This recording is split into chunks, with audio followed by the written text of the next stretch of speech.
Okay, are we live?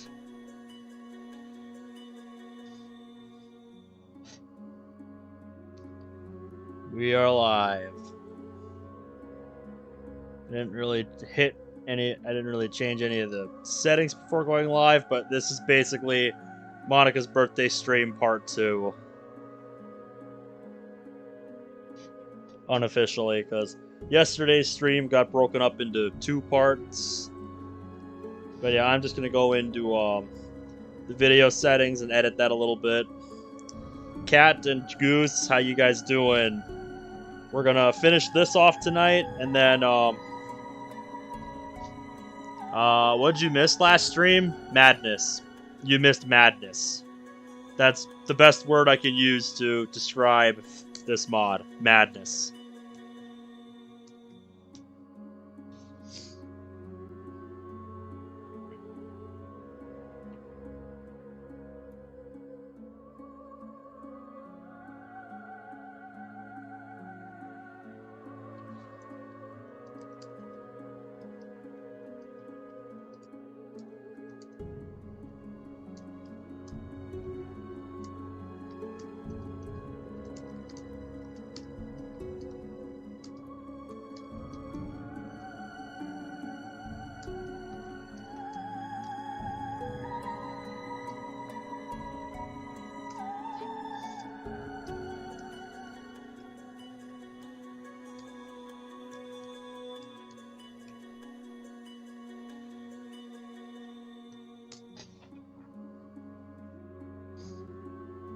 Add this to the stream archive in the one-offs playlist. There we go.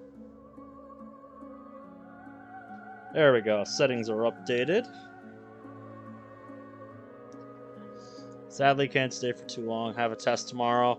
Yeah, best of luck with that. Always sucks when you got a test first thing in the morning. Those were some of my least favorite days. So I feel you, man.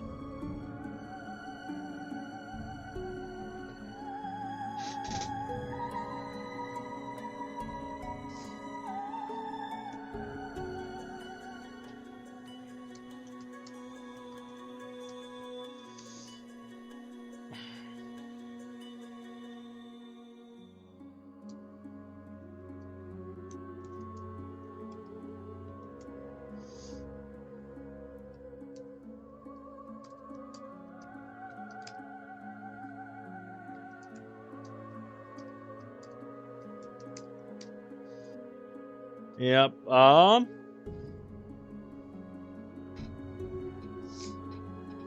Yep, will do, Cat.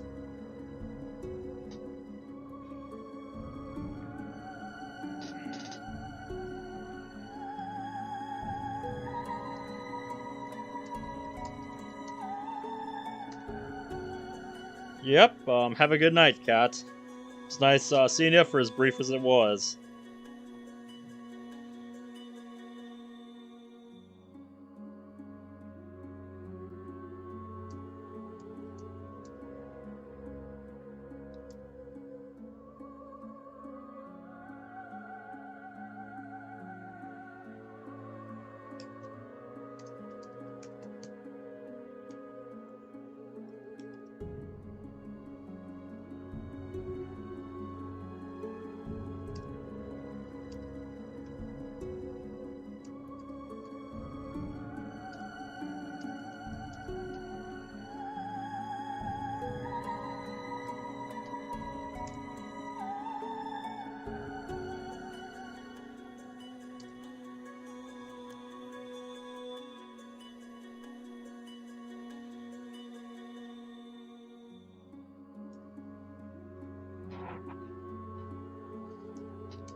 Hey, Underskins, how's it going?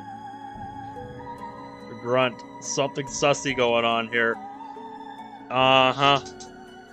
Uh, if you weren't here for last night when we started playing this, all I will say is that this mod is madness.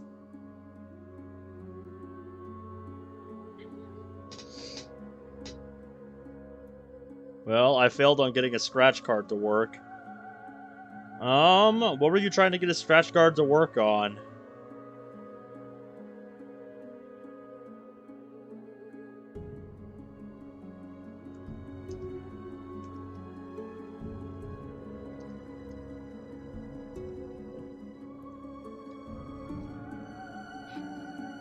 Oh, for eShop.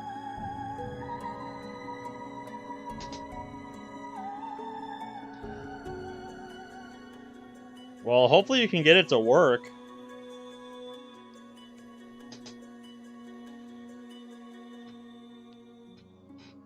Because, yeah, that would be really bad if you, bought a card and you can't even get it to work. Like, damn, that would suck. Welcome back, Sans. How you doing tonight? Scratch too much of it off. Oh, so, like, you don't know what, like, the letters and stuff are? Is that what you did? Holy dad, I don't think I've seen you around here. Either that or you're regular that just changed their, nickname. But regardless, how you doing? If you're new to the stream, welcome.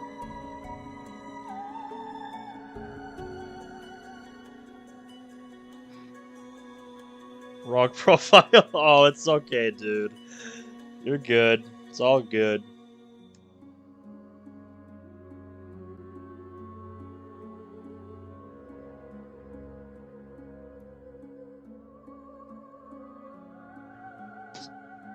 Oh, yeah. That's something you always got to be careful about with those scratch-off cards.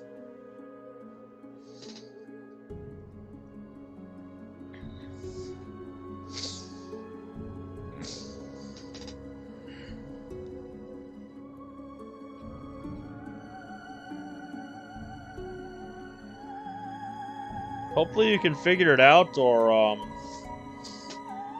get your money back for it.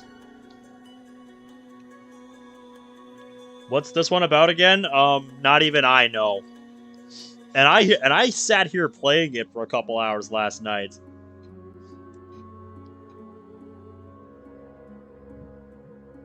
Yeah, this is one of those mods that's really hard to find, so it's really hard to just find a download for this mod, let alone find any information about it, so. We all went into this just completely blind together last night. Yes, it is not Oki Doki.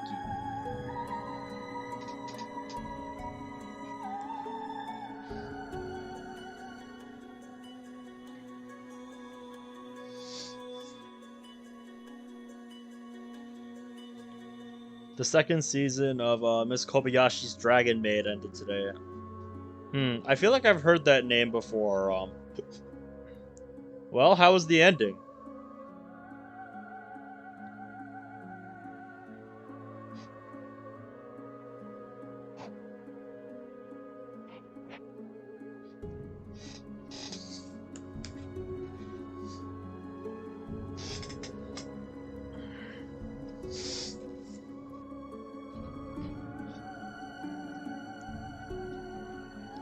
Well, I'm glad you enjoyed it at least, Goose. It'd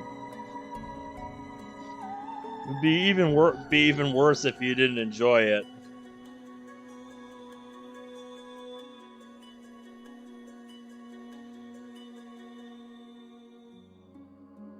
My friends wanted me to watch Sausage Party last night.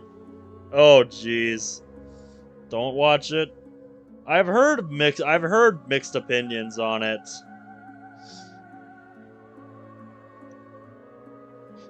Yeah, I've heard mixed opinions on Sausage Party. Some people like it, some people don't.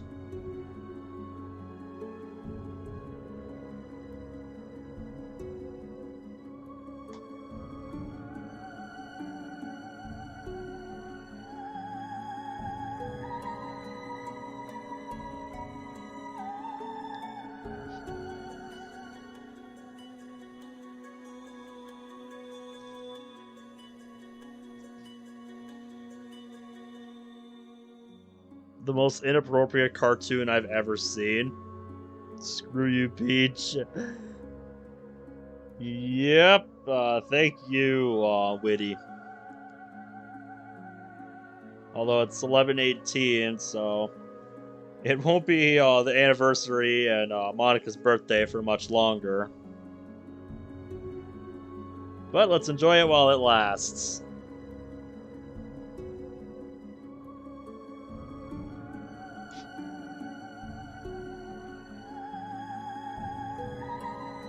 Yeah.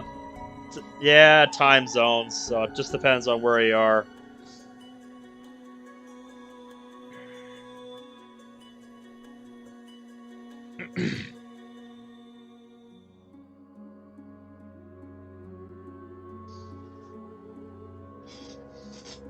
Yeah. I'm in the States. I'm in like the middle of the country. Towards the upper like middle half, the Midwest, I guess you could call it.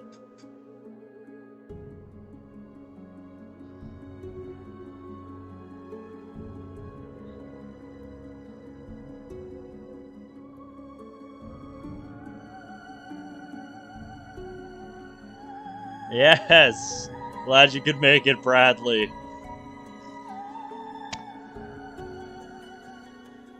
Good to see you, man.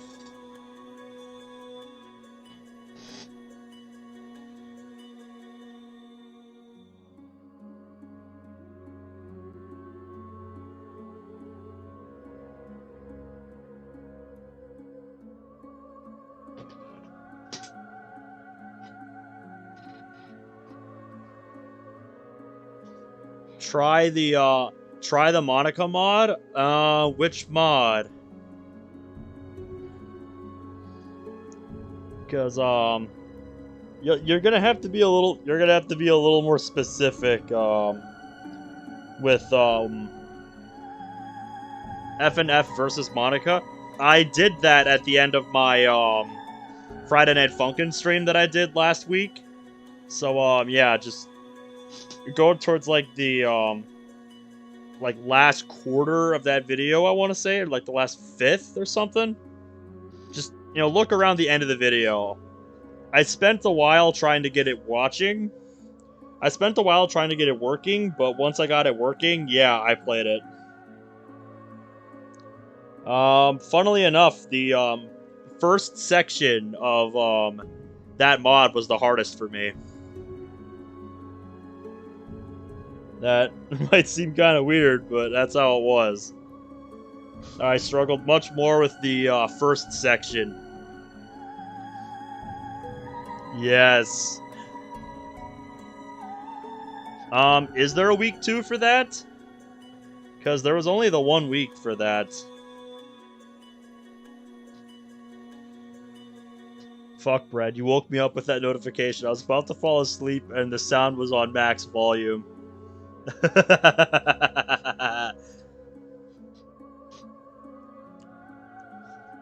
Sans, once I started installing some mods for FNF,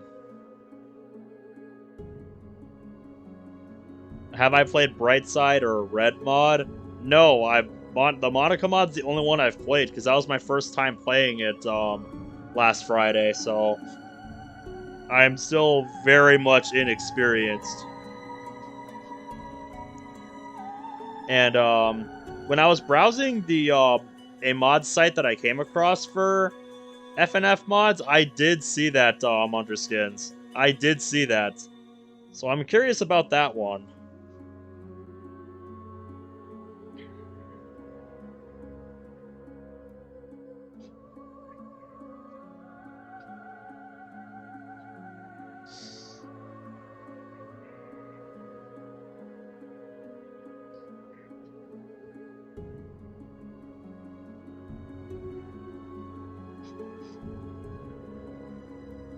Yep. If you want to get some snacks, now would be a good time to do that. So I'll be starting in about a minute or two here.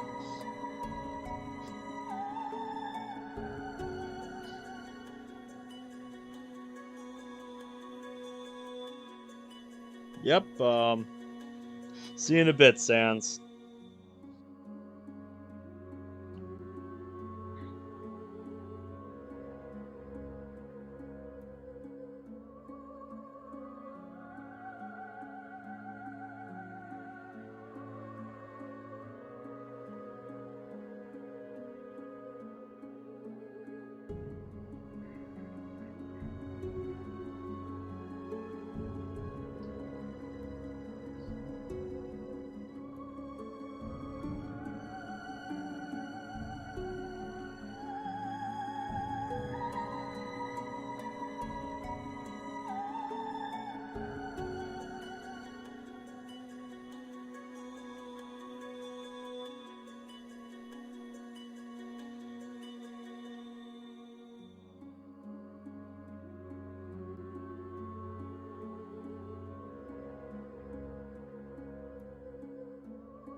Yeah, yep, Bradley told me you were, you might not show up tonight, so I was wondering if you would, since he told me you, weren't feeling well today.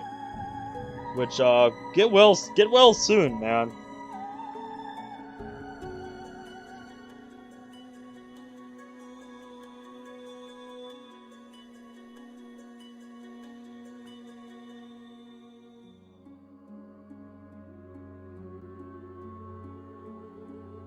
Brad, you're most likely gonna do most of the talking this stream.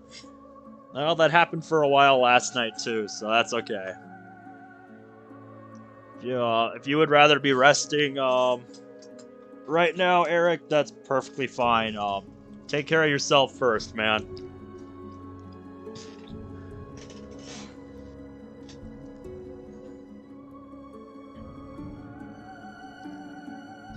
But yeah, I think I'm ready to start.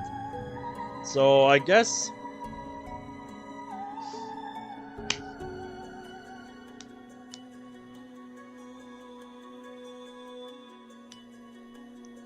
So I guess I should lay out the plan tonight. Hopefully we can get through this mod tonight, because I had one other mod I wanted to play for Monika's birthday, and it's an old favorite of mine. More for its idea than what the mod itself does. And that's the first DDLC one-off episode I ever did. The mod Monika's Prologue. It's a mod that's a couple years old and was discontinued and isn't exactly super long. But I really enjoyed the idea it went with.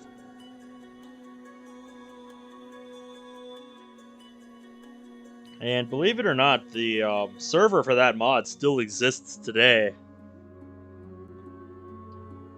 It's just kind of a hangout server for some friends. Jester Strope, hope I'm saying that right. How you doing tonight? Welcome to the stream. We're just about to get started here.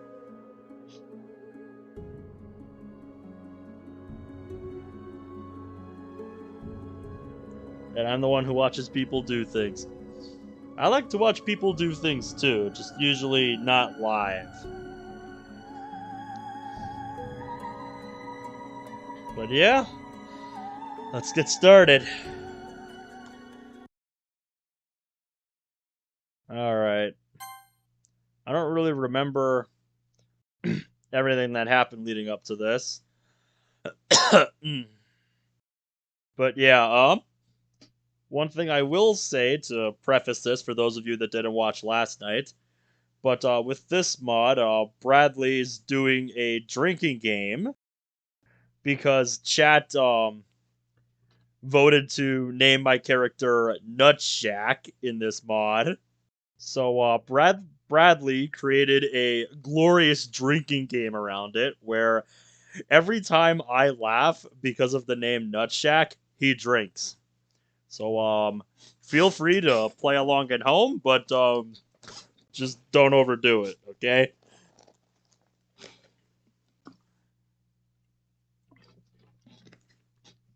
I love chocolate pudding, dude. I had it with my lunch at work today.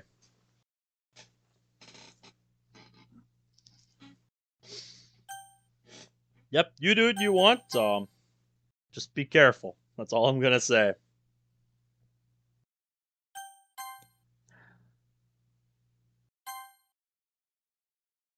Oh, right. And if you have never seen this mod before, I don't blame you. This isn't exactly an easy mod to find, and I only got my hands on it because one of my viewers was able to track down a Pastebin page that had links to some hard to find mods that you can't find anymore. So I really appreciate that because it means I'm able to get my hands on some mods that I otherwise would not be able to track down probably. So shout outs to you, dude. So you like putting these nuts in your mouth. No comment. Yeah? How are you? I'm good. I'm so glad we get to hang out in the club this time. Me too. I look around to see that it's only me and Sayori in the club room. Is it just us?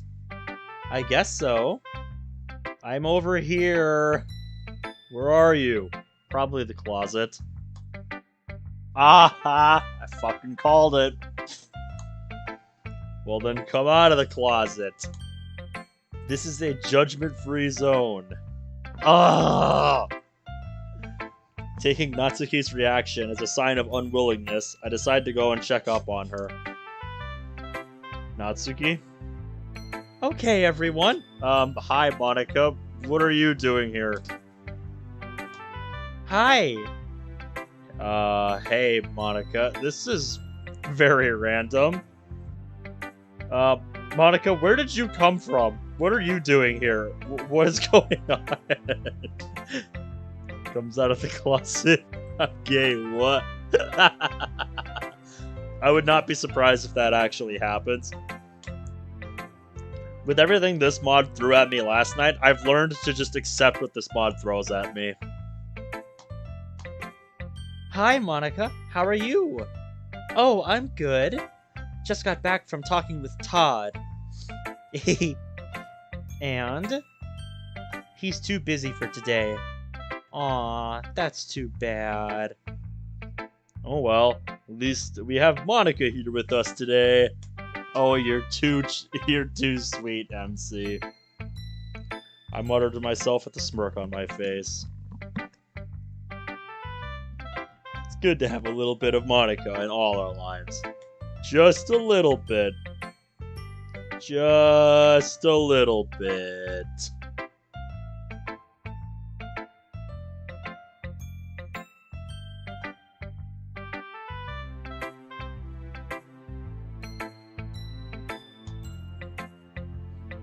And a little bit of Monika in the sun. Oh, they fucking didn't. They fucking didn't. I'm taken aback by Monika's rapid movement. Yes?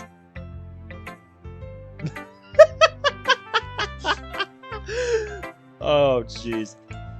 What did they do? Just search on YouTube a little bit of Monika. You'll understand very quickly.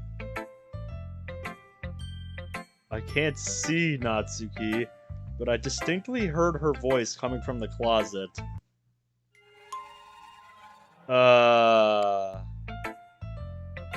Okay. That was a thing. I guess Natsuki's not here after all. Yeah, this is where we turn around and walk away and never come back. I sit down in one of the desks. Looking around, I see everybody's busy with something. Man, looks like no one wants to be bothered today. This might be a more updated version. I don't know what version this is supposed to be. But, yeah. The, version of this mod I downloaded is called Not Oki Doki, a lost chapter, 6.6.6. So I don't know how updated this is. This was just the link I could find. I slumped down into the nearest desk. This is suddenly very familiar. How am I supposed to occupy myself with something literature related by myself like this? Remember, he is doing Zero Out. It's time for this scene instead. I guess I could always read some of that book Yuri gave me. But I'm feeling a little too tired to read. I could probably fall asleep right now. I find myself smiling. Yuri is still her usual self. But therein lies the unexpected reason I admire her. Unlike me, who has trouble finding any motivation at all, Sarah can put her mind to things and make them come to life. I can't help but wonder what it would be like to see the world through her eyes. MC, there's this mod called Rain Clouds if you want to do that.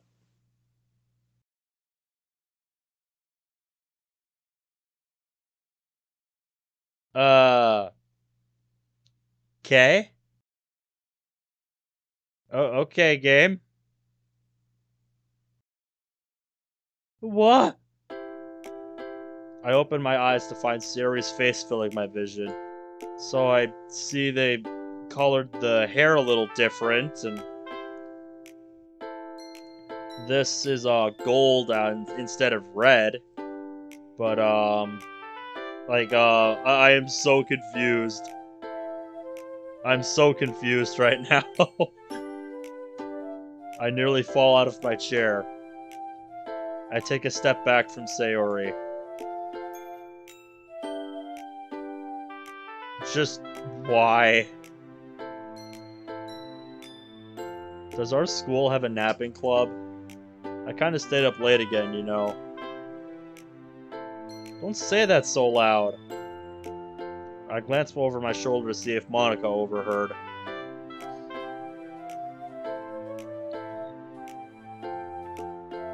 Yeah, I picked up on that, Bradley. You know, because Sarah's a little, you know, this. Yeah, I know. You're always looking out for me, Sayori. That's a problem. What about you? You look out for me better than you look out for yourself. You're still oversleeping every day, aren't you? That's not very convincing. My god, this is so freaky to watch, dude. How many days this past week have you gotten up on time? Oh wow, it actually changed from ... to dash exclamation point exclamation point. Wow, it actually changed to something. That's amazing. I knew it. I expected it to just be ... the whole time. I can't even give you the benefit of the doubt. Look, Sayori, it's written all over you. Oh, question mark. Sayori is gazing at herself. Question mark, question mark, question mark.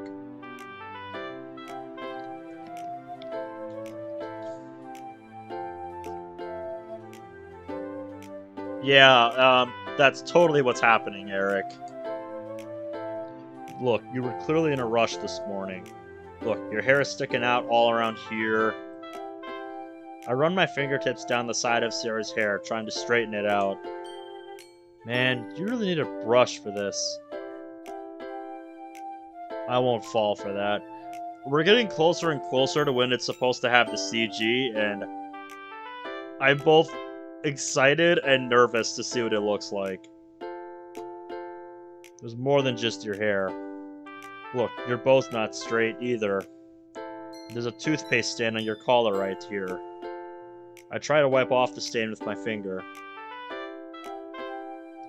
Of course they would. No one's gonna tell you about it though, because they don't want to embarrass you.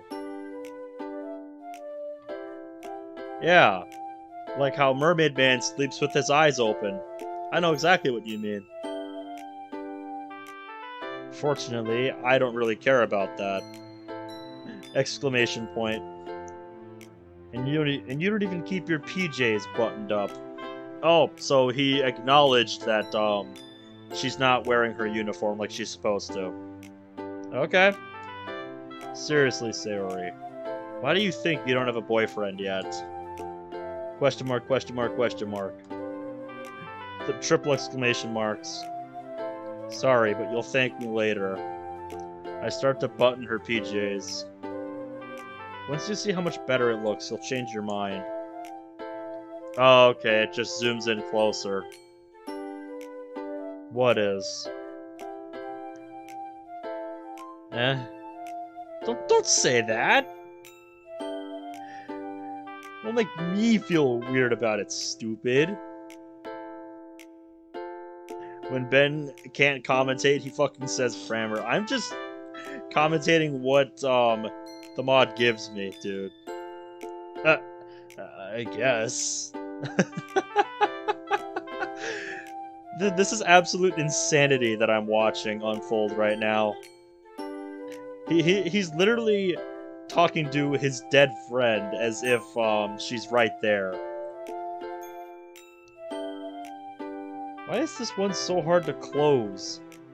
I struggle to fully close the button near her chest. Yeah, you know, the one that doesn't look closed. Oh wow, they actually made it look closed. I'm impressed. Does this thing even fit you properly? Squiggly.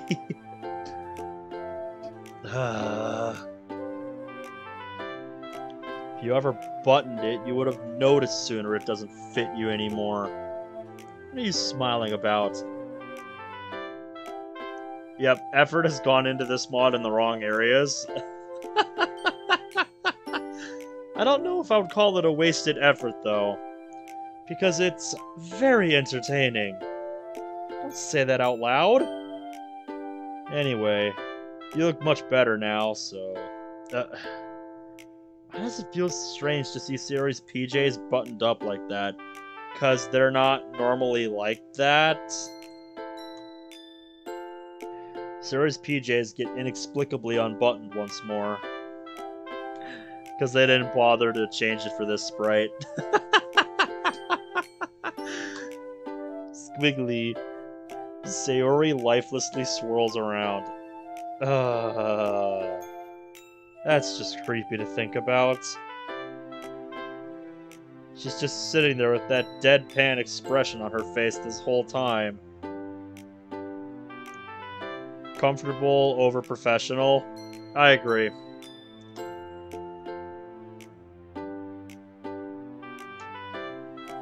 Oh, come on. What kind of logic is that, Sayori? Oh, why are you saying that like it's a good thing? God, now I'm curious to see what the other scenes look like. Stop saying all these embarrassing things. Jeez. You know, I wonder what, you know? I wonder what it would be like, for, Monika, like, in the background to be watching this unfold. She would probably just be sitting at her desk looking at this, like, what the fuck am I looking at right now? What the hell is this?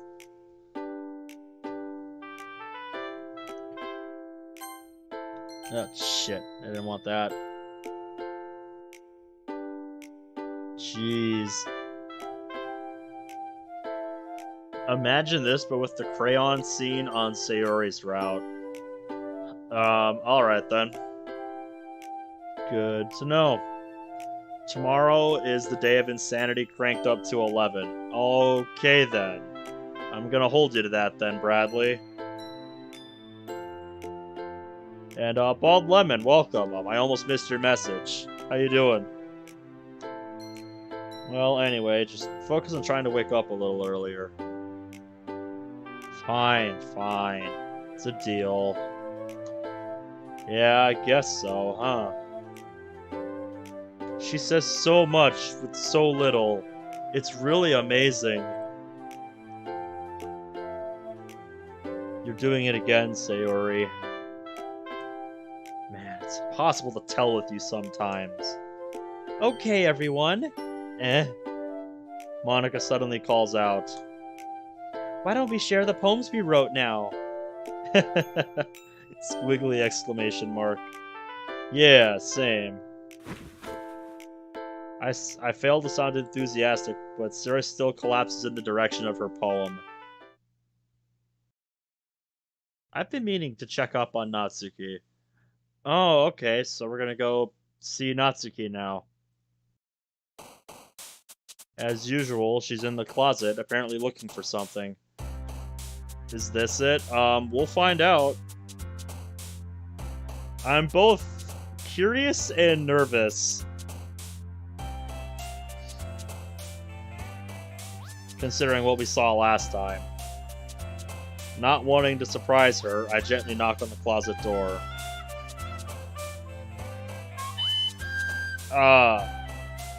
Okay. Poorly recorded recorder sounds. Poorly recorded recorder sounds. That's a thing. Natsuki. Hi, sock puppet Natsuki. Hi? What? Whoa, you look different. Different how? Did you get your hair done recently? Yeah, Socksuki. What the fuck am I looking at? What's that supposed to mean? I don't know, something just feels different about you. Watch the corners? Okay.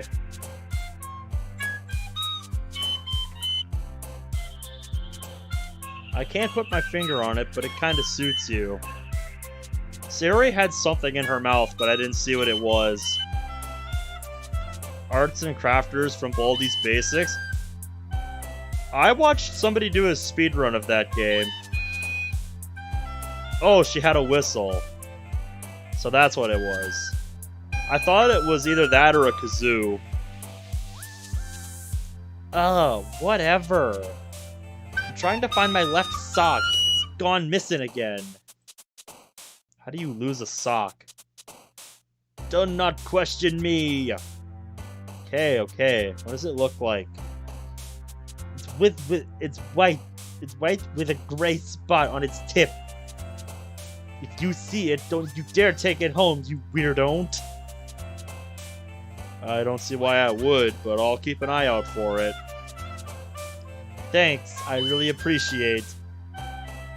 Hey, don't get the wrong ID. It's not like I like you or anything, dummy. Alright, alright. Time has stopped. I'm looking into Nat Saki's googly eyes. I don't even know where this is going anymore. Dummy. She's so beautiful. I hate you. I think I'm in love. What do you want? Well, I wanted to show you something cool I found. Let's see it. I take out my phone and show Nat Saki this cool sock puppet account that I found on Instagram. Isn't this amazing? It's really cool to see what people can do with these mundane items. Nat Saki doesn't really seem to be amused by this for some inexplicable reason. Oh, there's Sayori again. Natsuki? Is everything okay? This is offensive! Could this possibly be offensive? It's just a collection of sock puppet. I don't know, it just is. Drop it. Alright, alright. Social media today in a nutshell. Ow. The air is heavy for a few moments as I try to find something that won't upset Nat Saki. Suddenly it hits me. Like the smell of sweaty gym socks in the locker room. Hey, Did I tell you about the time I almost got a dog when I was a kid? No, I like dogs. What happened to the doggy? Okay, so we're at the pet store in this town. I think you mean were. We were at this pet store in town. My dad was there. My mom was there. I wasn't sure what I wanted, but then I saw this little pup that... Change the subject! Now! Yeah. I hope nobody's watching this with their headphones at full blast. What? Natsaki's yelling completely derails my train of thought. What's wrong?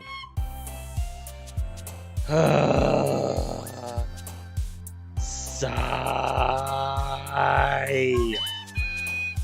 Jeez, Nuts Shack. You really suck at keeping up a conversation. Well, it's hard to know what you like talking about other than cooking and parfait.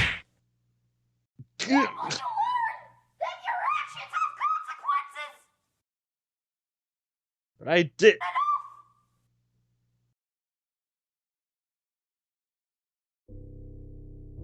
Okay. Yeah, that was a thing. That scene is modern day social media in a nutshell, just at its finest. The air around me feels stagnant while I stop to think for a moment. I don't know, this mod just randomly tries to get scary, Eric. I don't know why. Monika, if the mod's gonna pull this, you get to suffer with me. It's part of the journey. Is it Yuri time? It may very well be. Boy, girls seem rather peppy today. Hopefully nothing spoils this good mood. I hear shifting footsteps slowly coming towards me, and I look to find the source. It's Yuri! Looks like you were right, Bradley. She's calmly and elegantly walking in my direction. Don't do it, she might cut your internet. Her hand is wrapped around a stylish purple pen in a tight grip. There's a sheet of paper in her other hand and a gentle smile on her face. That is not a gentle smile. Hi, Nut Shack. How you feeling today? Oh no. I'm getting Act 2. I'm getting Act 2 Vietnam War flashbacks. Are you ready? Ready for what? I do not consent. I did not sign up for this. Nope, nope, nope, nope, nope. So much nope. Nope, so much nope. For a moment, I'm unsure of my answer. This confusion takes over my face. Ready for what? Thank you, my in-game self. Sharing poems. But before we start, may I ask a small favor of you? I hope it's not too much to ask for. Sure? Would you be okay if I showed you my poem first? I put a lot of extra effort into it today. I'm sorry if this comes off as pushy, but I'm dying to see your reaction. She's holding the pen in her grip ever more firmly. Judging by the look in her eyes, she's full of... curiosity? That's not curiosity. That is not curiosity. I could say 150%. Sure, that is not curiosity. Oh, what do you have for me today, Yuri? What do you have for me? Oh, boy. If this would make you happy, I'm okay with it. Maybe you are, but I'm not. Thank you, Nut Shack. Take as long as you'd like. The messages hidden within it are quite subtle, and you might need to reread it. Oh boy, I'm just. Give me a second. I need to mentally prepare myself for whatever I'm about to witness.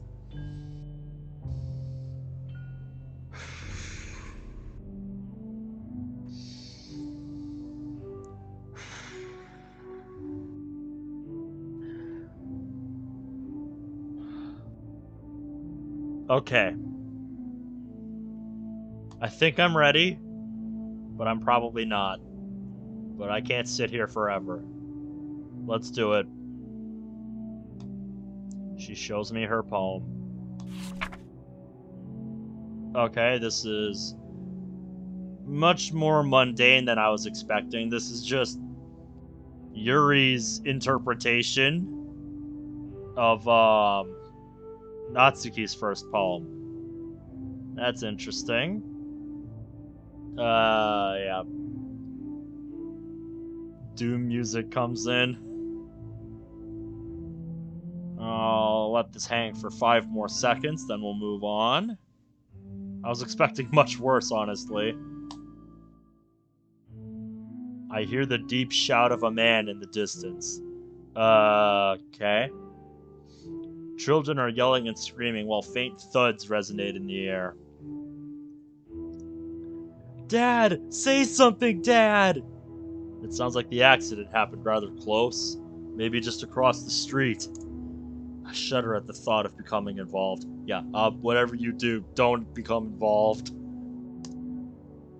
All the noise caused me to lose my train of thought, so I decided to reread her poem. It's still the same. Are you ready? Yuri, you're scaring me. Ready for what? Yeah, it's a special day for a number of reasons, Monika. You mean ready to tell you my thoughts? Yes! Oh, sorry for raising my voice. Your opinion means a lot to me. Nutshack. I want you to read my poem first. After a quick glance at my hands, I see my empty palms. Oh, I see what we're doing here. Oh, no. My mind must be playing tricks on me. Your boy, right? Your boy here does. Sure. Take all the time you need. I enjoy watching you read. She shows me her poem.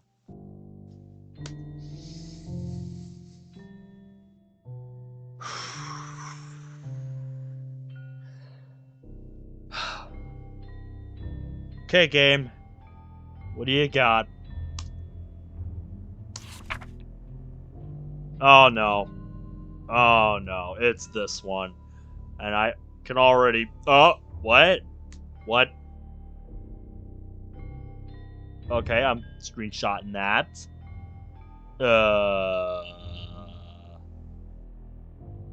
Yeah, Oh. Oh. The notes are blinding. So, this initially looked like base 64. But if you look at the boldened letters here, the capital ones, it spells out just Yuri. Yeah, that's not freaky at all. Oh no. Yeah, the beginning here kind of reads like gibberish, which made me think initially this was base 64. But if you look, there's some words scattered in here. Like, well, almost. This one is very close to journal. Contrary, almost.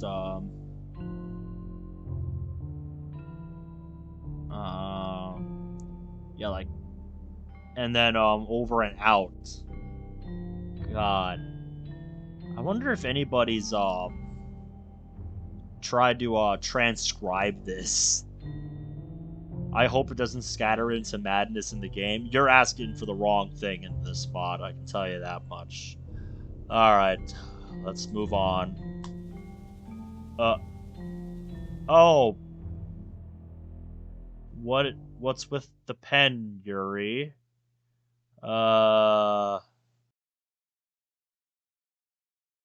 You missed 2 scenes.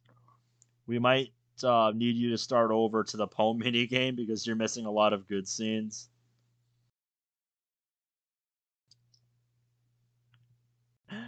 That sounds awesome, Monica. I would love to see that. Yuri? I look around in case she's trying to play hide and seek. None of the girls are in sight. The room is empty. What time is it anyway? My only way of telling time fails. My phone's battery is dead. And there's no clock in this room?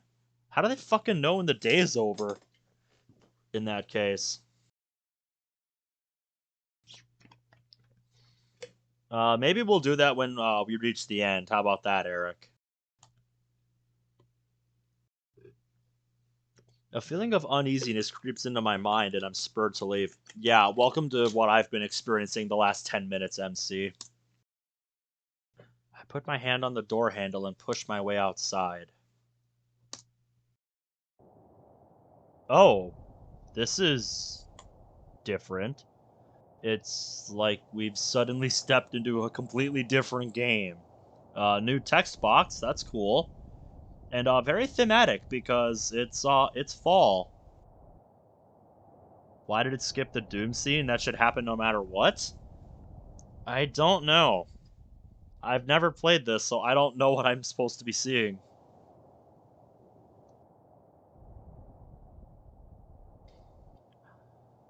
Which one did I like better? That's hard to say. They're both of equal quality.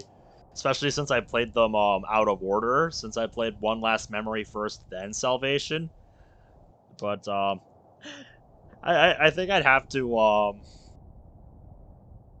I think I'd have to give the edge to Salvation, not necessarily for its length, but the story was excellent in that mod.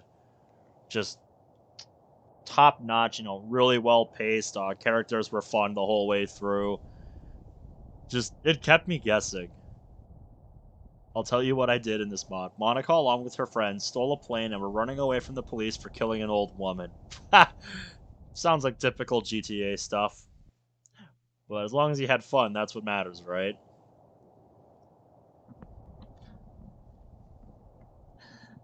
That's awesome. I feel like it hasn't aged well. You feel... I don't know. I don't particularly care about a mod's age, you know, whether it's old or new. That's not really super important to me. For me, part of the experience of playing these mods now is, you know, how I interact with you guys in chat along the journey. It was the start of the great ice cream versus cake war. Yes. Fucking Bradley and Eric were going on. God, how long were you guys arguing about that in chat? Yeah, they were going back and forth with each other. About ice cream versus cake. For fuck's sake, fuck my life for recommending Serial. We have to do not skip out and skip through. We missed 2 of my favorite scenes. Almost an hour, if I recall. 18-year-old Monika got tired of literature and entered the life of crime. I could see Monika doing that. Just transcends to a different game. Like, fuck this. Literature's overrated. Let's fuck some shit up.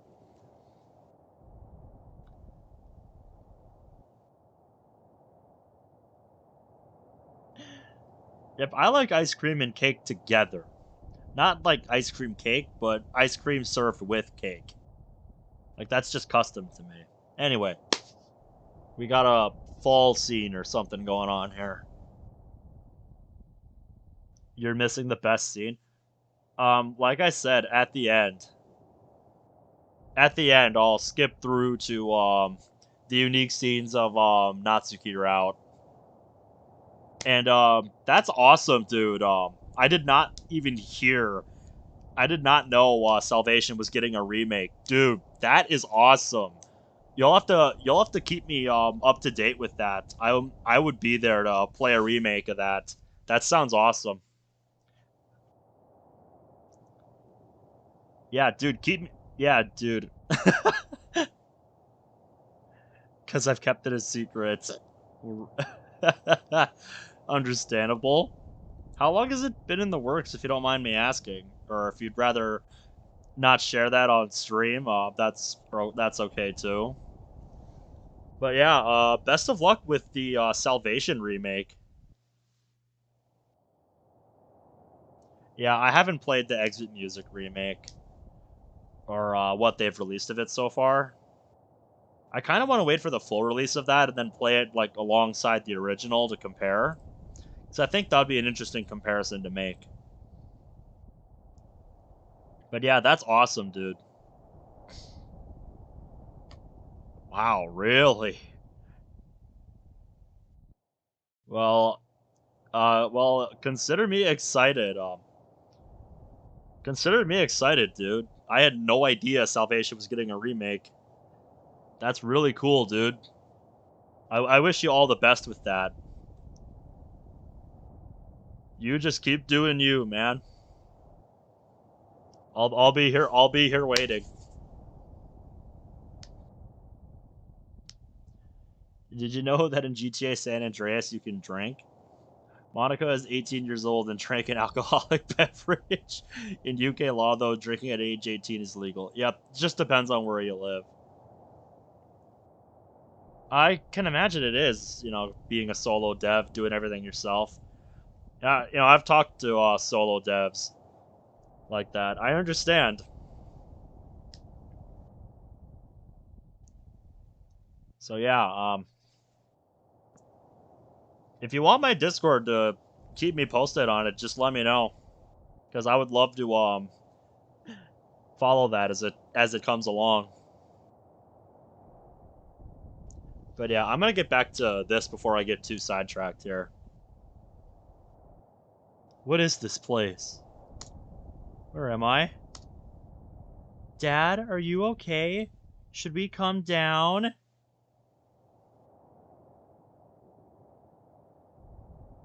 Alright.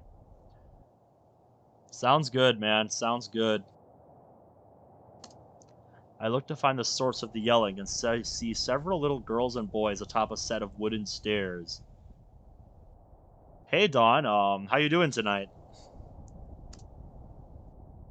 They are facing away from me, but I can see an arm sticking out from behind the staircase.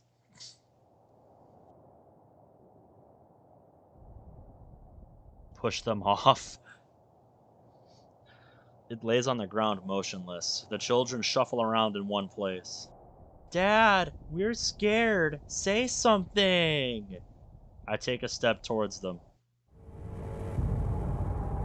Oh. Hello, Nut Shack. Okay. We've had an art style change. And, yeah, that glitch still exists. The nameplate doesn't fully disappear, but this time it actually leaves the name. That's interesting. Yuri? Ooh, don't act like it's been a long time. We're neighbors, after all. What? You look different? Yeah, it's a nice outfit, by the way. But, what's going on? Also, I just realized that Yuri's hair is in a ponytail. I'm not used to seeing Yuri's hair in a ponytail.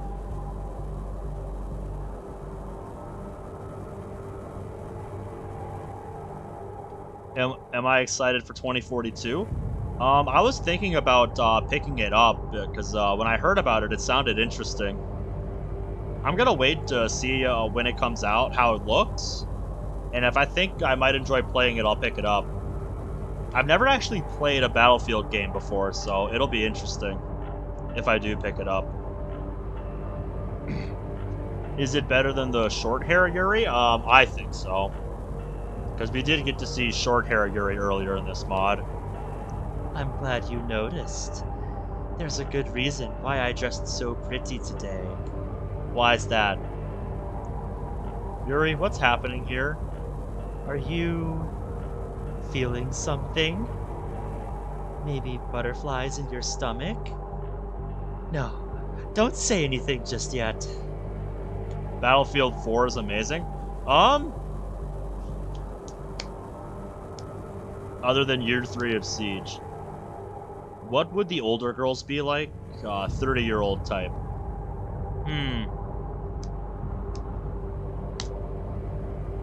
Brad, we got to play Battlefield 4 sometime. If it's as good as you say it is, I might pick up Battlefield 4 sometime, or see if we have it around the house here. Because I know my dad played a lot of the Battlefield games. I wrote a little poem. Please, read it and tell me what you think. Yuri, where? Read it. Without another word, I comply. She shows me her poem. Okay, this is actually different. I look around me, isolated, the alleyways, wanders alone restlessly. Parked vehicles, gray, soft drops of rain on the harsh metal, impaled by light in a sea of dark, a threadbare strand of silk in the vast firmament. Eyes caught a sliver of evidence, a screen, a broadcast,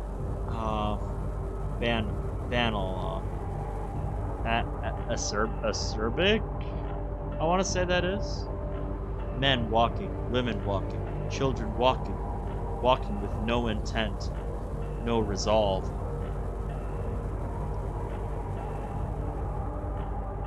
Resolve, coveted by few, owned by fewer. He sees resolve. He does not covet, for he owns. For him, none covet, none lust for what is lost, none covet what has gone astray. Broadcasts continue, the rain does too. When will the clouds abscond from their own grasp? Wow, that's a lot of big words. Not entirely sure what this one means.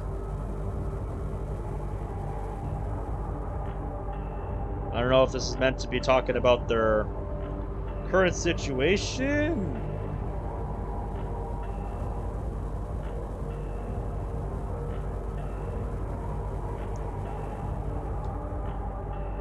So, what do you think?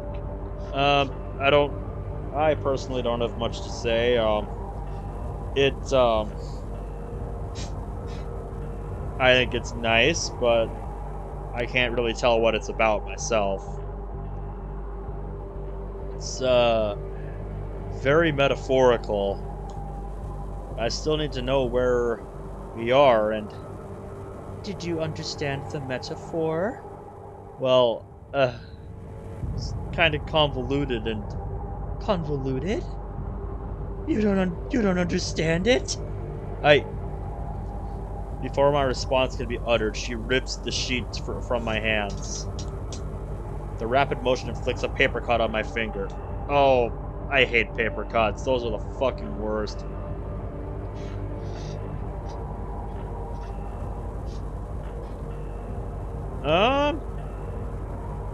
Yeah, interesting, Kaket Drip. Welcome to the stream, by the way. I don't think I've seen you around here, so welcome. A drop of blood gently oozes out from under the skin. Her breathing is heavy as she is rereading her own poem. Her voice starts to shake with panic. It's all clear cut.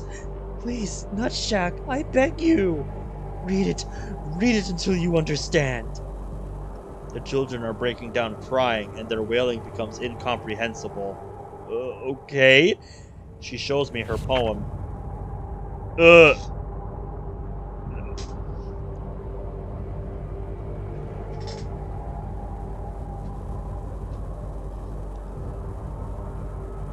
Okay.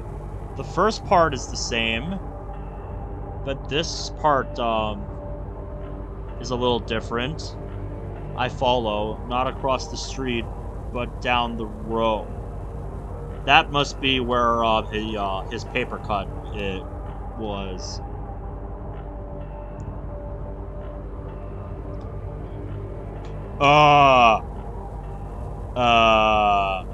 Yuri, what happened to your eyes?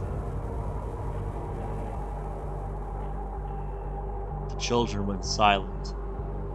Yuri? What the hell is happening here? Speak to me. Oh yeah. I thought it just was really faint, but yeah, she has no mouth. What's going on here? Tears are streaming from her lifeless eyes as she extends her arm towards me. It's a poem. Keeping a safe distance, I contemplate running away. The sheet of paper is noticeably shaking in her hand.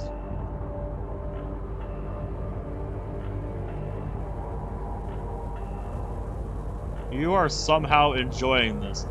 That's because I was already giggly last time. I'm not that way tonight. I look closer. She shows me her poem. You shouldn't have come here. Get closer. I promise I won't bite. Out here into the cold and dark night. Of course, the knife. What a sight. My fist is clenched. It won't escape. Head filled with thoughts. I'm all right. Get down. I know what is best for you. Out of everything she said to me. Of my feelings. Of how much I love you. My only reason to finish writing this poem. Head off to share. But I'm never actually finished. I just stopped moving. Oh boy. I'm feeling an overwhelming sense of dread right now. And she's back to normal. We need to get out of here. Yuri sweetly smiles at me. I can hear the children again, but I can't see them anymore. They are screaming for help. I fall to my knees. Yuri, we must help them. Please, come with me. The children across the street, they are dying. What's wrong, Nutshack? I only hear children's laughter. It doesn't matter either way, my dear. Here, this will help you calm down. She shows me her poem. Oh, this is just... Yuri's version of Get Out of My Head.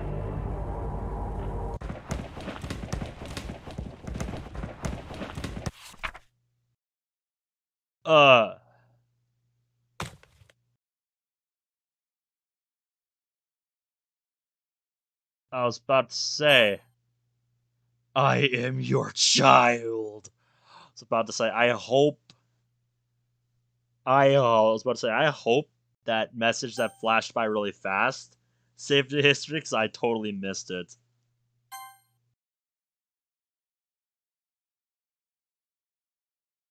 Yeah, somebody said, I am your child. The concrete rushes up to meet me.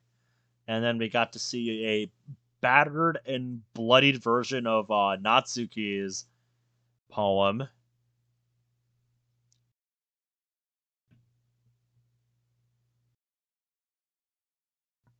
I am awake with a start in my bed. My eye twitches involuntarily. Oh no. I don't like where this is going. Good morning, Nutshack. My muscles feel weak. I notice my left ring finger has a bandage wrapped around it. Yuri? How did I wake up this early? I didn't sleep. You are too adorable when you sleep. Breathing in, Breathing out. Oh no, she's getting closer. Oh no. Breathing in. Breathing out. I could devour you whole with how sweet you look. Please get back away from the computer.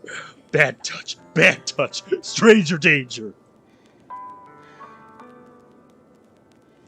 What happened yesterday? Last night? It was wonderful, Nutshack. Your taste was heavenly. Oh, I don't like what that implies. The warmth I felt was like nothing I've experienced before. And it all comes full circle with what I made for you. Yuri takes a sheet of paper from under her skirt. Oh no. It's still warm. Read it. Read it! She shows me her poem. This is not what I expected. Fresh blood seeps through the line, parting her skin, and slowly colors her breast red. I begin to hyperventilate as my compulsion grows. The images won't go away. Images of me driving the knife into her flesh continuously. Fucking her body with the blade, making a mess of her. My head starts going crazy as the thought starts to return. A shooting pain assaults my mind, along with my thoughts. This is disgusting. Absolutely disgusting. How could I ever let myself think things like this? But it's unmistakable. The lust continues to linger through my veins. An ache in my muscles stems from the unreleased tension experienced by my body. Her third eye is drawing me closer.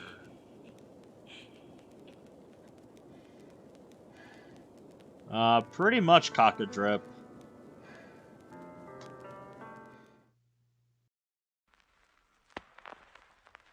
Yuri collapsed onto the hardwood floor like a used-up rag doll. What the... Oh... Why? As she lies there, dying in her own blood, I do not make a sound. Her breathing stopped after a minute of struggling. She fought the instinct to survive.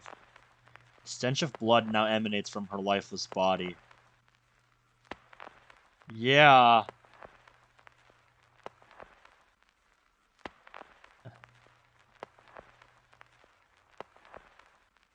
She shows me her poem. Oh. Okay. Finally, this is really all I wanted, Senpai. There's no need to spend the weekend with Monika. Don't listen to her. Oh, this is just Monika or Yuri's lines from right before she dies. And they did a text image of Yuri here. I'm always impressed by people that do this. It's like, how do you come up with this?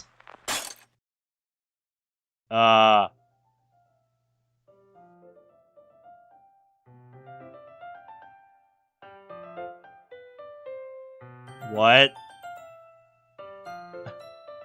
Did you like it? I was a little more daring with this one. What is this? I can see that. It's very metaphorical. I don't know if it's my fault, but I can't begin to imagine what this poem is about. I like that effect they did there, but yeah, I was about to say, I think we broke something. That's right. It's a bit closer to my preferred writing style, using the poem as a canvas to create vivid imagery and conveying emotions through them. Yeah, if I take it at face value, then I can't even figure out what it's supposed to mean.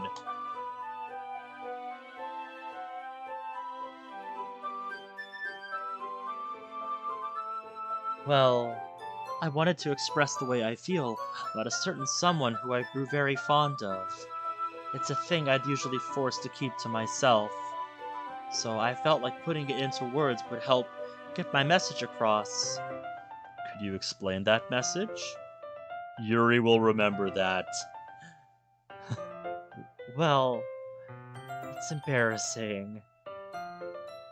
And people would make fun of me. Don't you have anything better to do, Not Shaq? Well, yeah, I guess I do. I feel like everyone does. The best we can do is respect each other and our individualities. Even if it's difficult sometimes, some things make us uncomfortable. After all, if I hadn't learned to embrace my own here, I'd probably hate myself.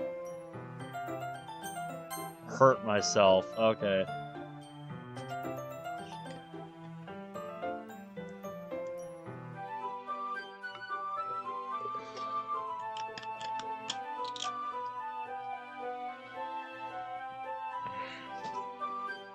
Well, to each their own, cock-a-drip.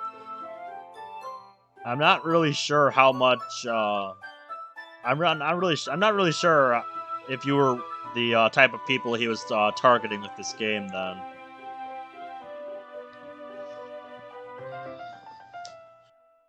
although I'm one to talk myself, so maybe that's a conversation I don't want to start. I might be ranting a little bit now, but I'm glad that you're a good listener. You're good at a lot of things.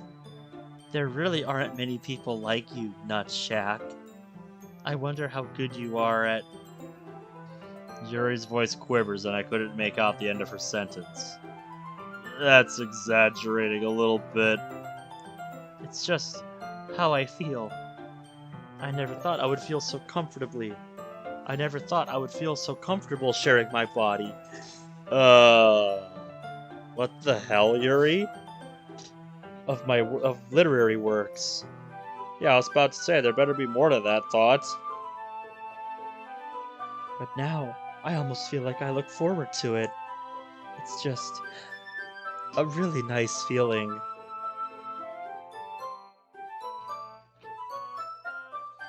And you're to thank for that. It's nothing, really. Yuri smiles sincerely at me. For just a moment, her timidness seems to disappear. She slowly turns away and goes back to reading her book. Wait, she didn't tell me what the message of her poem was. Oh, whatever.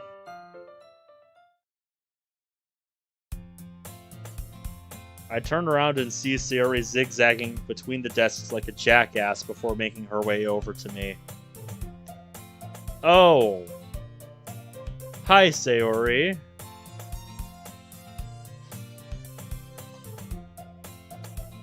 What are you doing, Sayori?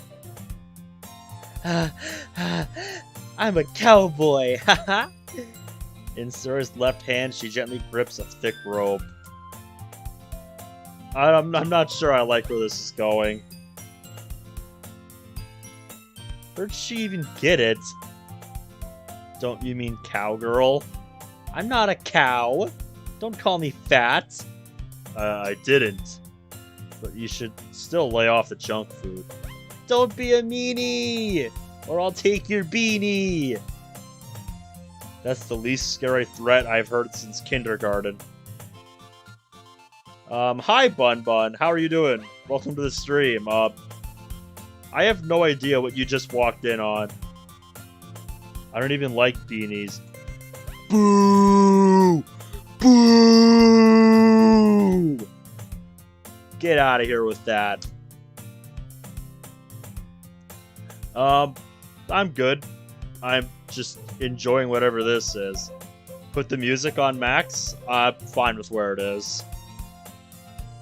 Sarah gently stiffens her face and looks at me, gripping the rope even tighter than before. Hey, Nutshack, can I tell you something? Yeah? My throat hurts. Sarah gently rubs her throat. Maybe you shouldn't eat so fast. You could choke. Sarah's eyes are fixated on my hands, locked in a disturbing gaze.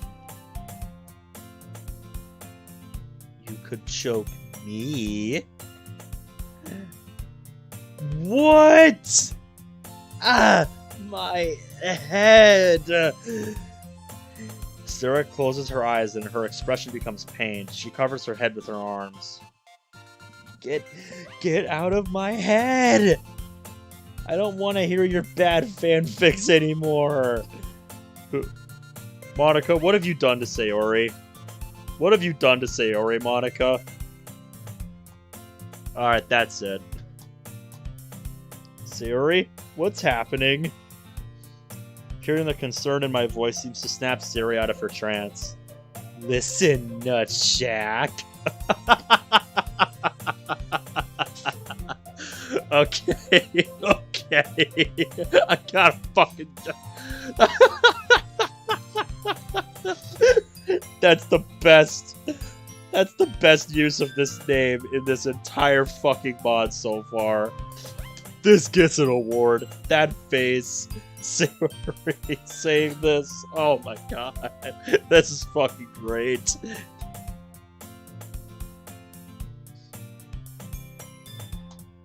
I am gonna ride you until you are tamed. What? You are going to be a good horse. Meanwhile... I didn't know Sayori was a dom. What's a dom? Ooh, it means instead of him taming her, she's taming him. This is gonna be good. I'll throw some popcorn in the microwave.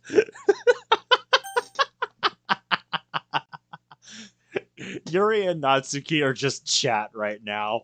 Yuri and Natsuki are just the embodiment of the chat right now. Oh my god.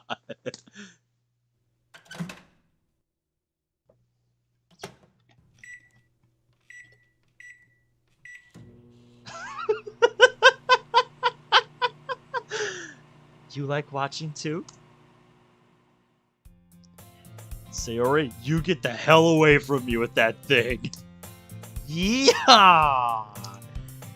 Sayori jumps onto my back as I dart towards the door, breaking and foiling my escape. She somehow manages to climb up onto my shoulders, and now I'm giving her an unconsentful piggyback. You crazy rope fiend, get off me! No, we gotta tame you so we can stop the demons! What? What demons? The rain clouds! Turned into demons! Stay still, I gotta grab my trusty rifle. What? Out of the corner of my eye, I look at our reflection in one of the windows. Sarah reaches to her back, grabs an imaginary rifle, and shoulders it. Come at me, demons! Pew, chick chick! What the hell is wrong with this weirdo this time? Pew, chick chick, pew! Rip and tear! Pew, chick chick! I should just throw you off. As I say those words, Sarah wraps her legs around my head, securing her place on my shoulders. Nutshack! I can't have you ruining this! The demons have to be driven back by my double-barrel shotgun. Yes, the super shotgun. She uses her feet and kicks my chest. Yah! Onwards, my horsey! Also, I just noticed the dots are slowly disappearing. I lean down and begin to sprint as fast as I can across the room. Yeah? I don't see where I'm going and crash into a desk. When I lift my head up from the hard floor, Sari is spread out on a desk in front of me with her legs spread apart. Oh no. They fled. The demons fled. Now there's a bright sunny day on the horizon. You're an idiot, Sayori. Thanks! She looks around me and notices the starfish position she's in. Oh. Oh. Can I ask you something? Better be good after you forcing me to be your fucking mule. Horsey! Same, same. I mean, Nutsack!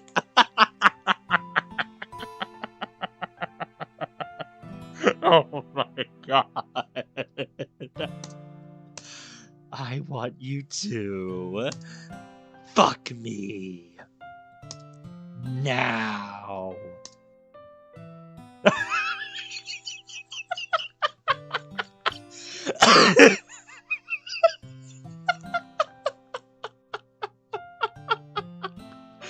Monica's doing the fucking Sonic finger wag. Oh, that's great. Somebody make a gif of that. I will fucking put that on my layout. Oh my god.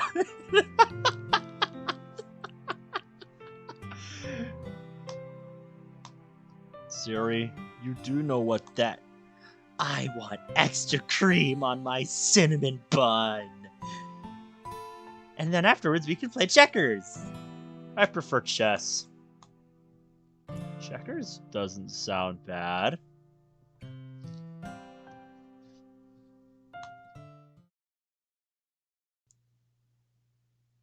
It's all hazy in my head, but I remember Sarah telling me about things being off in the club this week. And I can't be imagining all these weird things today. I have to agree, something is a little fishy here, and it's not a pizza.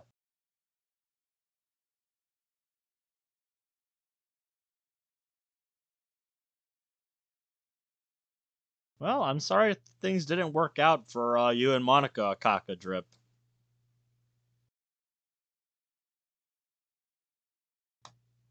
I don't know why, but I suspect Monika knows more about these than she gives away. Monika knows all. There's only one way to find out. Oh boy, here we go. Having a heart-to-heart conversation.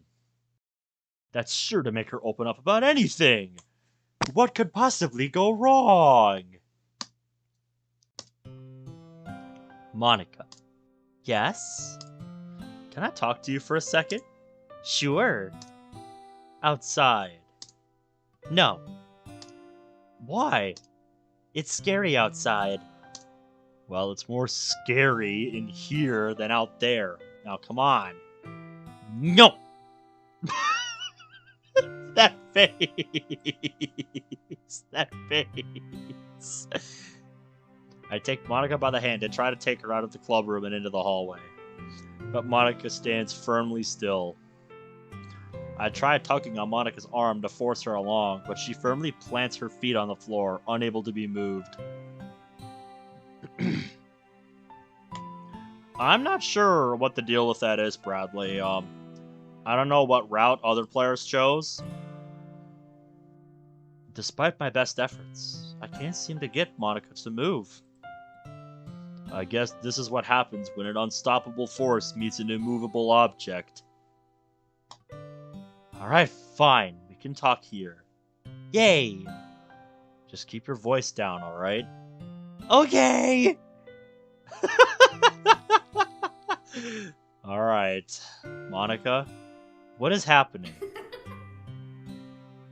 I don't take your meaning, Nutshack. Oh no, the music's glitching out. Come on, haven't you noticed anything weird happening lately? Oh, they made Monika's head shake. I can't say that I have. I don't know why, but that's slightly unnerving to look at. Like, I don't know what that is.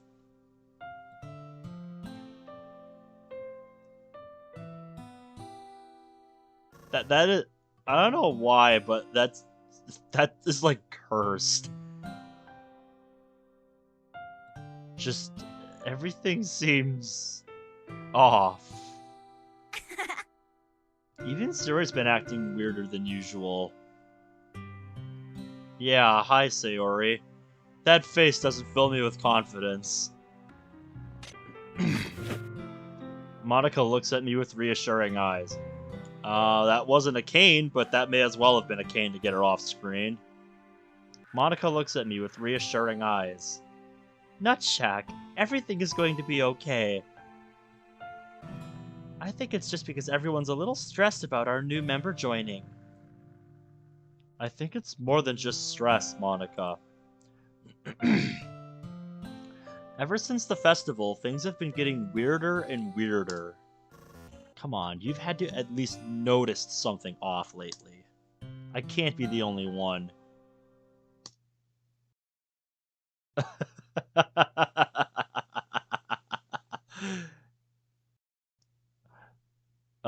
Guys, MC broke Monika. MC broke Monika. Monika seems to be taking a moment to process everything I've just said. After about a minute, the expression on her face turns from reassuring to worried. No. Monika? Hi?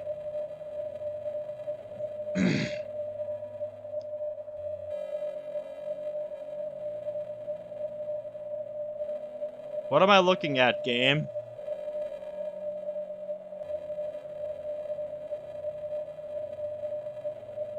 Am I just supposed to click? I hope everyone has nice dreams tonight. I know. What a pretty face. I'm guessing I'm supposed to click.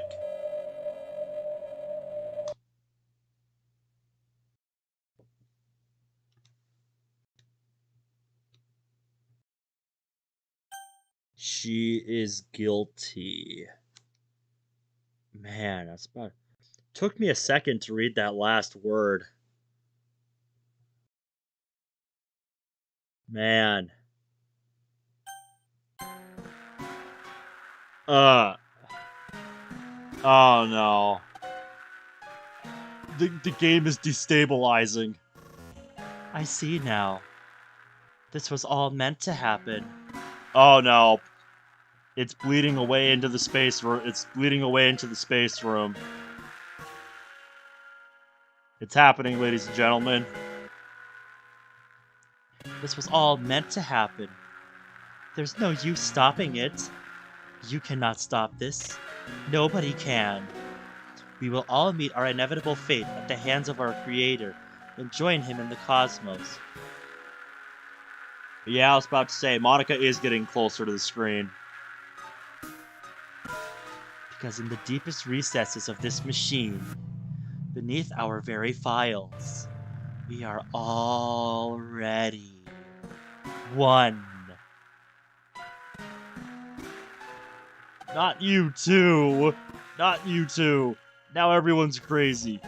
I'm really scared, Nutshack. I have no idea what's going on. I have no control. Alright. Maybe we can figure out where things have gone off, and maybe we can figure out what's wrong. Okay. As far as I've noticed, things have been weird since the festival. As I'm remembering the events of the festival, or any detail that seemed out of place, I'm reminded of something. Or rather, someone unpleasant.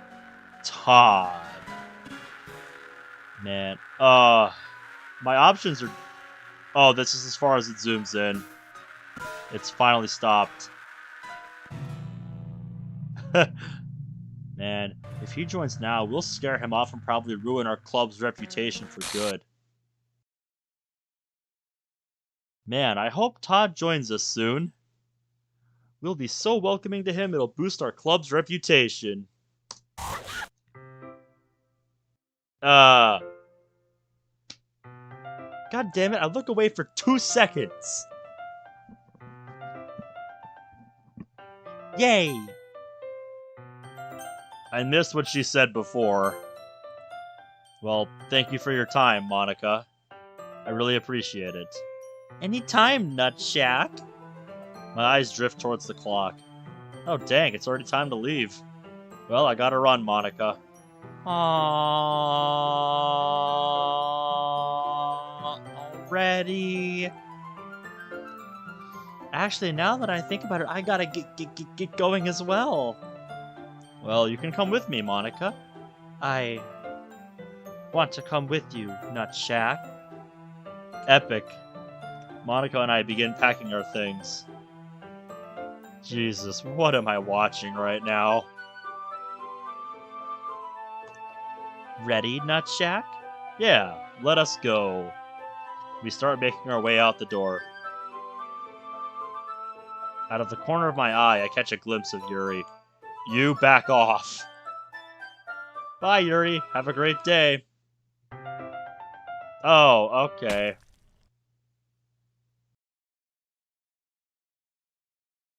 Instant regret. Bye. Enjoy the weekend. Enjoy the weekend. Yuri starts crawling towards the door. My girlfriend looks at me expectantly. Wait, I mean, we are? I mean, we are, but, when did this happen in this mod? I really should just stop asking questions. I guess it's time for us to go home.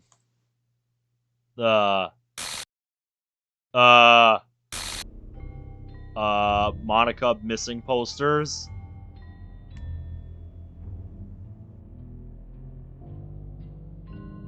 The hell is this?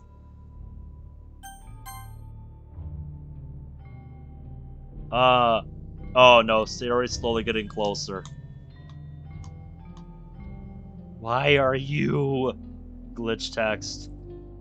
Let's go home, Nut Shack. Rip Monika. Rip Monika's chances. God, this is so messed up in so many ways. So, how was your day? Sayori, you don't remember anything from all the insane things that have been... it was alright. I kinda wish I got to spend more time with Monika, though. How about you? Oh, I had a lot of fun.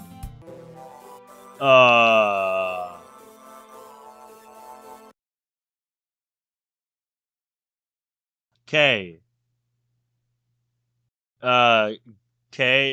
Game decided to break down again.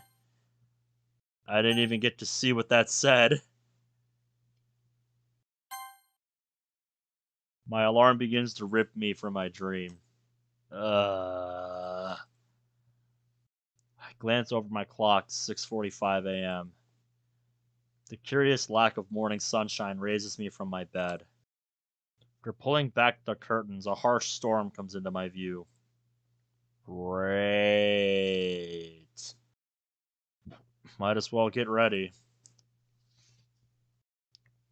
I can't decide whether it's the weather or something else that gives me a bad feeling about today.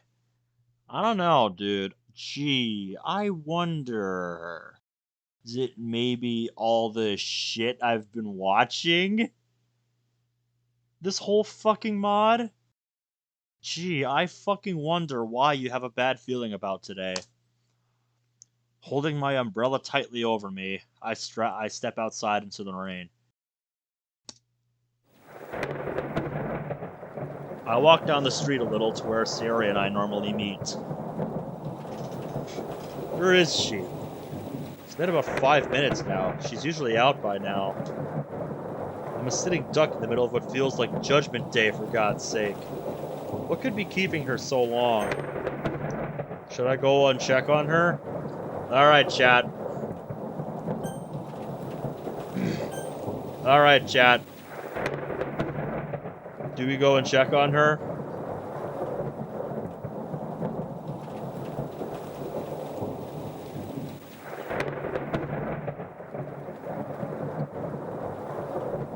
Please, no. I'll make it a poll then.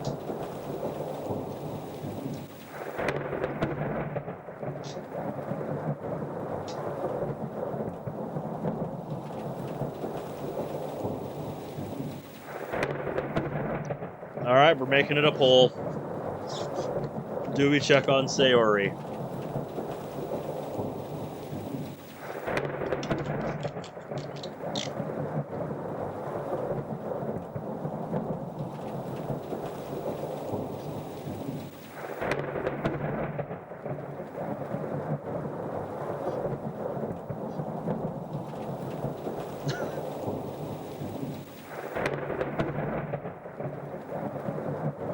I'll let it run for about 15 more seconds.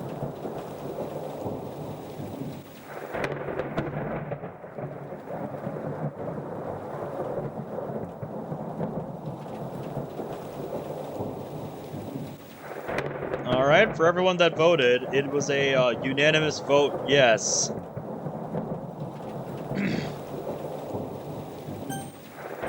So here we go. I checked the time and figure I can spare a few minutes to check up on her. Maybe she's still asleep and I'll wake her up. She'll thank me later. Arriving at her house, I ring the doorbell. Maybe it's just because of the heavy storm, but I didn't hear a sound. Or maybe there's just, you know, no power at her house. Seriously, this makes the street look flooded. Again, I ring it. I look up to her room. There's no light coming from inside. Either she's asleep and didn't hear a thing, or she's already at school. Curiosity gets the better of me, and I push on the gate. I could knock on her front door in case the doorbell's dead. The gate's locked. That's strange. Whatever. I'll call her, text her when I get a chance. I'm lucky if I'm not late for school now. Finally, out of the cold rain and into a heated building. I take off my coat and shoulder it, making sure to shake off my umbrella before putting it in a side pocket of my backpack. As I walk up the staircase that leads me to my classroom, I realize I can't hear any other students. Come to think of it, I didn't see anyone else when I entered the gates either. That's odd. The only sound in the stairwell is that of my wet shoes on the tile flooring. This only adds to the eerie ambiance. Oh boy.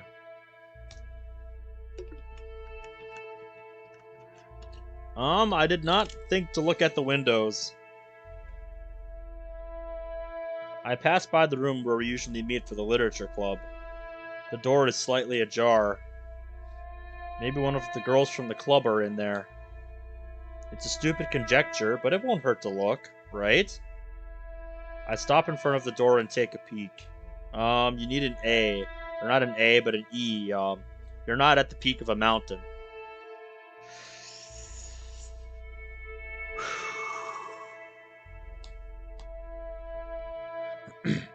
Sayori, Yuri, and Natsuki are chatting among themselves.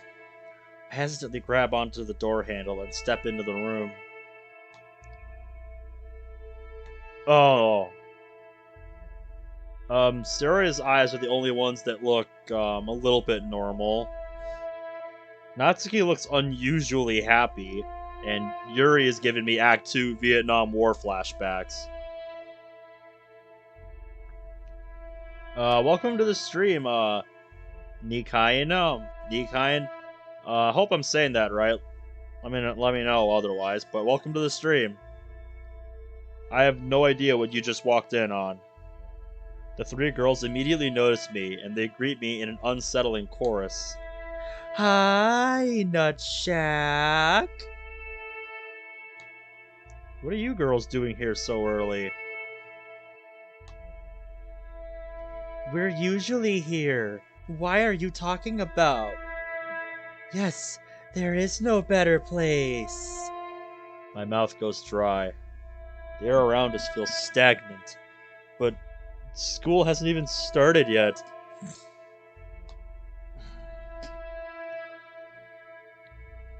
The girls stare at me like a pack of hungry wolves at a deer that's ready to flee. I don't have anything to be scared of. But still... Anyway, where's Monika? Okay, her character file's still there. And, she's right here, dipshit. But, yeah, good question. Tell your Monika not to look at the closet? Okay, good to know. Hi, blank kid. My question is met with unfazed looks and very slow shrugs of their shoulders. Not seen her since yesterday. Samesies. I myself have not witnessed her entering the school premises, or this very club room. Sorry. What's going on? Insanity. That's what's happening. I pause for a moment to let them start up a conversation. The air only gets heavier as the girls remain unusually silent for what seems to be the longest minute of my life. Out of the corner of my eye, I notice that the closet hasn't been opened yet. Oh wow, they actually edited the background to make it closed. Sliding past the three girls, I approach it and begin eyeing it. Try it to open. I think it's jammed or whatever. I have a bad feeling about this. Okay, Han Solo. Open it already. Oh. Oh. Oh, that's beautiful.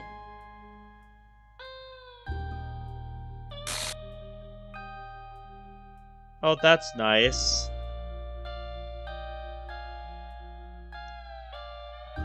Monika? What the hell? What the hell? Please, let this be some let this be some sick joke. Oh shit. Oh shit. They're not fucking around here. They're not fucking around here. For once, they acknowledge the character files. They're not fucking around here. Monika would never do this. She was always so confident and courageous.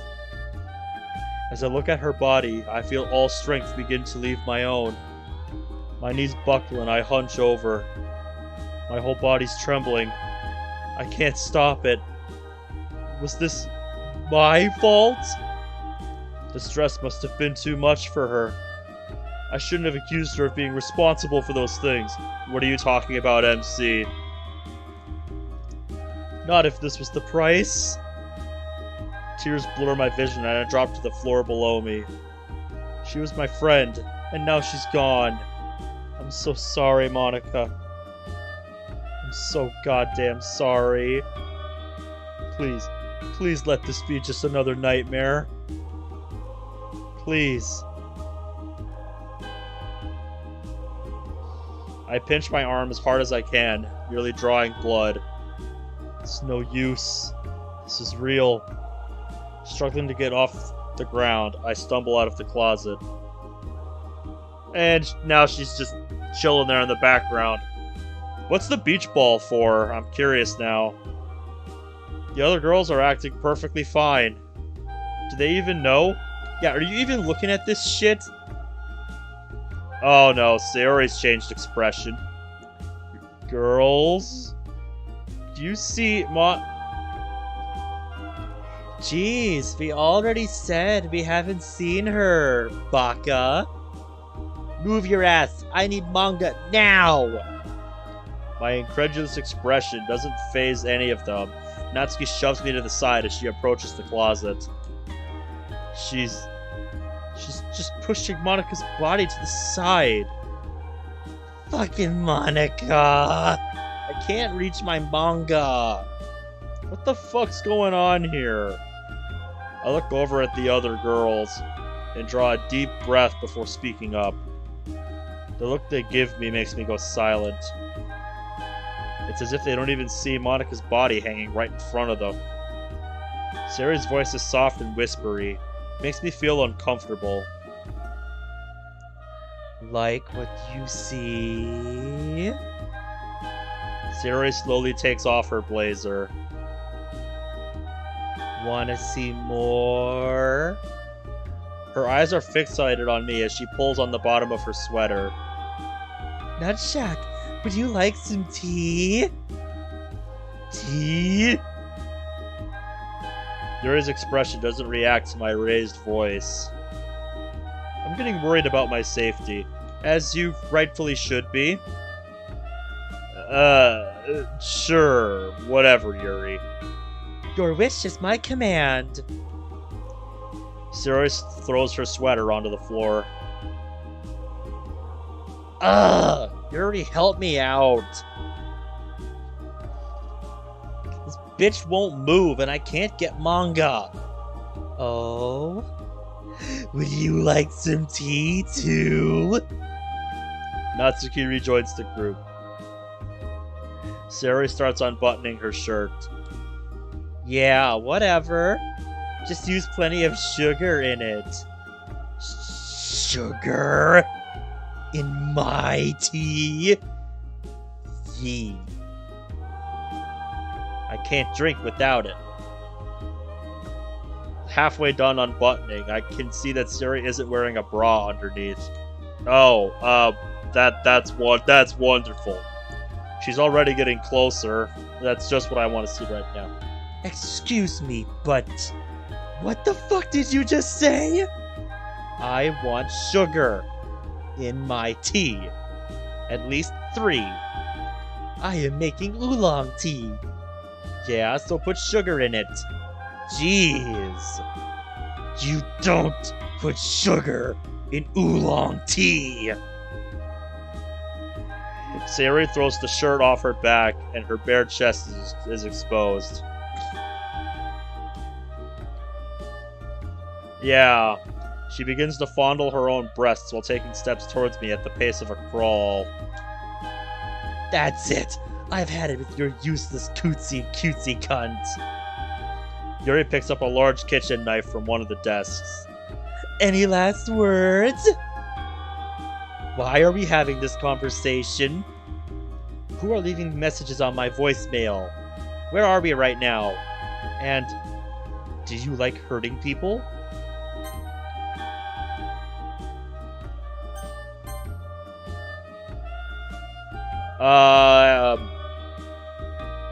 I will be impressed if anybody gets this reference. Because I know exactly what this is a reference to, and I will be impressed if anybody understands this reference. Do you like hurting people?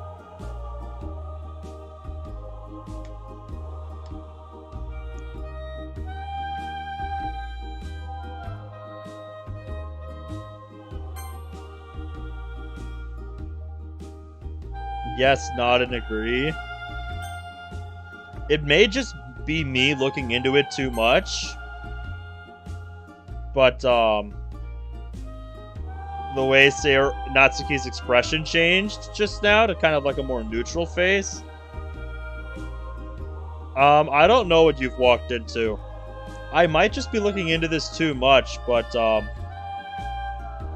this is one of, Face's questions from the creepypasta NES Godzilla creepypasta. Which, if you haven't seen, look up a reading of it. It's like almost 3 hours long, but it's fucking good. You idiot. In this world, it's kill or be killed. Why would anyone pass up an opportunity like this? Die! A few drops of blood splash onto Siri as she walks by. Help me! Natsuki takes a few steps. She collapses under the windowsill.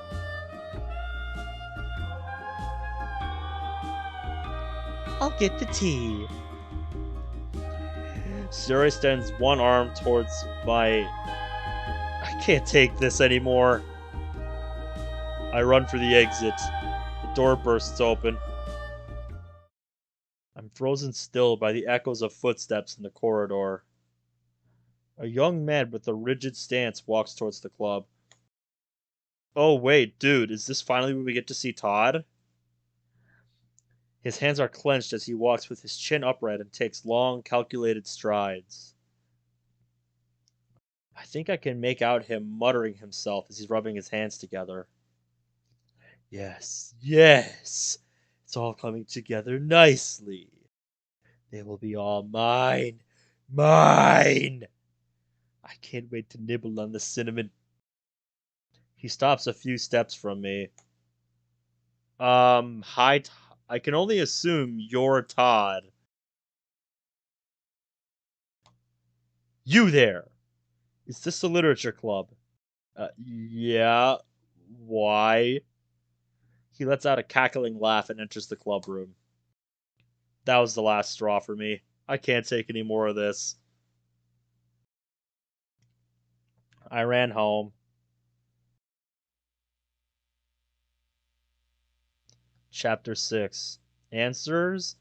Yeah, but we kind of threw the chapter system out the window a while ago. What? Okay, we have like a black and white painted club room. Kinda. Is that... What happened? Are we Natsuki perspective? What's going on? I'm so confused. To you. I couldn't... Wait, are we Todd perspective right now? Who did this?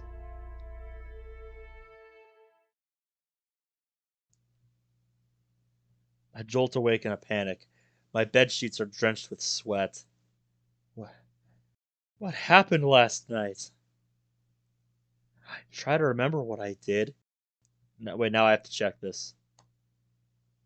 Okay. Okay.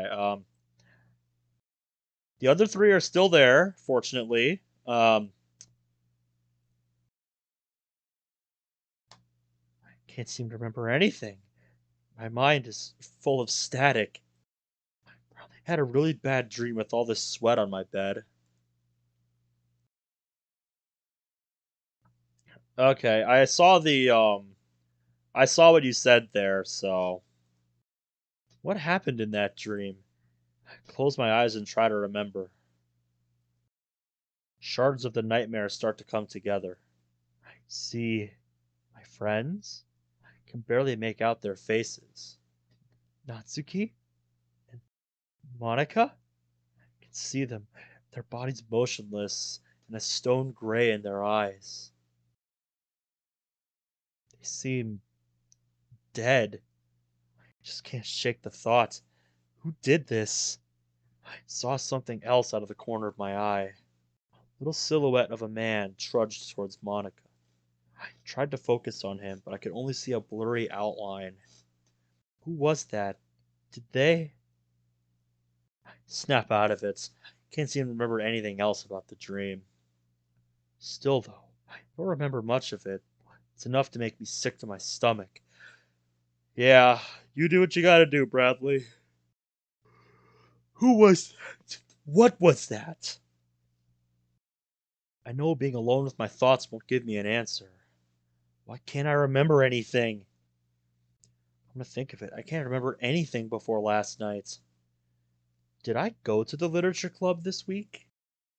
Certain I did. Sweat rolls down my face. I feel uneasy. Maybe it's just that I'm uncertain about everything. I can't remember a single goddamn thing that happened this week. Trying to remember the literature club made me even more queasy. No, dude, you're fine, Crisp. And, Raphael, welcome to the stream. I need to talk to somebody about this. I checked my phone. Late Sunday morning. I text Sarah that I'm coming over and I need to talk. If I'm being honest, having someone to talk to would calm me down. I head outside and shut the door quietly behind me. The sun's rays pierce my eyes, and I have to look away for a second. Have I really been in the dark this long? I don't remember at all. It's begrudgingly bright today.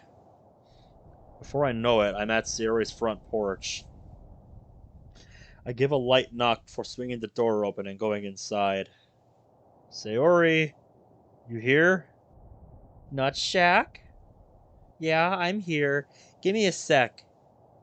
The faint smell of soggy cereal makes me feel at home. Yet I still can't shake the feeling that something terrible happened.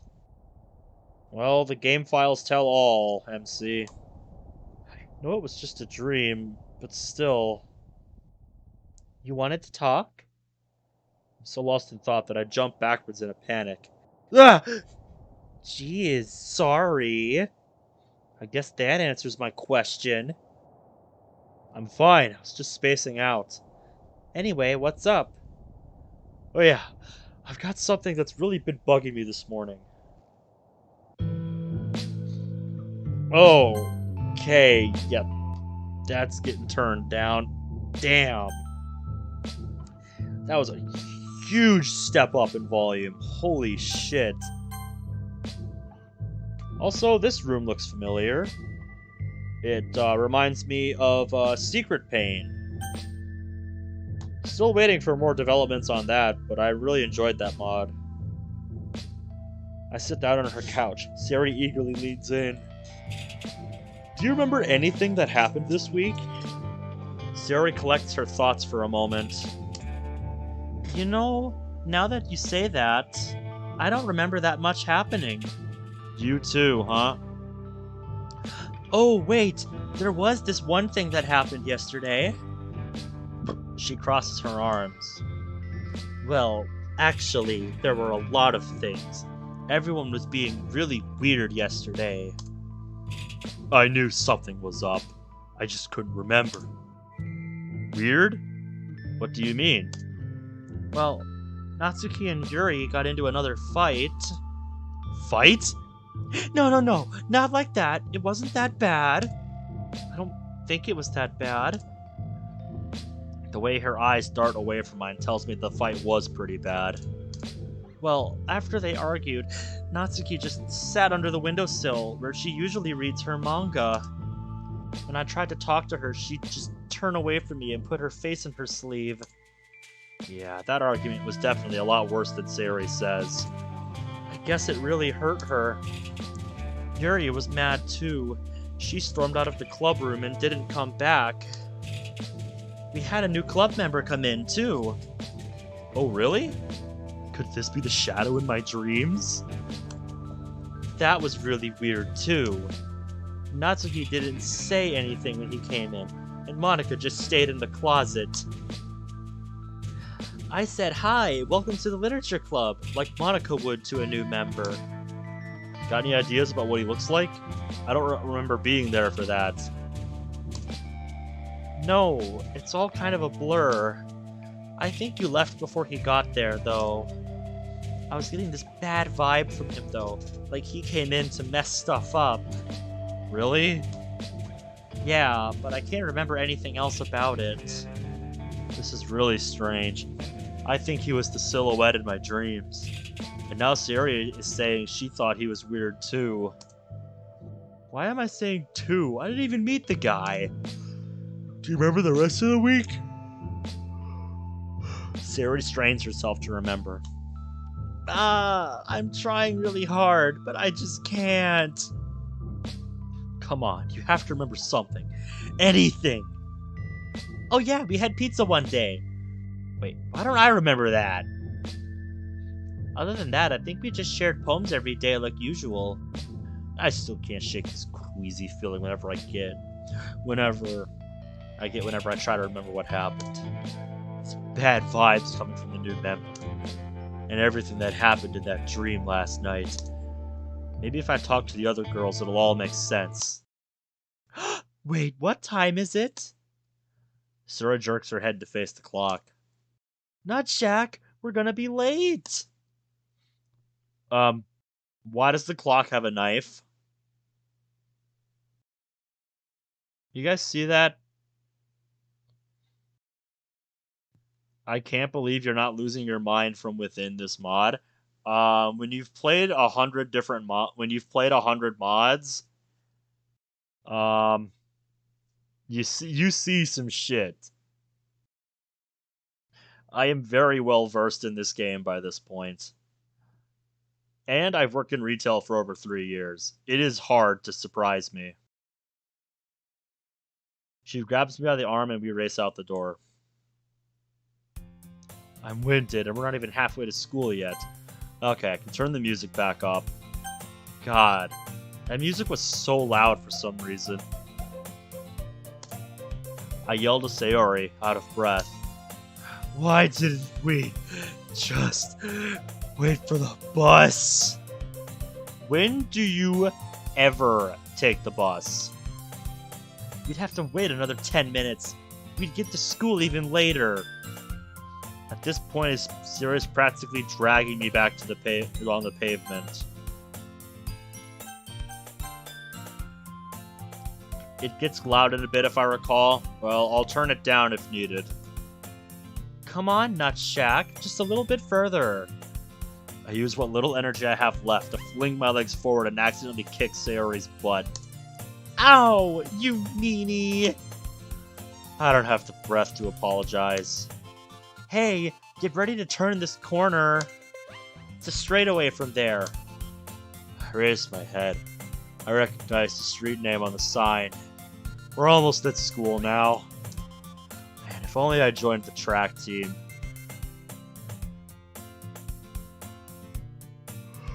It better not be a recall of the red screen. I have no idea what's coming, Chris. Ah, look out! I see the outline of a boy's school uniform before we go barreling into the dude. Ow, my head. Hurts like hell and my legs feel like lead. Open my eyes to see Sayori helping this guy up. Hey, we're really sorry about that. Sayori's apology is interrupted by her huffing and puffing. We were gonna be late. He had this weird dream, and... Jeez, you guys were really in a hurry. He rubs his waist, presumably where we ran into him. Anyways, I'll be fine. So I was right, this is Todd. What about him? He shoots a look in my direction. For some reason, he looks really strange to me. Gee, I wonder why that is. Tisk tisk. Maybe it's just my imagination, but his body matches the shape of the silhouette in my dream. Me? Oh, I'm fine. I get up and start walking. I don't know why, but I feel like I had to get away from him. He didn't say much, but he seems like trouble. Hey, Nutshack, wait for me! Sarah catches her breath and starts to jog over to me, but she turns around to talk to the boy. Hey, what's your name? I feel like I remember you from somewhere. He slowly turns his body to face us. He waits a couple of seconds before his name comes out. Todd. It's Todd. I was at the literature club yesterday. Oh, that's where we know you from. That's the guy? Well, that clears a few things up. Nice to meet you, Todd. We'll see you at the literature club today.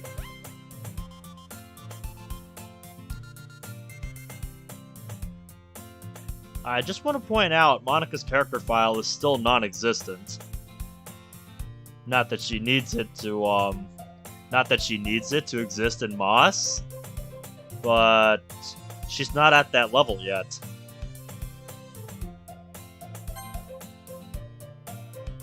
And, yeah. She hasn't said anything, so what gives? What gives? I'm wondering what's happening here with Monika. We'll see you at the literature club today. We part ways without another word. I sound friendly then, but I didn't want to look at him any longer than I needed to. I can't get over the feeling that this guy is going to do something terrible. I hope I made a good impression.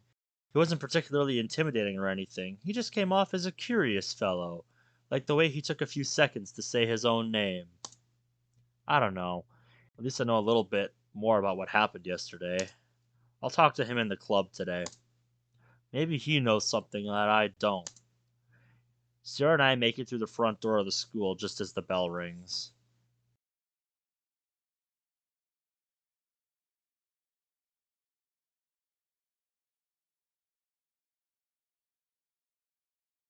Yeah, okay, just checking the game files. Yeah, you came at a good time. We just, got introduced to Todd properly.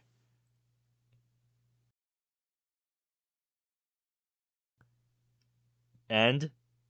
That, I was about to say, that can't be it. There's no way that's it.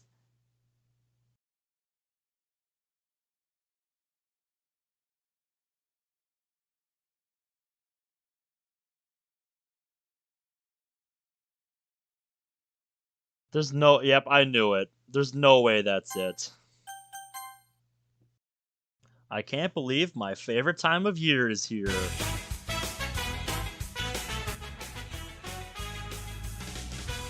Yeah, that's getting turned down. 'Tis Christmas. I'm gonna celebrate Christmas. I'm gonna celebrate Christmas by meeting the girls at Uncle Mugen's Hot Dog Emporium. But first, I gently open the window. Merry Christmas, everyone! I look down to see a kid looking up at me. Merry Christmas, little boy! What the fuck did you just fucking say about me, you little bitch? I like how his name is 9-year-old Scrub. Oh, it's this. I'll have you know I graduated top of my class in the Navy SEALs, and I've been involved in numerous secret raids at Al-Qaeda, and I have over 300 confirmed kills. I am trained in guerrilla warfare, and I am the top sniper in the entire U.S. Armed Forces. You are nothing to me but just another target. I will wipe you the fuck out with precision, like the likes of which has never been seen before on this earth. Mark my fucking words. You think you can get away with saying that shit to me over the internet? Think again, fucker. As we speak, I am contacting my secret network of spies across the USA. Your IP is being traced right now, so you better prepare for the storm, maggot. The storm that wipes out the pathetic little thing you call your life. You're fucking dead, kid. I can be anywhere, anytime, and I can kill you in over 700 ways. That's just with my bare hands. Not only am I extensively trained in unarmed combat, but I have access to the entire arsenal of the United States Marine Corps, and I will use it to its full extent to wipe your miserable ass off the face of the continent, you little shit. If only you could have known what unholy retribution your little clever comment was about to bring down upon you, maybe you would have held your fucking tongue. But you couldn't, you didn't, and now you're paying the price, you goddamn idiot. I will shit fury all over you, and you will drown in it. You're fucking dead, kiddo. Finally. New York City. That explains everything. It's New York. Of course it is. It all makes so much sense now. The boy proceeds to do a cringy Fortnite dance as I slowly turn away to check on my girlfriend. I hear her rustling around under the covers before she finally throws them off and stands up to stretch. Good morning, babe. She lets out the most beautiful yawn that has ever been bestowed upon my ears. It's the kind of yawn that only the best girls can make. It's the kind of yawn that can end wars, thaw the iciest of hearts, and cure the worst of diseases. Hey, I've heard this before.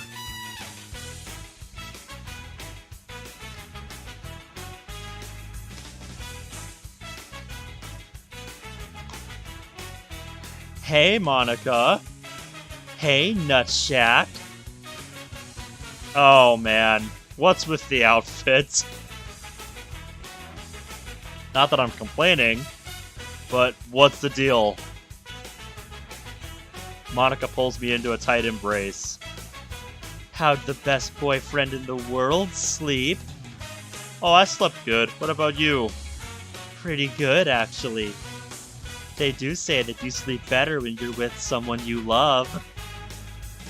And that they do. Suddenly, we hear more rustling, and another person emerges from out under the covers.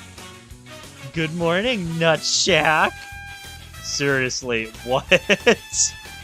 What is happening right now? How did you sleep? I slept great. I loved being in your arms. Hearing your heartbeat was so dreamy. It actually made me sleep soundly last night. Glad I could help you with that, Natsuki. We hear more rustling again, and the person gets out from under the covers to join us. Good morning, my beloved. Yeah, it easily would, Bradley. Hey, babe. I pull Yuri into a tight embrace. And how did my favorite girl in the whole wide world sleep last night? I slept great. I dreamt all about you, Nutshack. Holding onto your toes through the night as I dreamt was an exhilarating experience. Glad it was, Yuri. Wait, is Sayori up yet? Natsuki walks over to the bed and throws the covers off. Sayori, get up, you dummy. We need to get ready. Sayori moans as she groggily pulls the covers back onto the bed and over herself. 5 more minutes. Ugh, you're unbelievable sometimes. Just give her 5 minutes. We can use that time to get ready. Yeah. I walk over to my closet to pick out what I should wear while the girls head over to their respective bags to dig for their clothes. Hey, Nutshack, which outfit would you like me in? Yuri shows me 2 possible outfits that look nearly identical. Without fit. I wink at Yuri. Ooh. That gets an award. Maybe if we weren't going out in public, I wouldn't want to be too distracting. Yeah, Yuri, you'd cause some traffic accidents with those guns of yours. Better holster 'em.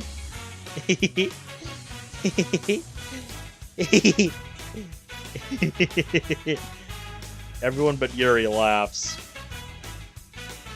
Yeah, but we only need to keep the big guns covered, ladies. What's that supposed to mean? Oh, nothing. We continue to get ready in relative silence, only occasionally broken by Sayori rustling under the covers. Alright, you guys ready? Ready when you are, Nutshack. We walk out the door and head out to hit the city. While making our way towards the city, I see the same kid who I saw doing that cringy Fortnite dance right by my house sitting on a bench on his phone. This shotgun is bullshit. Fuck you, ninja. You probably subscribed to T-Series over PewDiePie. The kid suddenly notices us walk by him. Hey, you! He points at me. Fuck you! I'll destroy your bloodline, you fucking bitch! 1v1 me right here, right now. Your mom gay. The...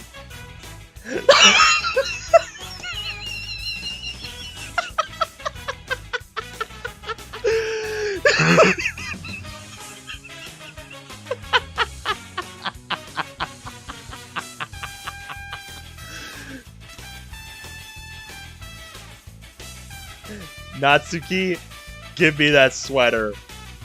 Give me that sweater right fucking now. I need that. That is fucking amazing.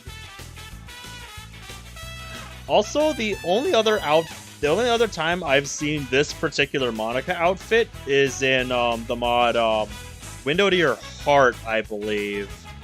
So props for using a rarely seen outfit. They look at me with a concerned look.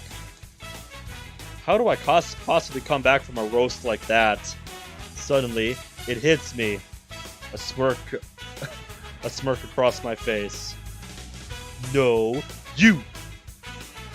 Everyone's face drops. I hear tears start running down the kid's face. He knows I've bested him. He turns around and runs down the street, back to his house.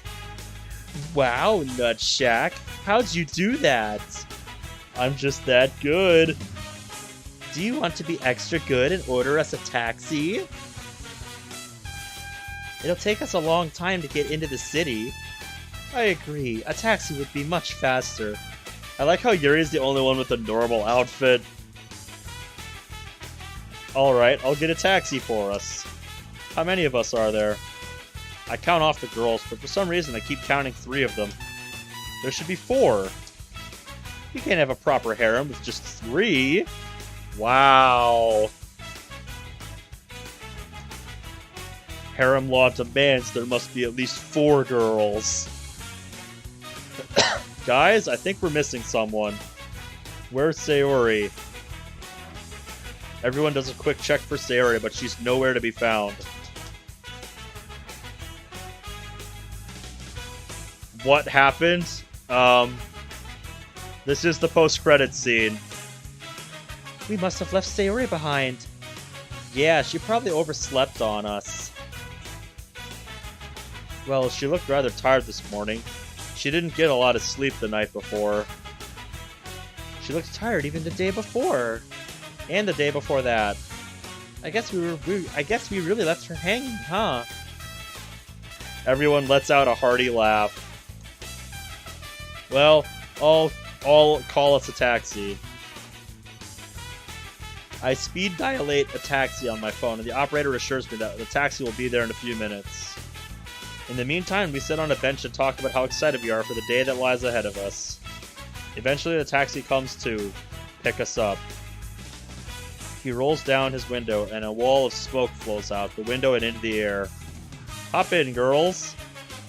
I am the taxi driver now. The taxi driver says in a raspy, irritated voice, I am Russian.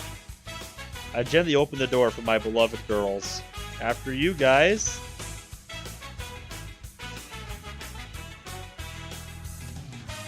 Monika, Yuri, and Natsuki file into the car as I tip my fedora to each of them as they enter. When did he get a fedora? Oh, fuck it, who cares? Milady. Milady. Milady. I turn around to enter the taxi. However, there's no room for me. Sorry, kiddo, I only got room for 3. There's a small purse with some jewelry flowing out from it in the passenger seat next to the driver. That's quite alright, sir. Please, take them to Uncle Mugen's hot dog emporium for me, please. Whatever. Nutshack, how are you going to get there? It's fine, I can walk. It's an hour by foot, Nutshack.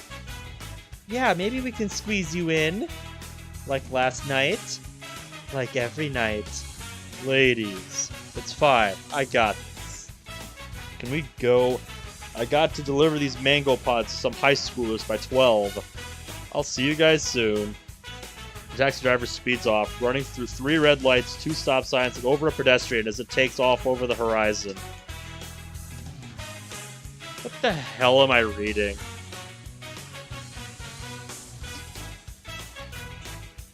Guys, this mod has officially broke me.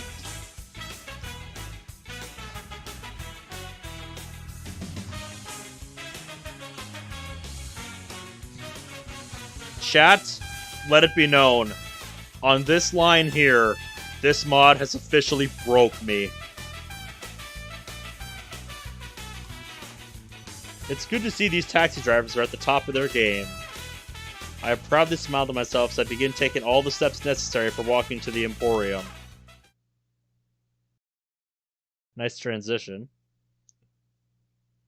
After exactly 59 minutes and 59 seconds of walking city block after city block, crosswalk after crosswalk, corner after corner, I finally arrive at the hot dog emporium. I spot the girls on a nearby bench, clearly waiting for me. I did it, guys! The girls turn around to see that I have arrived. It's party time! Yuri said it'd take 1 hour to get here. I'm proud to say I did the trip in 59 minutes and 59 seconds. Just barely got that sub-hour speed run. Let's fucking go, guys. The girls give me a standing ovation as they clap and cheer for me. How did you pull it off, Nut Shack? You must be a pretty fast walker to have gotten here that quickly. He's the best boyfriend ever, that's why. I knew you could do it, Nut Shack. You are best boy. Thank you, thank you.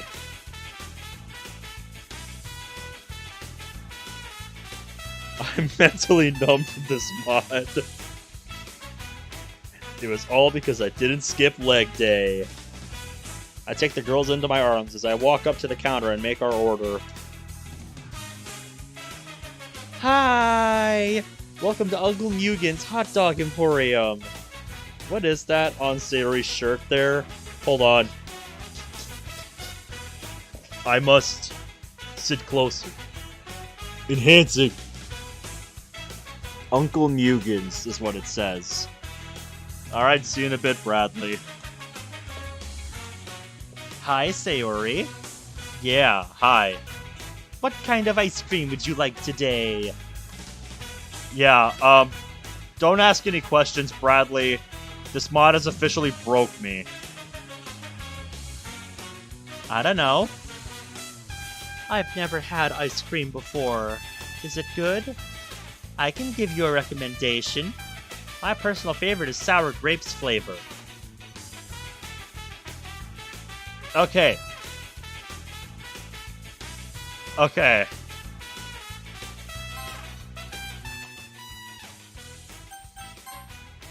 Okay. Guys, I have worked in retail for over 3 years, and not even I have heard of this flavor. We literally have an entire aisle dedicated to just ice cream. An entire aisle. And not even we have this flavor.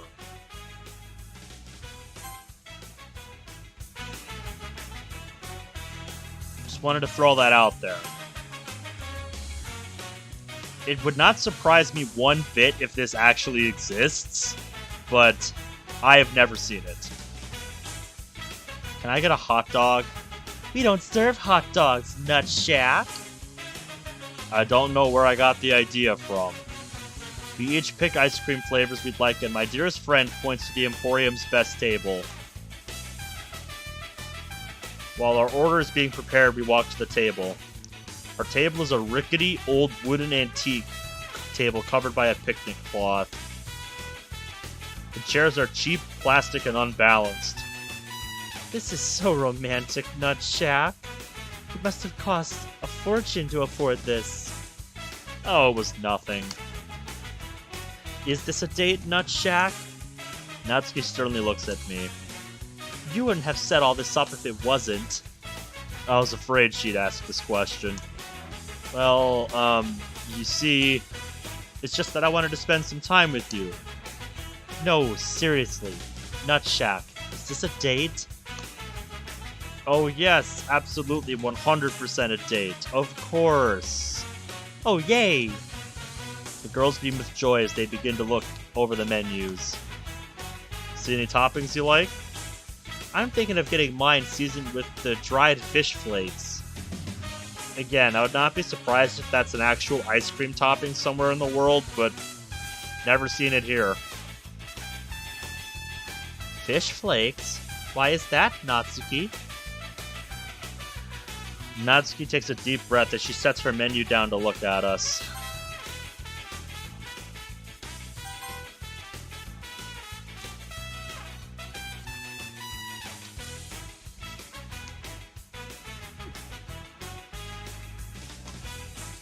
When I was little, my parents used to take me here once a week for dinner. And one of the things my mom got me to try was the fish flake seasoning. At first, I was a little hesitant to try. Once I did, I fell in love with it. It's always been my favorite seasoning, which is why I always try to get it when I can. It always reminds me of the good time we shared. Anyway, it's really good. I recommend it, really. We all sit there in silence for a moment. Who knew Natsuki liked fish flakes that much? Well, if you recommend it, Natsuki, I'd be happy to give it a try. That's the spirit, Yuri. It's about time you started listening to the chief's advice. Maybe if you could listen to my advice on finding good literature, we'll be even. Maybe I will.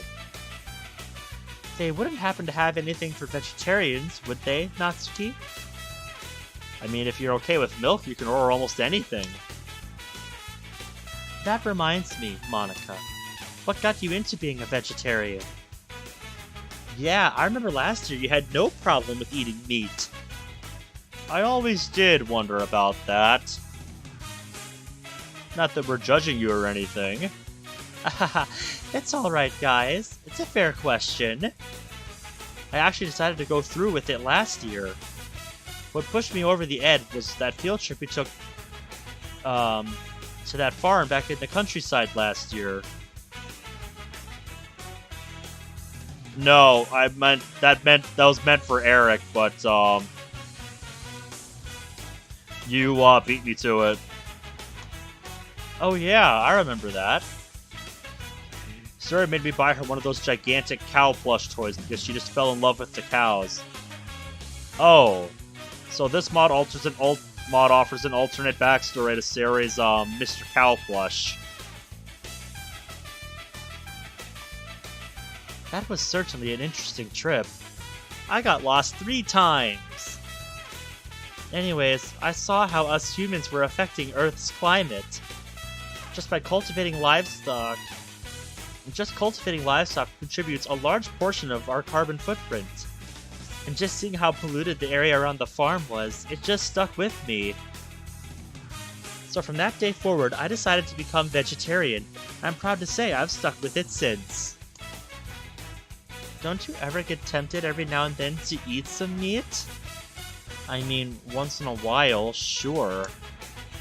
It was really hard during the first few months, but after a while you develop self-restraint. The longer you do it, the more accustomed you become to it. That makes sense. I was sort of like that when I started trying to brew my own tea. Whoa, you brew your own tea. I mean, yeah. Where else do you think the tea I give you guys comes from? It comes from my own little brewery station back home. Yuri, that's awesome. You should totally show us your setup. I'd love to. Maybe I can even teach you guys how to brew your own tea. Aw, but it wouldn't be the same if you didn't brew it. Not Shaq. Yeah, Yuri. You always seem to have a magic touch to your tea. Why, thank you guys. Yeah, it sounds like it could be fun. Finally, Sarah comes by with our food. Here you guys are. 4 ice cream sundaes. But it's Monday. Sorry, I wasn't really good at math. Or anything. Enjoy your Mondays. The stupid is running so deep it hurts. Oh my god.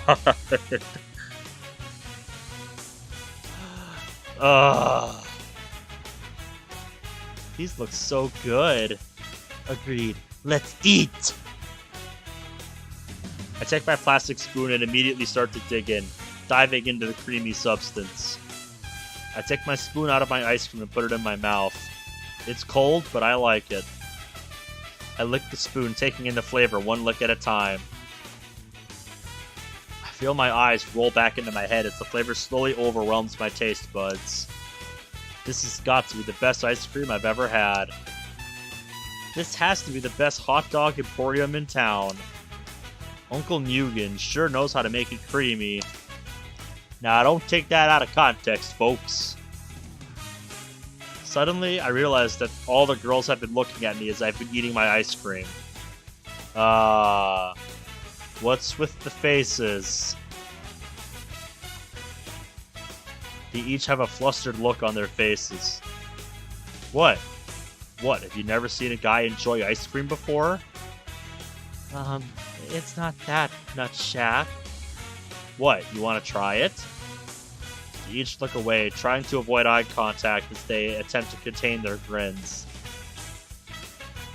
They must really like seeing me lick this ice cream.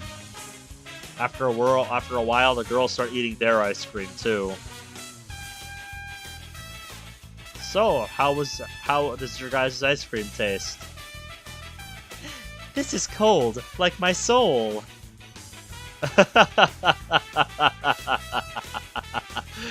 Wow.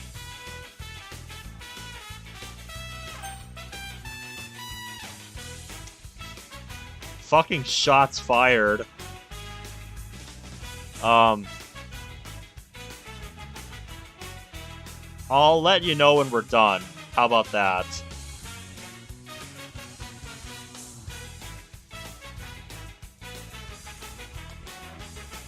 This is cold, like a dead body decomposing in a classroom for a weekend. This ice cream reminds me of my dad. Why is that? I don't know. Beats me. We continue eating our ice cream.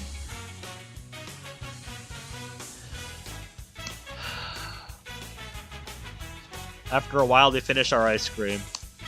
That was fun. I enjoyed that. Yeah, let's do this again. We walk up to the counter to say sayonara to Sayori. Hey Sayori, we're gonna go now. Merry Christmas. Nutshack. Oh, finally, that song stopped. I felt like I was starting to go insane listening to that. My god. I don't feel so good. Oh. Goodbye, Sayori. Goodbye.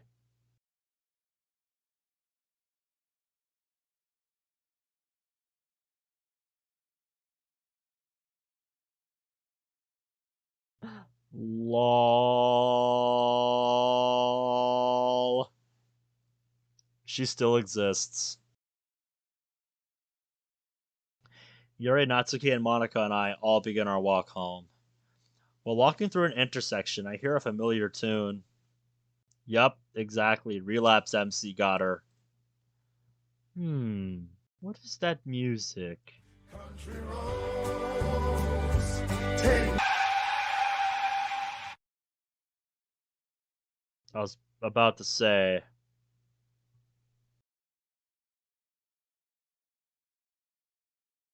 This was like the worst bedtime story.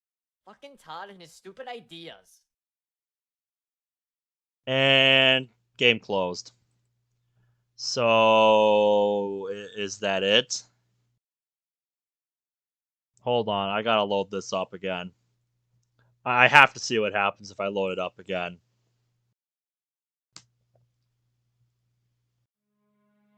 Is that it?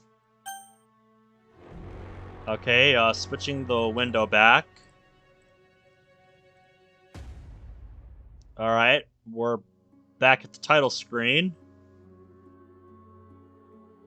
That's it. Wow. What an ending.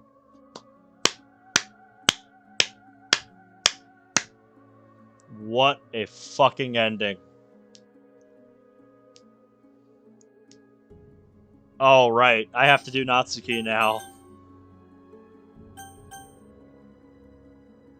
Yeah, I will. I'm just gonna set skip unseen text.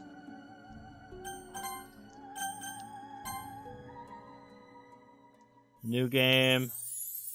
Chapter 1. A new member. So, don't mind me. I'm just gonna hide the screen so you don't have to look at this shit. I'm gonna skip ahead.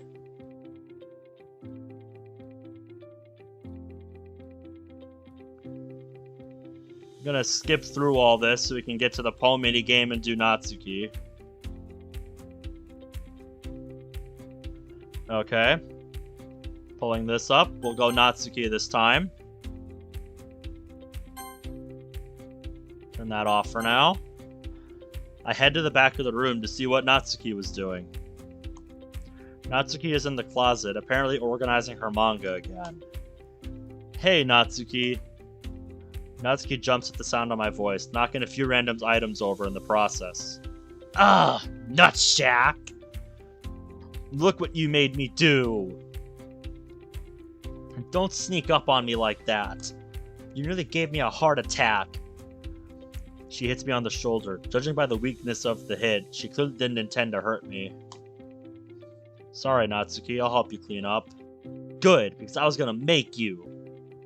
We take the next few minutes to clean up the mess Natsuki made, and I help rearrange her manga. There! Now everything's nice and perfect in here. Until Monika moves it around again.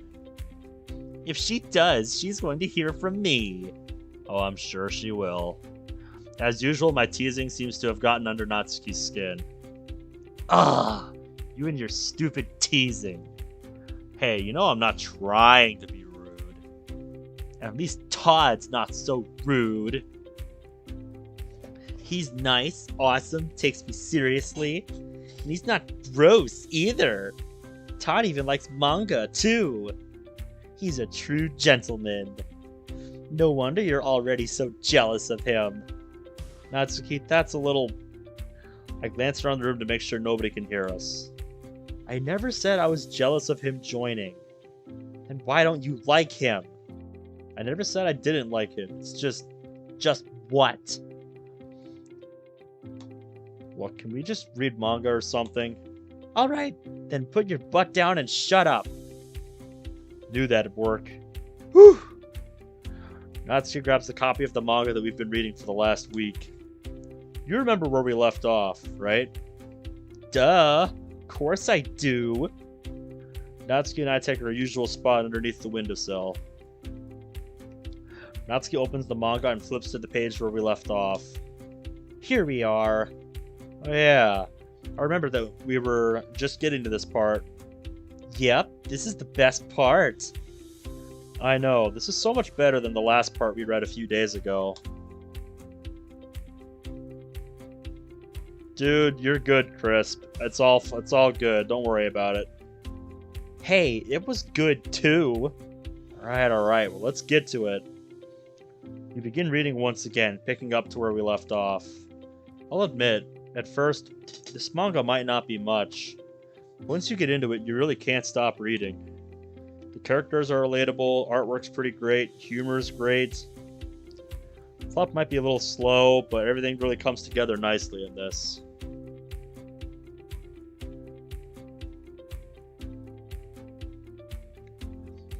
Dude, Bradley, I wish I understood my headset.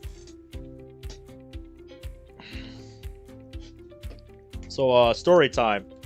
In plugging my headset into my computer, I plugged it into the wrong audio jack. So when I unplugged it and plugged it back in, still into the wrong jack port, it crashed my whole fucking computer. Don't ask me how plugging and unplugging a headphone jack is capable of crashing a whole computer, but apparently it is.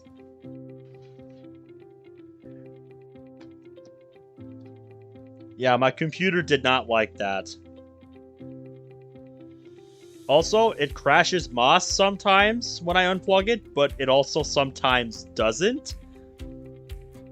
And then, like, 1 in every 20 times I plug it in, it just doesn't fucking work. But then when I unplug it and plug it back in, it does work. My headset makes no fucking sense, is what I'm saying. It is a Turtle Beach headset, so there is that. It's like Natsuki once said, don't judge a book by its cover. Just when we were getting into the story, Monika called out to get our attention. Alright, we can skip now. Alright, this time we're going to do Natsuki. So I'm going to save just to be sure here. Alright, this time, it's time to do Natsuki words. Ah.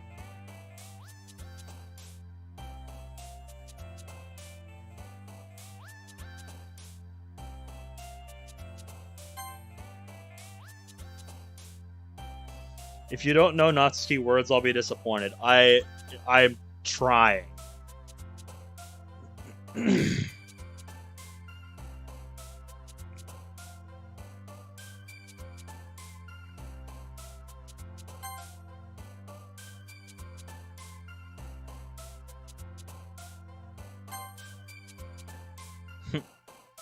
Boop.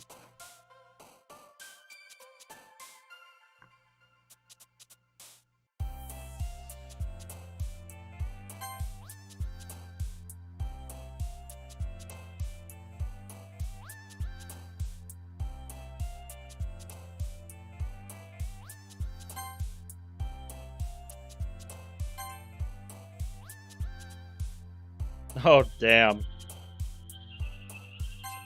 Probably turn the music up a little bit.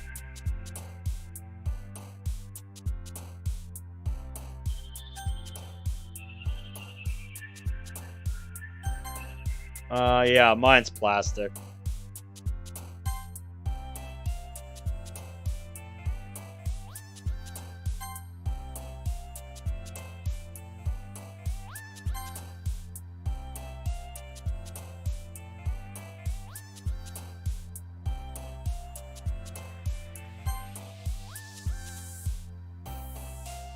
Also, YouTube just said fuck you and kicked me out.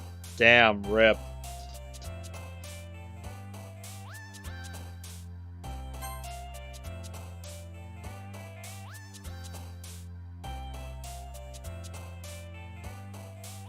Said something like an error, so I had to restart. Wow. Wow, that's dumb.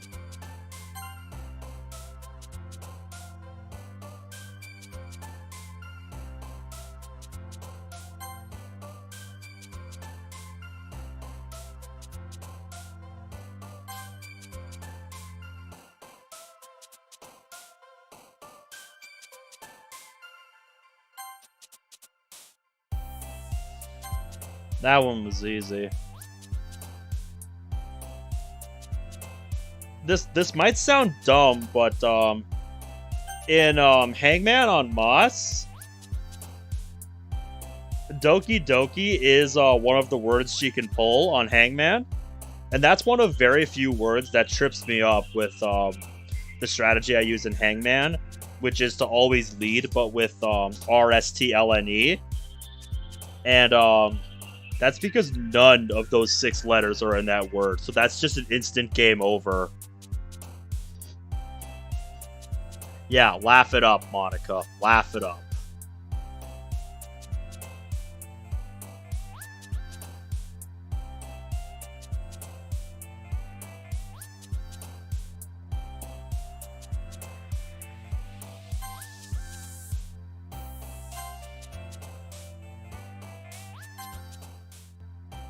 Okay, we did Natsuki this time. Ow.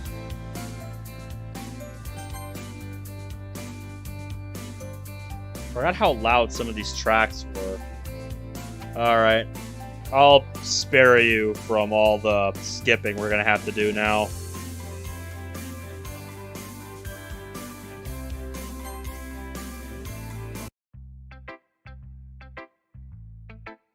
Okay. We're at something original now. I decided to check up on Natsuki. As I get closer to the closet, I hear Natsuki's exasperated sighs and groans. Come on, where is it? Where did I put it? Ugh, forget this. I see Natsuki storm out of the closet, seemingly on the verge of tears. What's wrong, Natsuki? It's not like you'd care or anything. Oh, come on now. You know that's not true. You know I don't like to see you or anyone upset. You... Natsuki hesitantly looks up, glossy-eyed. You really mean that? Of course I do. So, will you tell me what's bugging you? can't find my manga box. It was an exclusive one that I got at this convention a while ago. I wanted to put all my manga in there because it had more room, but now I can't find it. You lost it? No. I think one of the teachers got rid of it. Well, I don't know. Not even Monika knows where it is. She swore to me that she or the teachers didn't touch it. When's the last time you remember having it? Yesterday. I brought it to school with me, and the first thing I did when I got here yesterday was that I came here and put it in the closet. I see. Guess I'll take a look for it then. Good luck. I enter the closet. So, what'd you say it looked like?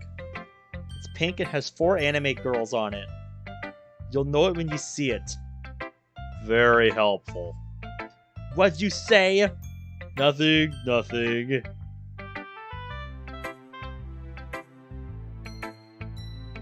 After about 5 minutes of searching the closet, I can't find anything that matches the description. Which means one of 2 things happened. 1, it was stolen or accidentally taken. Or 2, she took the wrong box and it probably got used for something else. I emerged from the closet, hesitant to break the bad news. Hey, Natsuki? She looks to me as if she already knows what I'm about to say. Yeah, I can't find it. Maybe you left it at home? Guess I'll have to look when I get home. Thanks for helping, I guess. Anytime, Natsuki. Natsuki manages a meager smile at me, but it quickly fades when Monika calls out for attention. Alright, back to skipping for a little bit. Okay. We'll go Natsuki first this time. I decide to go to Natsuki first. However, as I walk over to her, she's already exchanging her poem with Yuri. Oh well, I can wait for them to be done. It shouldn't be that long. Oh, this again. Okay. Yeah, back to skipping.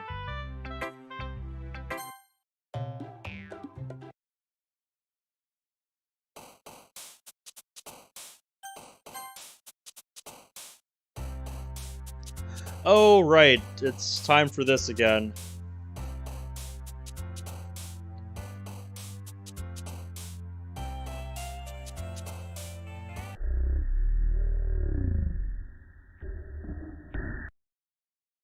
Yeah, I can't skip this.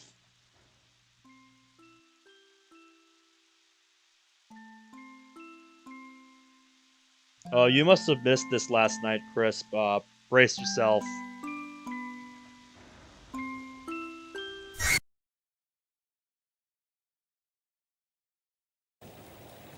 Oh, right. I didn't have the screen up, but all you missed was a jump scare.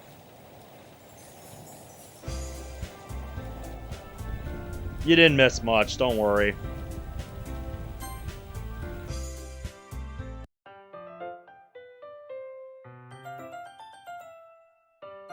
Alright, I don't remember if this choice matters. I don't think it does. Do I want to read manga again with Natsuki? Who am I kidding? Of course I do. I start making my way to the back of the room. Oh, this is where we trip.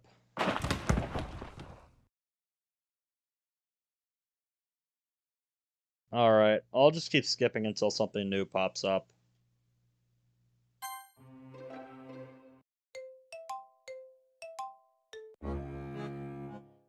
Right, this was the rap battle. Puppet show.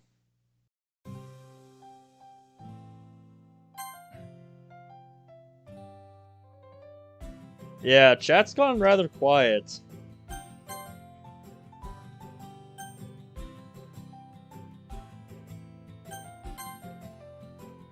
Yeah, I know, Eric, so I don't expect you to be chatting much. And come on, let's go. Okay, there's a line apparently I haven't seen yet. Oh. So there's one changed line from Natsuki route to Sayori route. Weird. Alright, I'll keep skipping.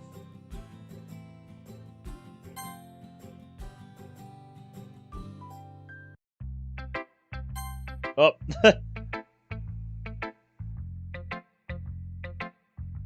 Okay, this is different this time. Last night we had Sayonica hanging out in the background there.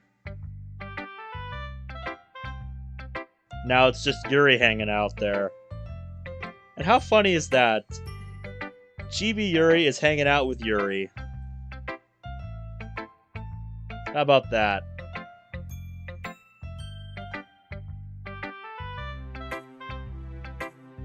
Oh wait, is there one for Libitina? Damn, I kind of want to reset till I get that now.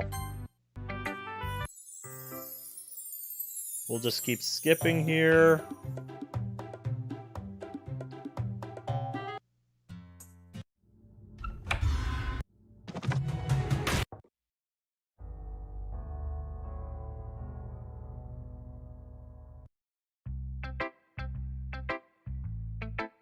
Okay.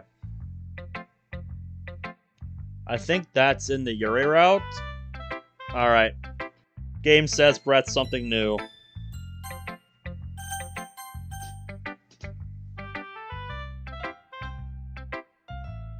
I'm not sure how you get it. It might be random. Well, we could try it.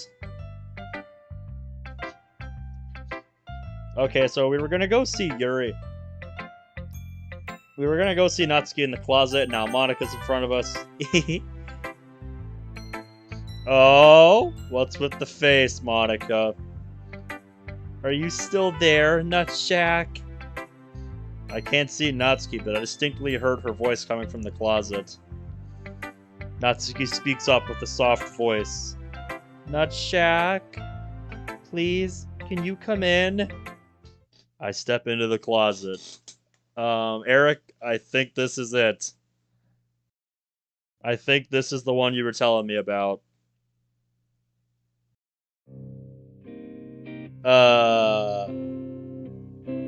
Well, this looks familiar.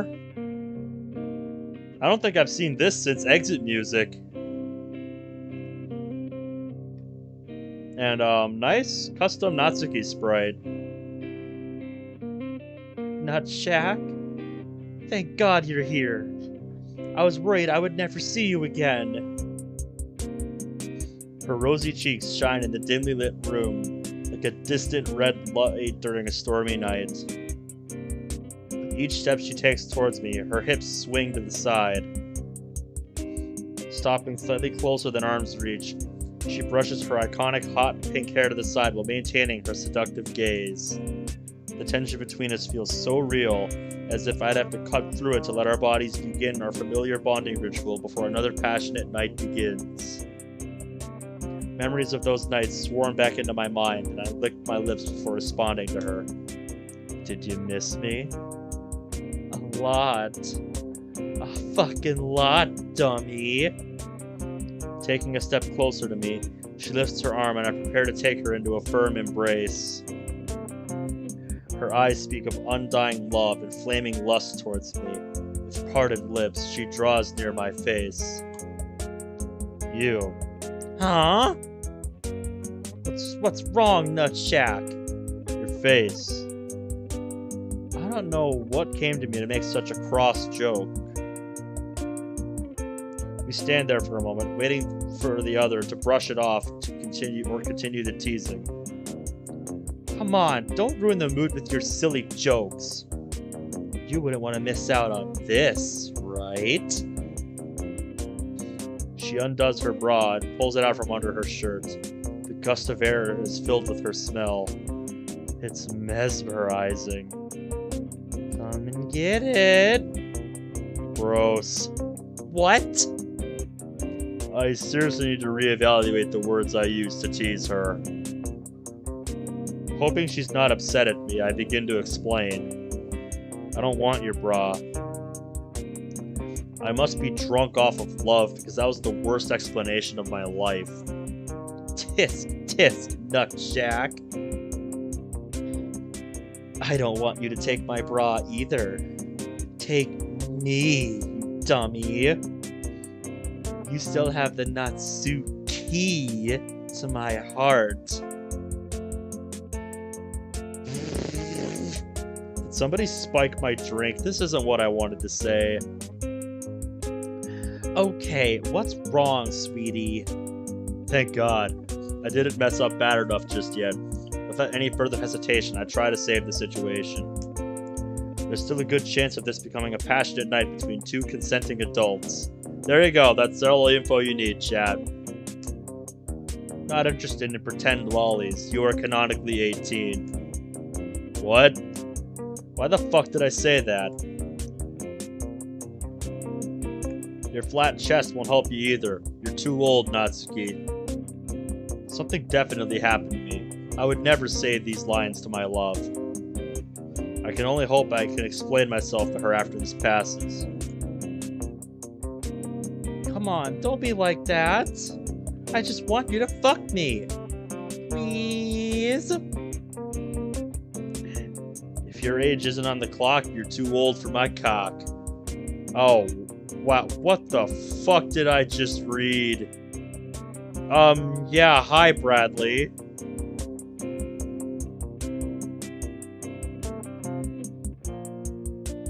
I have no idea what the fuck I just read.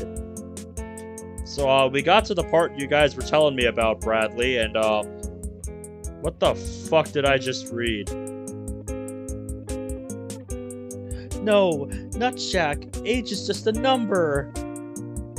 This can't be happening. I must be dreaming. I will bake you a batch of your favorite cupcakes.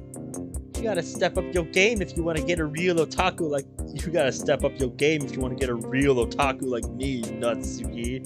Nutsucky. Excuse me. I give up. This is a fucking nightmare. My in-game self says it all. No, it's even worse. It's a nightmare with no fucking. I find your lack of cat ears disarousing. Do you know how high the age of consent is? Well, it depends. Well, it depends on the... Wrong. The answer is too high. You could be a mother of 4 by now. That's low even for a nightmare. But, Nutjack, I really like you. I don't care. Your lollipop is past its prime. I am neat, but I have no time for you. Anime club, here I come. Can I come too? I just want to come. No, only degenerates and lollies allowed. Go talk to your friends in the retiree home. Nutjack, don't leave me! Play with me!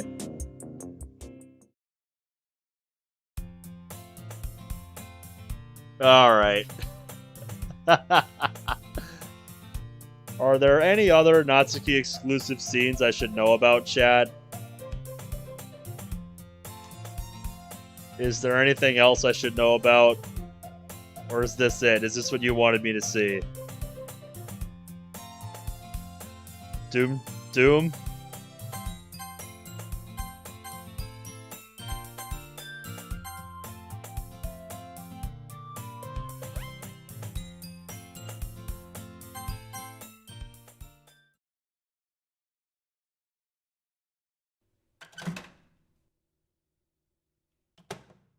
Sure, I'll play the Doom music again.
Alright, I'll skip some more and...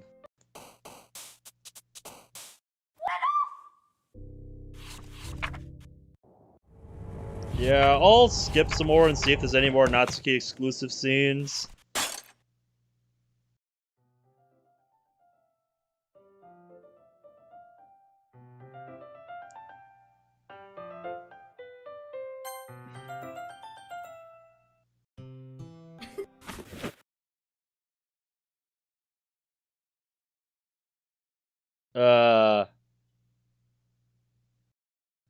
Apparently having skip activated, breaks this.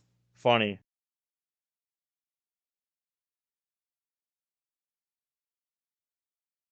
It won't let me skip anymore. We should speed through the Yuri route.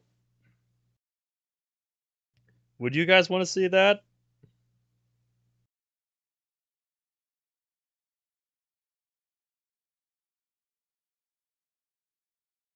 No. Monika? Oh, this again.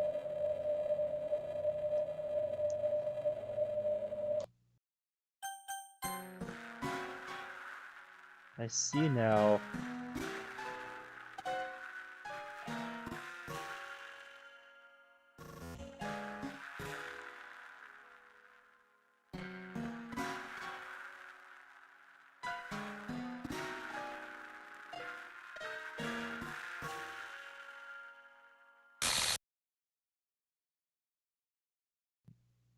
I wonder why it won't let me skip anymore. Man, I hope Todd joins us soon. Yeah, because I wanted to see that again.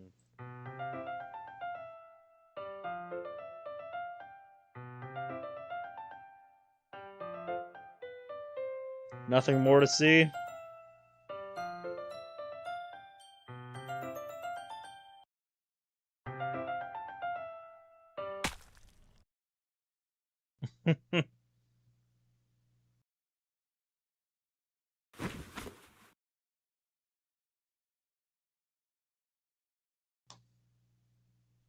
So, unless we do Yuri scene, would anybody want to see Yuri scene?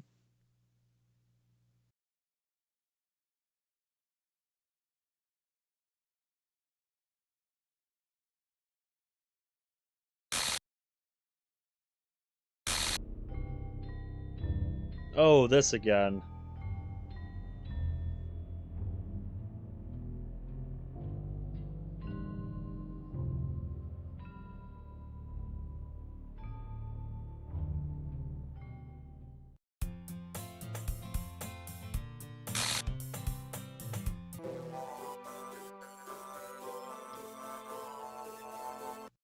Beautiful.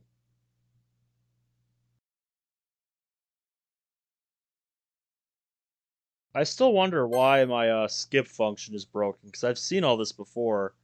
There's nothing new here. It's just...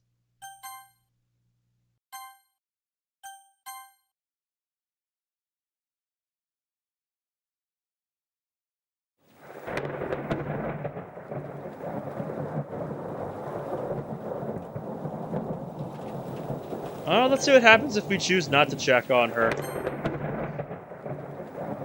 Whatever, if she wants to be slow, she can drag herself to school alone. I'm not gonna catch a cold for her.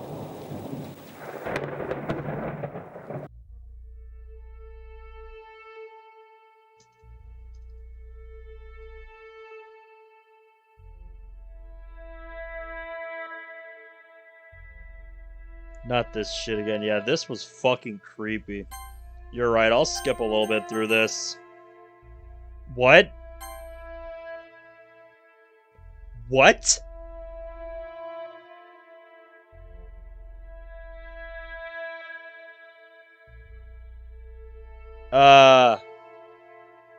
You guys see that I have skip unseen text on, right?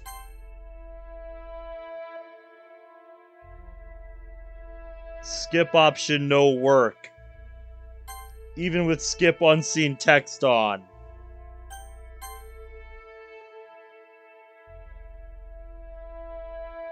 What the fuck did you do to my skip function?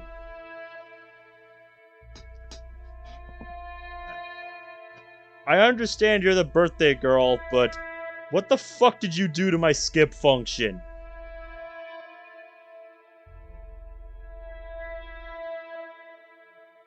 I've never seen that before. Okay, now you have my attention, Mod. Now you have my attention. I've never seen that before. Where even with skip unseen text on, your skip function is disabled.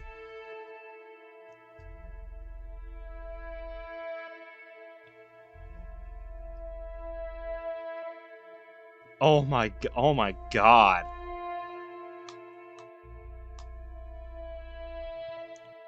I can only make my own makeshift skip by setting auto forward to the lowest time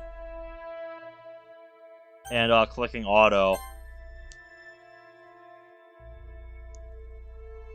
Alright.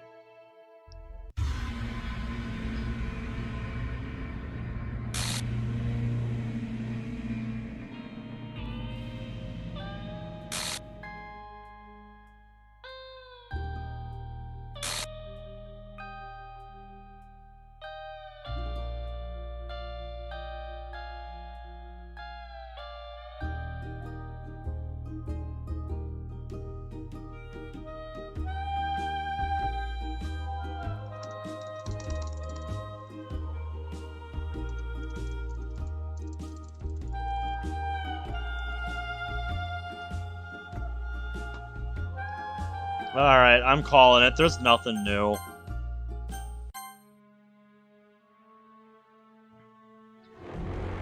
Yeah, if it won't even let me skip around, hard to know when there's new stuff, so I'm not gonna look for it. Okay, I'm guessing that's all the new stuff. So, we could either fire up the other mod I had planned for tonight, but I'm not sure if that would run too long.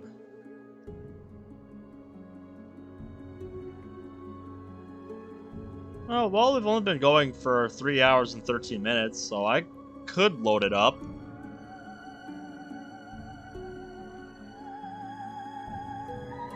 I don't know, do you guys want to see, your exclusive scenes, or should we just move on?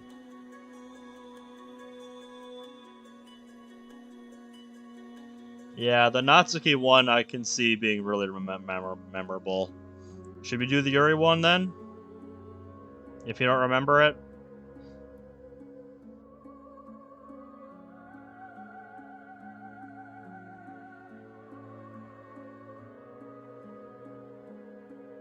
Alright, we'll do the Yuri scene this time.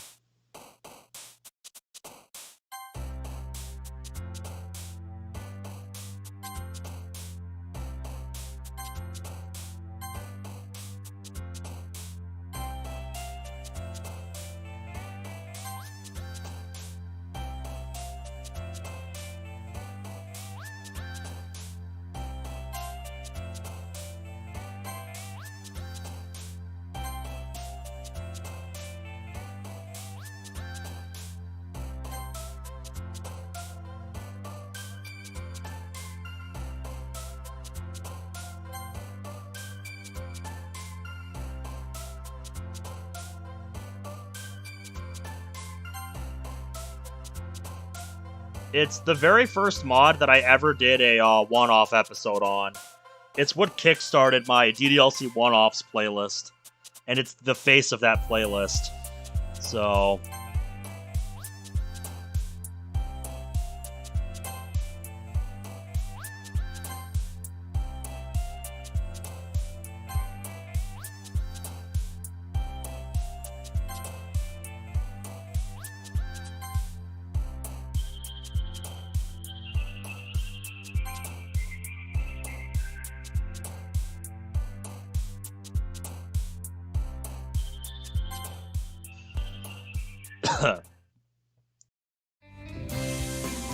Ow. Okay, yeah, get fucked.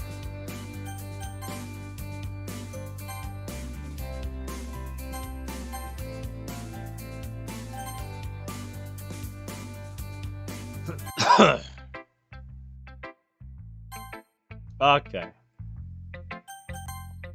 I decide to check up on Yuri. She seems to be reading something, though it's not Portrait of Markov this time. I don't recognize the cover. Looks like a scrapbook of some kind. Hey, Yuri! She nervously shuts the book down and turns to face me. Oh, hey, Nutshack. How are you doing today? Doing alright, I guess. What about you? Oh, I'm fine. We stand there awkwardly for a moment, trying to figure out what to say next. Finally, I just decide to break the ice. So, what you reading there? It's nothing really important. It's something for school. Can I see it? Oh, you might think it's weird.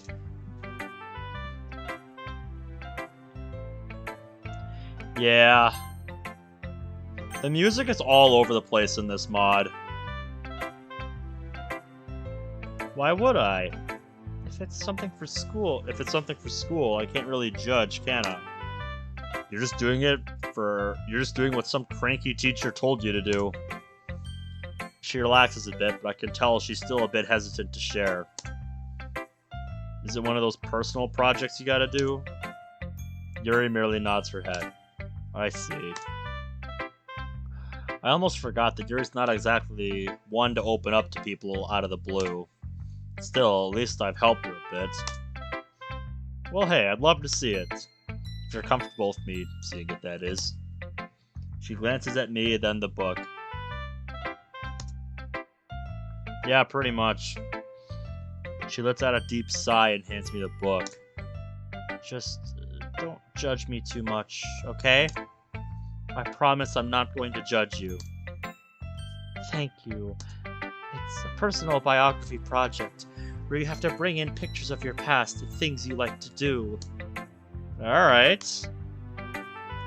I open the first page of the book. The first thing I see is an old photograph of what I assume to be Yuri as a small child and her parents. I also see several pictures of Yuri laid out in a timeline from her earliest years up to the present. Even as a kid, she loved purple. What do I rate this mod? I'm trying to come up with something witty to say, but nothing's coming to me right now.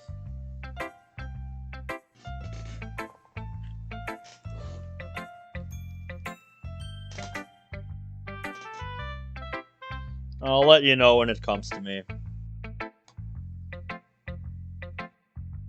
I feel very self-conscious about that picture. In front of me is a picture of Yuri with purple glasses showing off purple braces. Ugh, I look like such a freak. Hey, it's okay. Honestly, probably everyone thinks that way when they look back at themselves from middle school. Sarah and I have plenty of stories about the stupid things we did during that time. It's really nothing to be embarrassed about. She takes a brief moment to collect herself and reflect on what I just said. Okay. Thank you, Nutshack. I really needed to hear that. Yuri went on to show me the rest of her scrapbook, where she showed me all sorts of cool things. She showed me this beautiful picture of a starscape that she took while out on a camping trip a few years ago. I also got to see some of her knife collection. I don't think I've ever seen so many different colored knives in my life. I'm just about done with the scrapbook and hand it back to Yuri before Monika calls out for attention. Alright, skip. I decide to go to Yuri first. After all, her feedback has been pretty meaningful to me. However, as I walk over to her, she's already exchanging her poem with Natsuki. Skip. This again.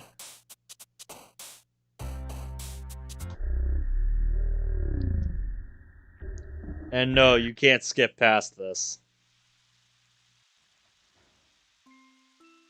I'll actually keep it on screen this time.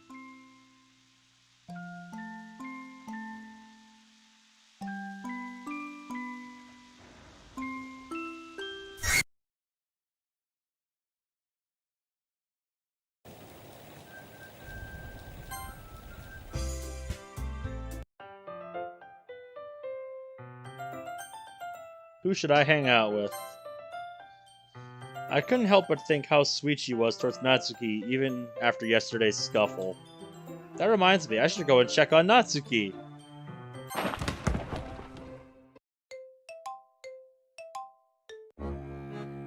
Oh right, rap battle time.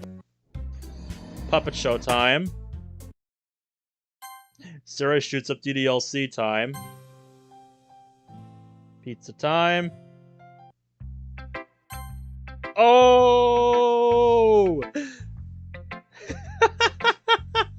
That's adorable. It's still Yuri, but now she's got the blankie. Oh, she's all cozy.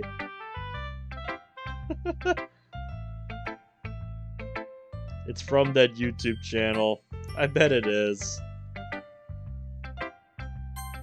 That's awesome.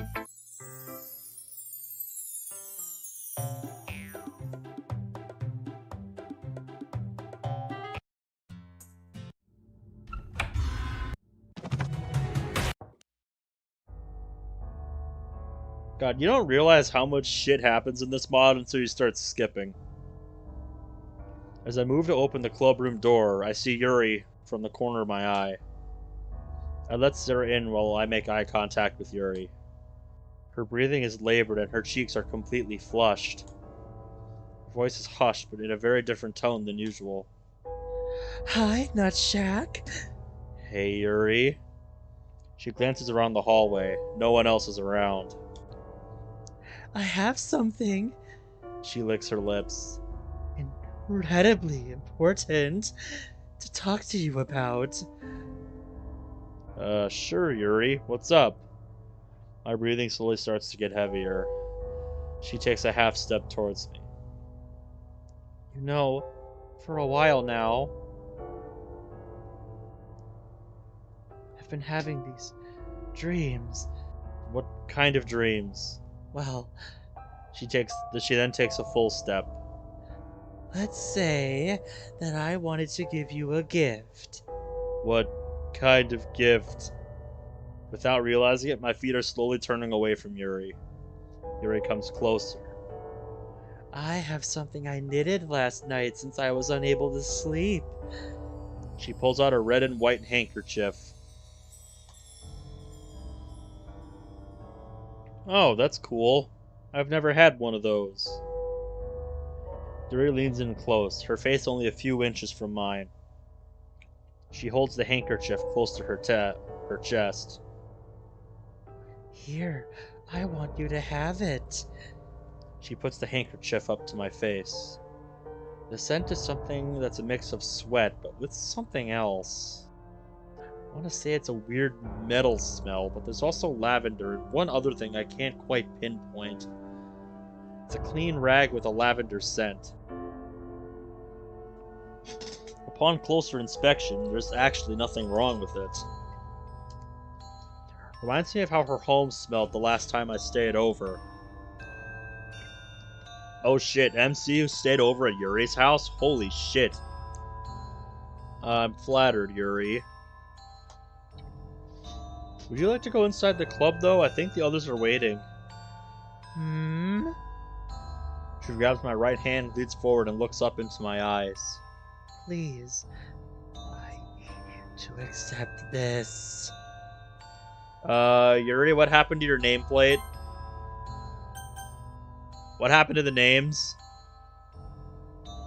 What are you doing, game? Okay, then. Yuri's hand is clammy as she turns my right hand palm up. She then places the handkerchief into my hand and closes my fingers around it. She doesn't let go of my hand. Instead, she places it on her face. She's hot. If you need to use it, just think of me.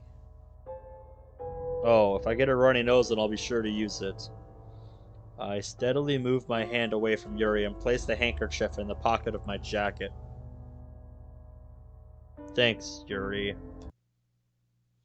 Suddenly we hear footsteps approaching us. Glad you didn't run away on us. No, I never. For some reason, I'm a bit grateful for Monika's interruption this time.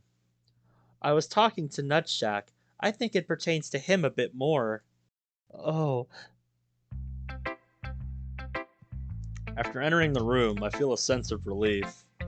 Hi, gay flowers. How you doing? No sign of Todd. That means we'll have another conflict-free day. hi, Nutshack. Hey, Monika. Hi, Monika. How are you? How you doing, Nutshack? Did you write a poem today? Was I supposed to? Nope. Just checking. But in case you want to write a special poem, I'm always happy to give it a good read. Right. What is she getting at?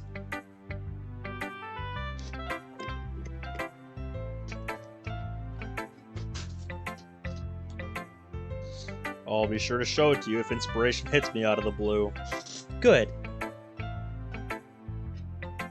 What's with the slide, Monika?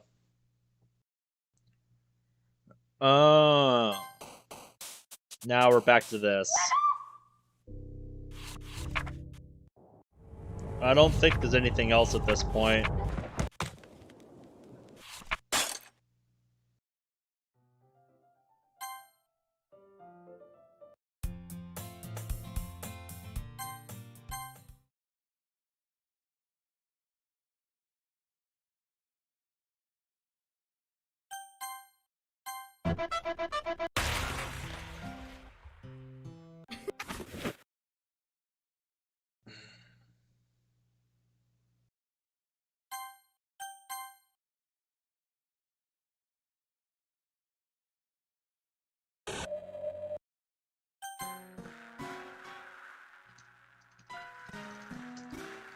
Alright, I think that's all there is to see in this mod.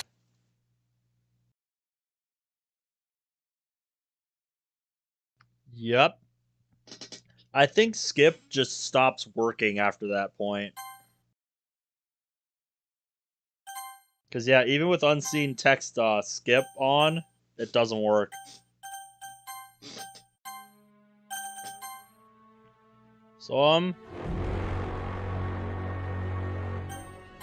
So yeah, that was Not Oki Doki, a lost chapter. Oh, and I have no idea what I just played. This mod was so all over the place that it's hard to describe it with words. Like, how do you even write a premise for a mod like this? Now, what do I rate it?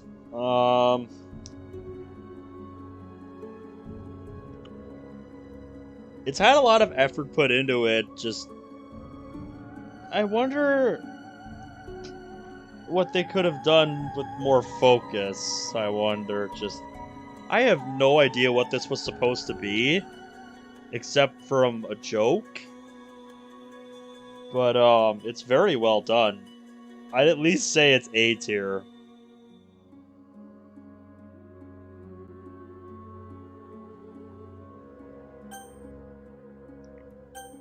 So let's see, it's 2:38 for me where I live. There was one other mod I had lined up tonight. But I'm debating with myself whether or not I should start it.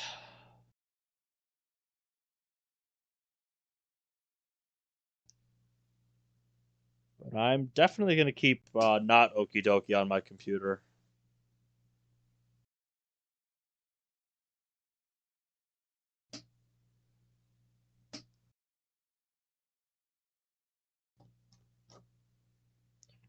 But yeah, there's one more mod I had lined up for tonight that I wanted to play for Monika's birthday here. And that is a discontinued mod called Monika's Prologue. It took me about an hour and 10 minutes to play through on my own when I played it the first time for a video, so I would estimate maybe an hour and a half on stream. I don't know. You know what? We've been going for only 3.5 hours. I feel like I can at least, I should at least play that one for you.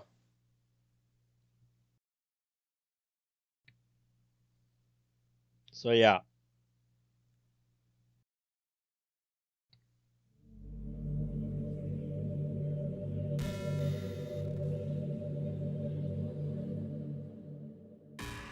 And no, that's not the Monika Afterstory ambience.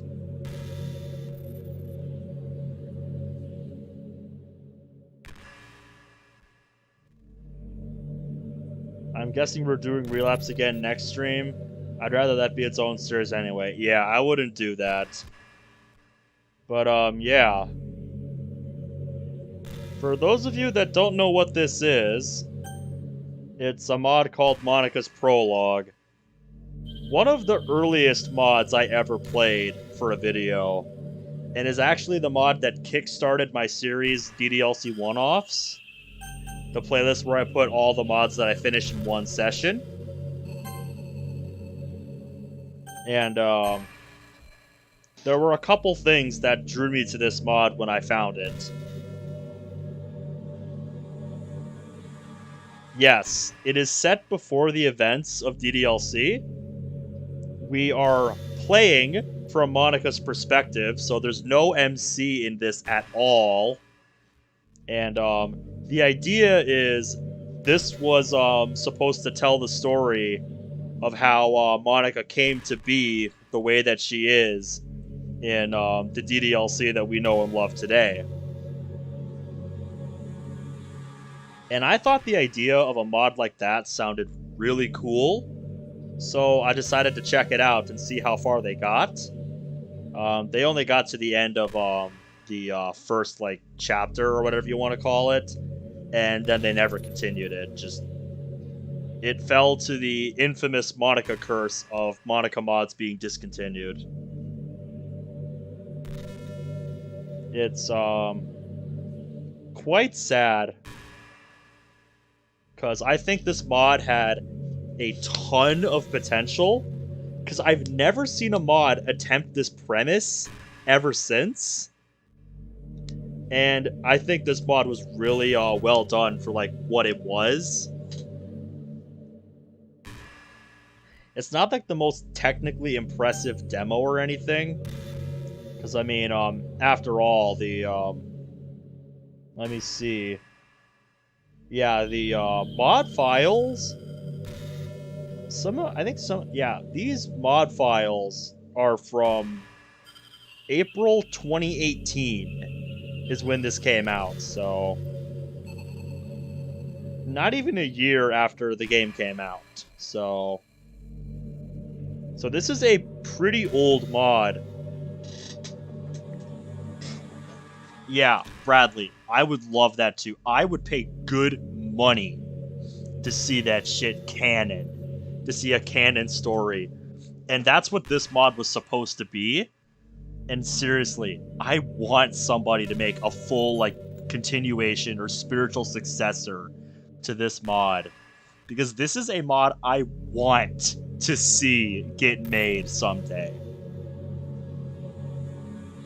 A spiritual successor to this that, takes the ideas in this mod and, brings it up to today's level of quality for mods and stuff, and doesn't give up on it after the first chapter. I would love to see a full story of this. So I think that's enough introduction. Let's get into it. Let me change the layout text first. So yeah.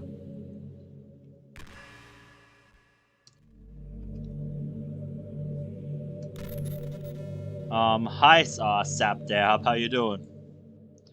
We're just about to start the next mod for tonight. And probably the last one I'm gonna do tonight. Because after this, I'm gonna want some sleep. But yeah.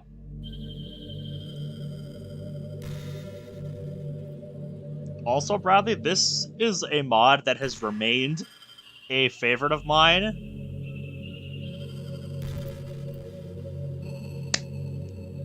Yep. This is a mod that has remained a favorite of mine ever since I've played it. Not because, not for its, technical prowess or anything, but just the idea. Just, the premise and what story there is in this. And I love the presentation on the menu here. No, it's not just nostalgia. Although I guess now that also plays a part in it because it's been over a year since I've played this. But yeah. Any mod that attempts to give Monika a backstory here immediately gets a spot on my want to play list.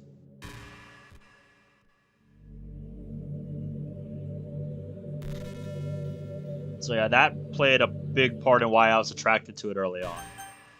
But anyway, as I said a minute ago, let's begin.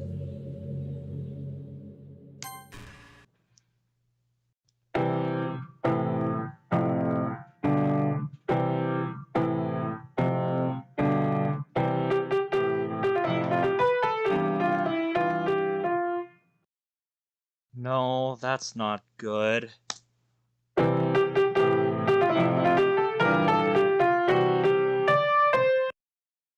No, that isn't either. Still not even close.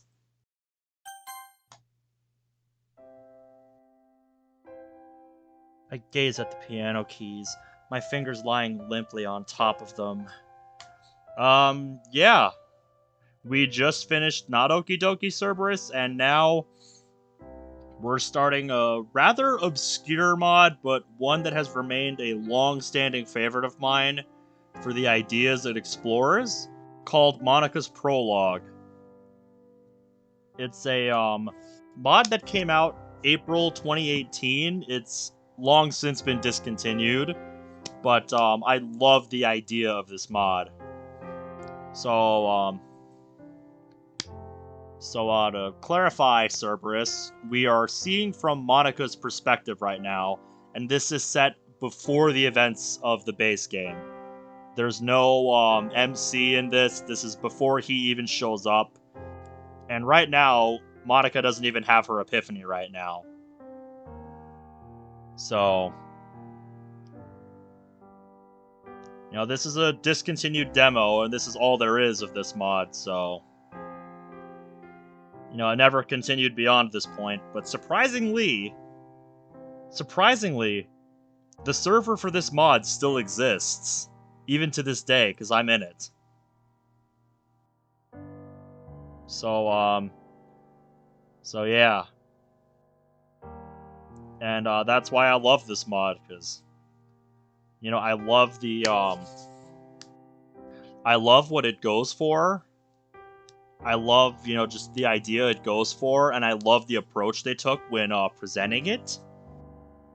And I really, really want to see somebody make a spiritual successor to this mod someday. Longer Roads is an easy recommend. That mod is excellent. I thought I had inspiration for making a song. There'd been a glimmer of an idea in my head for a while now. The way it was coming to me felt oddly natural, so I decided I could make it into something great if I spent my study hall time here in the piano room. Except, time's almost up, and I still haven't made anything good. Why did I think I'd have a talent for music? I built up my expectations and jumped into this without really thinking. Why do I do things like this? It's like I'm trying to be perfect, even though I know that's not possible. I mean, This is why I had to quit my role as a debate club executive. That role came to me because I convinced people I was good at leadership, but as soon as I got it, the truth became obvious. Every day, people argued about fundraising and club duties and things, and I just never knew who to side with or what to say. That must mean I'm not even good at debating either. I was just an embarrassment. Despite that, I'm already trying to lead a club again. This time, a literature club. I started it and became president because I thought it would be more my speed. I love writing and reading after all. Yet, this club, which I've desperately been trying to grow, still only has 4 members, including myself. What a raving success. I want to scream at myself. How could I ever draw people to a literature club? Why am I pouring so much effort into it? What's the point of this? Of anything like this? I need to quit seeing purpose in this stuff. No. Come on, Monika. That's not the right attitude. You're letting all that literature club stress get to you. The way people become successful is they just keep at it. Like Agatha Christie, for instance. She couldn't get anything published for years, but she kept writing, and she became the world's best-selling author. Perseverance is what it's all about. So, why keep leading a literature club? Well, I want my club members to be able to share their passion. And it's working already. We're all enjoying our time learning about each other. I have truly close friends for the first time just because I started the club. Think how much more good can happen if I stick with this. Same goes for piano. If I finish my song, I and everyone else will love it. The only way that'll happen is if I keep trying. I need to be strong. I'm just gonna highlight this line right here. Remember that.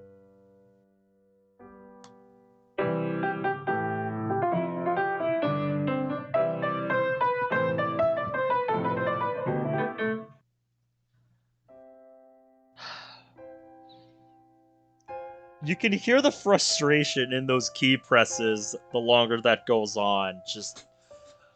Ugh. It hurts, man. Still nowhere close to good. Still just useless.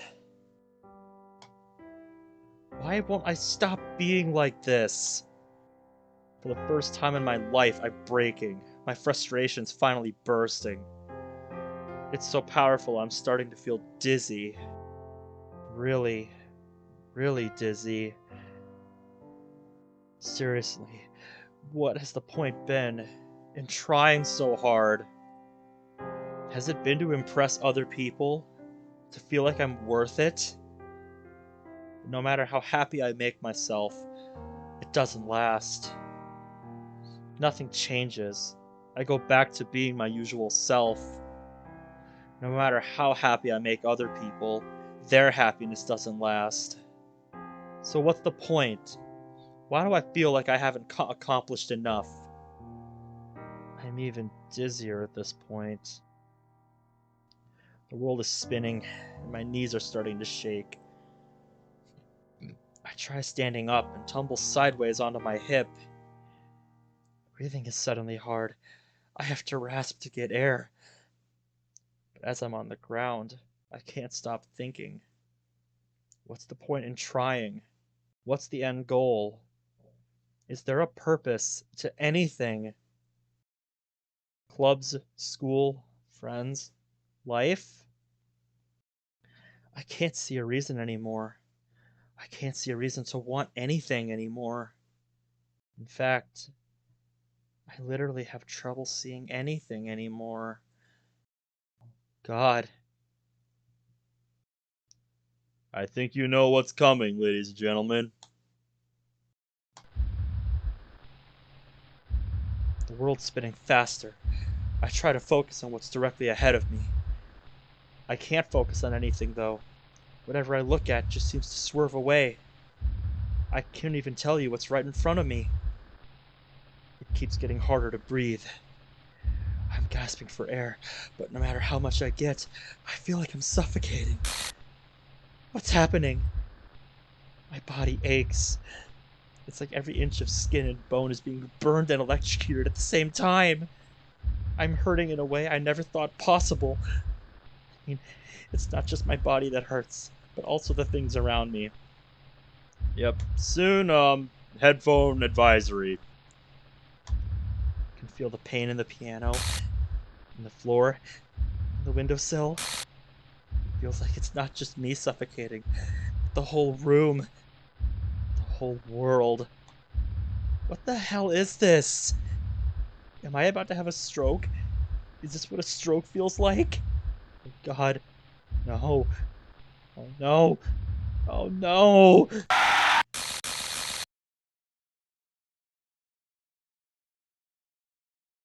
Yeah, I bet it does, Bradley.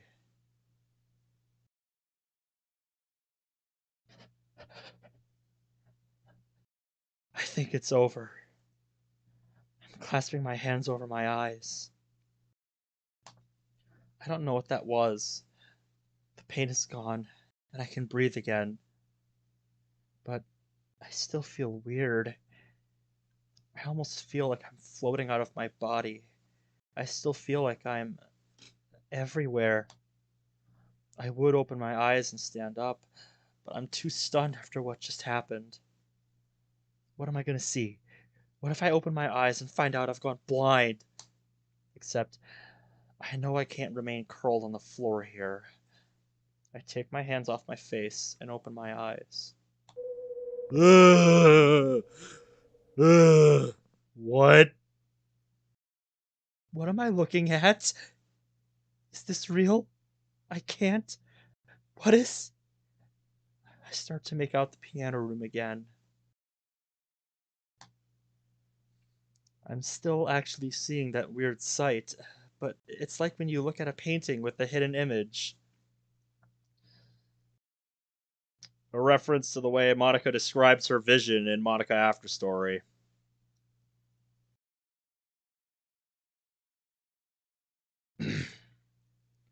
I'm only interpreting a room out of whatever I'm really seeing. What's wrong with me? I haven't stopped feeling weird.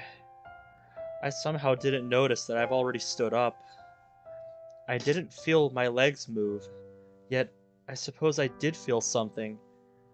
It was as if the whole world had shifted further below me. Oh! What just happened? I felt something crash into the window. I turn my head towards there, and I see a tiny leaf fluttering down behind the glass. How did I feel that? What's happening to me?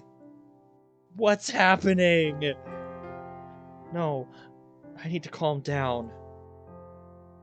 The last thing you want to do in an emergency is panic. I'll see a doctor when I can. For now, I need to get myself some water. Hydration is the first step to dealing with delirium. Slowly, trembling, I start walking towards the door. I'm gonna have to wait when I reach the drinking fountain, because somebody has already just got there. He's bending down now and pressing the button. Wait, how do I know that? I'm not even in the hallway yet. No, Monika, focus. Keeping it together isn't hard. I'm making my way down the hall toward the fountain. Every little action I make is difficult to process. I'm having trouble at believing I'm putting one leg in front of the other. It's like I can't feel my footsteps. I only feel them as much as I feel other things in the hall. The posters pasted on the walls are slowly peeling off. Students are shuffling in their seats in their classrooms, packing books into their backpacks as they prepare to leave. No, I do not know why this mod was discontinued. Lack of time or loss of interest? I'm not really sure. I'd have to ask the creator about that. But the one thing I remember saying about this mod the first time I played it, I don't think I really understood just how much Monika was aware of after the epiphany happened. Like, Jesus Christ. You look at all this shit, you read all this shit she's feeling and seeing. And it's like, my God. On the floor above me, I hear a light flicker. I do my best to shut all this out as I arrive at the drinking fountain. Luckily, that other person is already gone. He's getting yelled at by his teacher now for having left class. Why do I think I'm aware of these things? Ugh, I need to get a hold of myself. I take several gulps of water. Or, at least, that's what I thought. It seems I was just paying attention to a student on the top floor drinking from a water bottle. Ugh. Get a drink from the fountain. I still don't feel better.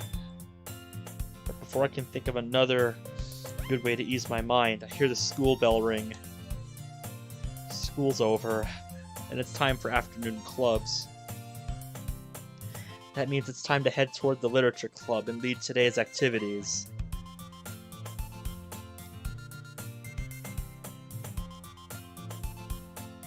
Yeah, definitely, Bradley. It's not an easy thing to do.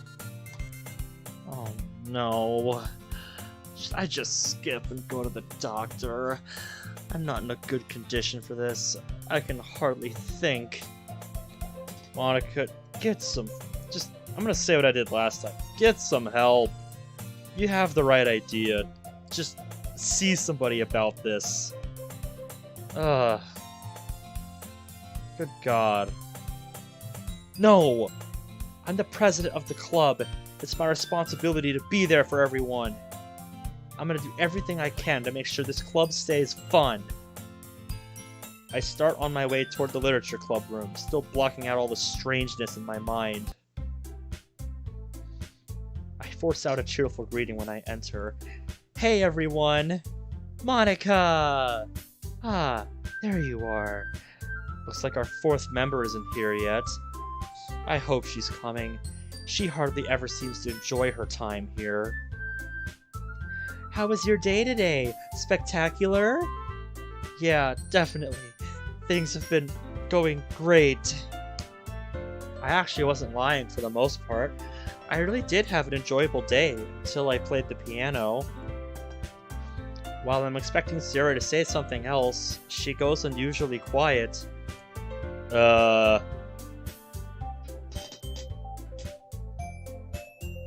to Sayori? Monika's expecting you to say something. Hello? Hello? Uh-oh. I think she's onto us. Uh-oh.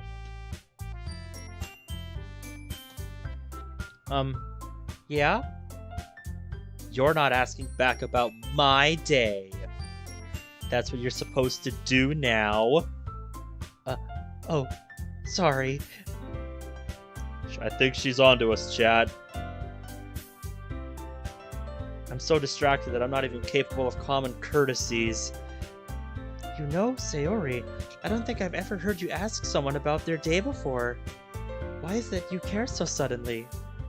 I decided I need to start being more polite. People always like it when you have good manners. How am I doing so far? Well, pretty good for a start, I suppose. Yay! I'm getting good at manners! That's right. It's always great to want to get better at something. I still should have been engaged enough to play along with her. I'm struggling to keep my mind off a song I started hearing since I came in here. It's so familiar, as if I'd heard it many times before. Man. Coming back to this a year and a half after I've started playing, dozens upon dozens of mods, That line has a whole new meaning to it now.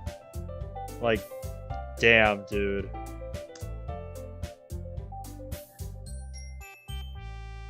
That line right there, dude, just...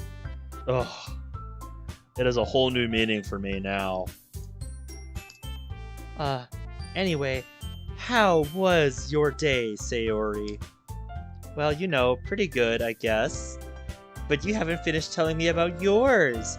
You were supposed to do that first. A little bit, yeah. Well, it was exciting. Sayori, didn't you want Monika to address your day first? Oh, did I? Oops. Oh, Sayori, never change. You get a head pat. All the head pats for Sayori, chat. All the head pats. I'm sorry. I'm not being very polite at all, aren't I? Oh, but here! I know how to make it up to you. A present! Sayori walks to her backpack and rummages through it. She comes back with 4 woven necklaces of pink and cyan string. Look, I made these in art class today. Oh, they're cute. They're quite pretty. I'm sure Monika will really stand out wearing them. Thanks. I actually made them for all of us. They can be our official literature club necklaces. Oh, but they're for all of us? Including me? Yeah, let's see how you look in it. Sayori rings one of the necklaces around Yuri's head. Yuri, you look so cute! I look cute? Wouldn't that seem too ostentatious? If that means too adorable, then yeah! Oh, thanks. Yuri has both hands raised in a partial attempt to cover her necklace. Sayori doesn't realize that anything that can make Yuri self-conscious will make Yuri self-conscious. Of course, there's no doubt Sayori means well. I didn't think my club would have a member who thinks so highly of others. There's truly no one who could replace her. Not at all, Monika. She is the glue that holds this club together. Alright, Monika, here's yours. Thank you so much, Sayori. She hands me the gift. I raise my arm and place necklace_1.object around my neck. Why did I think of it as something so complex? It's happening, guys. It's happening. Anyway, let's get started on today's activity. I've been so excited for this. Right. I forgot to start talking about that. It's so good that Sayori has things under control when I don't. That's why she's the club's vice president, after all. Alright, Sayori. Do you want to take the lead on this, since you've been so excited? Yeah. No kidding. No kidding, Bradley. Yeah, okay guys. Let's...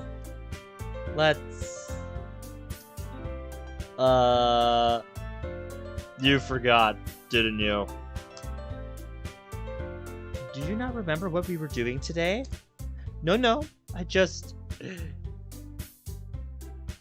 The gears in her head are starting to turn ever so slowly. Oh man, this is great.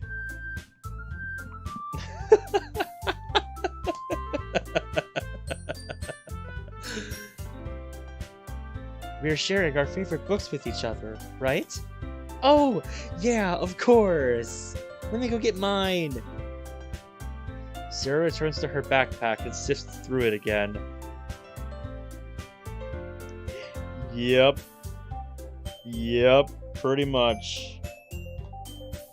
She's taking a while. Eventually, she buries her face inside it, but she's still not finding what she's looking for. I walk towards her to give her a hand.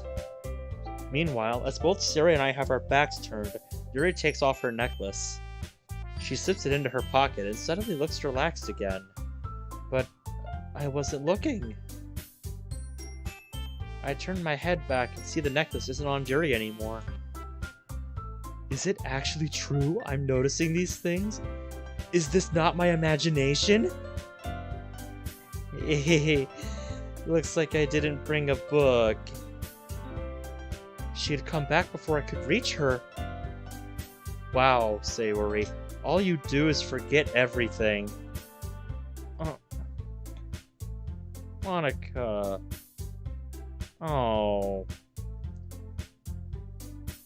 This is why you shouldn't that's why you shouldn't be here. You can't even focus. Come on. You shouldn't even be here, Monika. Like I said earlier, you had the right idea when you said you should just skip and see a doctor about this. They would understand if you need help.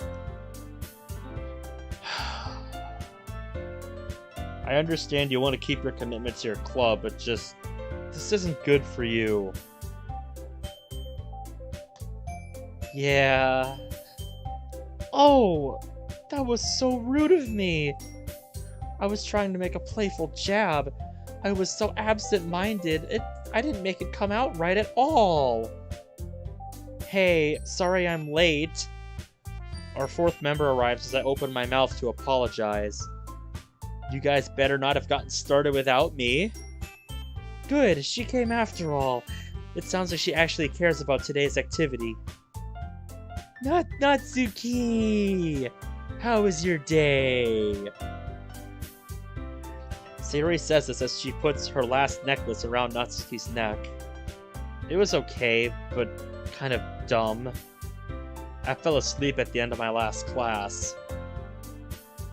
Because it was so boring. I couldn't help it. Well, good thing you had your math book to rest your head in. You were face first in it, so that must not have been bad sleep.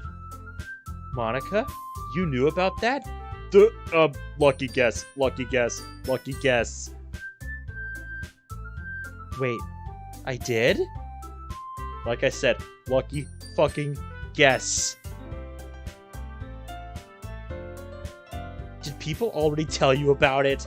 Play it off cool. Lucky guess. Yeah, they did. What losers. They always have to blabber about me. That really is a terrible feeling. People rarely seem to mind the baggage one is carrying. Baggage? What baggage? Oh, that reminds me. Look, Monika, I brought your backpack. My backpack? That's right. She's been holding it this whole time. I'm paying attention to so many weird things that I'm not noticing what I'm supposed to. Sleeping after class wasn't my only reason I was late. Our physics teacher stopped me in the hall and wanted me to give this to you. He said he found it when locking up the study hall rooms. Oh, thanks, Natsuki. She hands me my bag back. My mind was so jumbled in the piano room I forgot I even had a backpack. Looks like I'm not the only one who forgets things. Gotta admit, she's got you there, Monika. That's right. Of course you're not.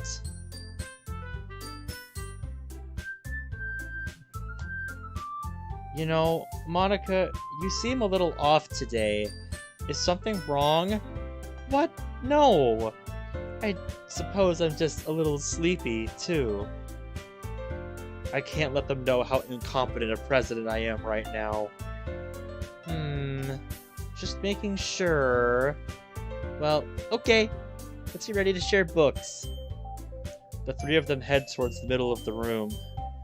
They start clearing desks out of the way so they can arrange 4 of the desks in a circle. Meanwhile, I am over here, failing to mentally center myself. The desks are moving, look like numbers to me. As the desks slide along the floor, as the desks slide along the floor, it looks like numbers are just sliding along other numbers. No, Actually, it doesn't even look like they're moving at all. It's more as if they're changing, switching between ones and zeros. As I watch that, I can still hear the familiar song playing. Where is it coming from? Why do I feel like I already know it? Is it possible I've been unconsciously hearing it for a long time now? Hold on. Is this what inspired my piano idea? Monika! Are you listening? Ah! How long has Natsuki been there? Did you bring my protein bar today? She says this much more quietly and closer to my face. Yeah, for my classes, some of them had some of them had tables, some of them had desks. It was weird.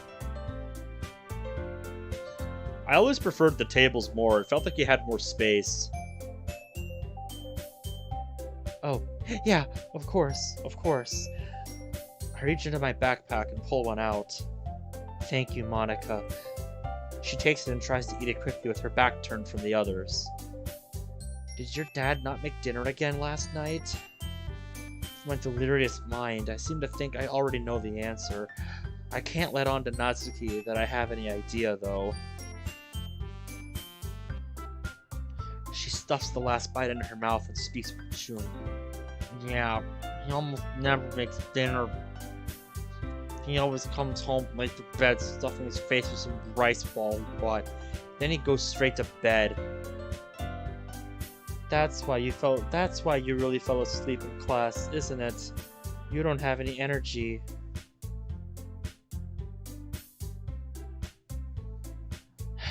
Yeah, my dad doesn't seem to care, though. Huh. Have you ever talked to him about it? Yeah. I did last night. He just told me if I like baking so much, I should just make dinner myself. I guess that would be easy if I had enough money for ingredients. Well, if he isn't going to give you food, then I'll make sure I always do. Your dad just sounds like an all-around terrible person. You have... What the... What did I just see? I don't think it actually happened just now. Where did that image come from? It was violent. Well, whatever. We don't need to talk about my dad right now. Just don't pity me over it. And don't be giving me food unless I ask for it. Natsuki goes to sit down with the others. They've finished putting desks into a circle by now. Seriously though, what has been coming over me? I don't know what's happening to my mind, or what these visions and noises are. It's exhausting to keep a hold on what's around me, partly because every time I lose focus, all I see are the numbers. The numbers, Mason. What do they mean? Speaking of numbers, on Tuesday I finished the numbers event they added in Cold War Zombies. And sometimes, when I'm not focusing enough, I don't see real things or numbers. Instead, I see a jumble of words grouped into broken phrases. There are things like alpha equals true, or necklace underscore 1 dot object, or show Natsuki 1F at T11. It's like computer code. It's Renpai. I can't lead a club like this. I have to see a doctor. I might even need to be in a mental hospital. No, I need to pull through for right now. What will the others think if their president just abandons them? Besides, a club's not official without at least 4 members. Everyone will get kicked out of this room if I end up never coming back. I can get through mental snags as long as I'm confident and I believe in myself. I need to be strong.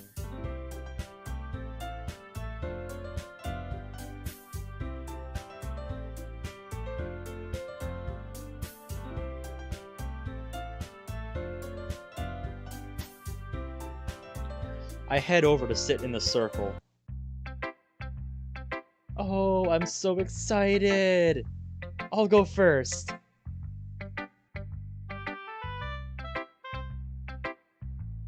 I know it's not a typo. Remember how I said to pay attention to that line? There's a reason I say that. Sayori, didn't you forget your book today? I thought I did, but I forgot I didn't forget. Redundant, much redundant? Turns out it was in my lunchbox.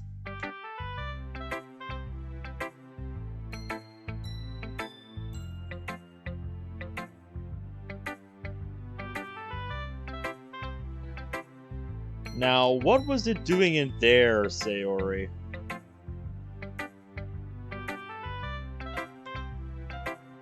I could totally see that under Skins. Like after the first chapter or two, when she starts to really experiment with her powers more.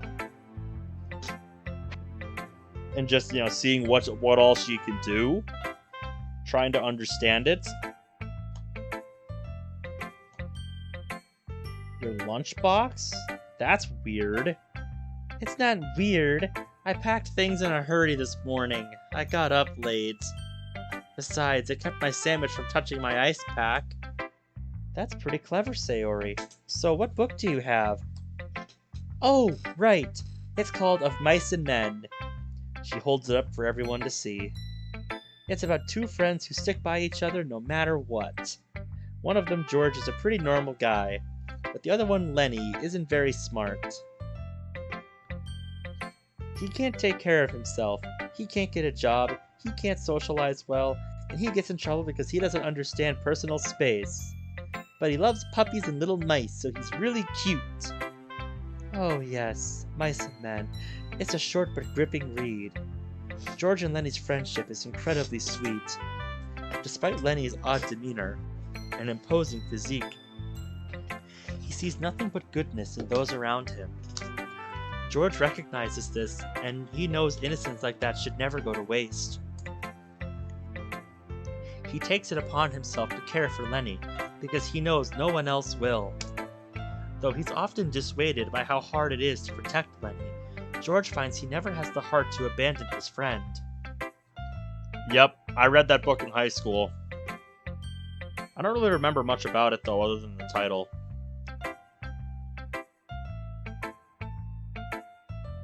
I'd have to read it again.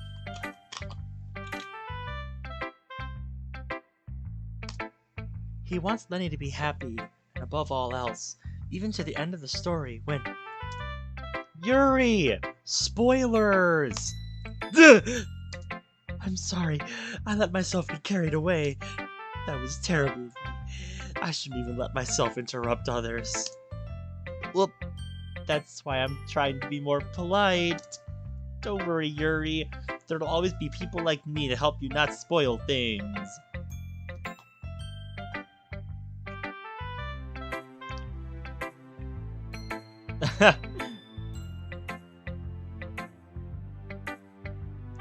Yeah, it's like, dude, you're doing it for school. Just get it over with. It's like, you're doing it for school. Just get it over with. Plus, you explained the book better than I ever could. So the reason I like it so much is because it reminds me of me and my friend. We're always looking out for each other. Oh, you mean protagonist, don't you? Wait, what? I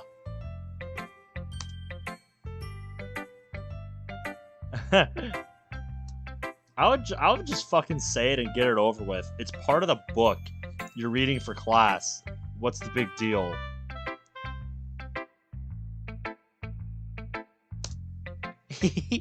You're right.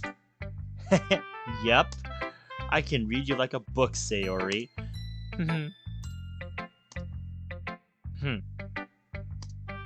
I guess no one's gonna notice my pun, huh?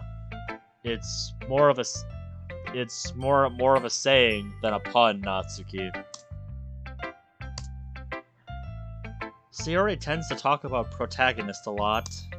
Unlike Natsuki and Yuri, I've actually met Protagonist before. We shared a class last year.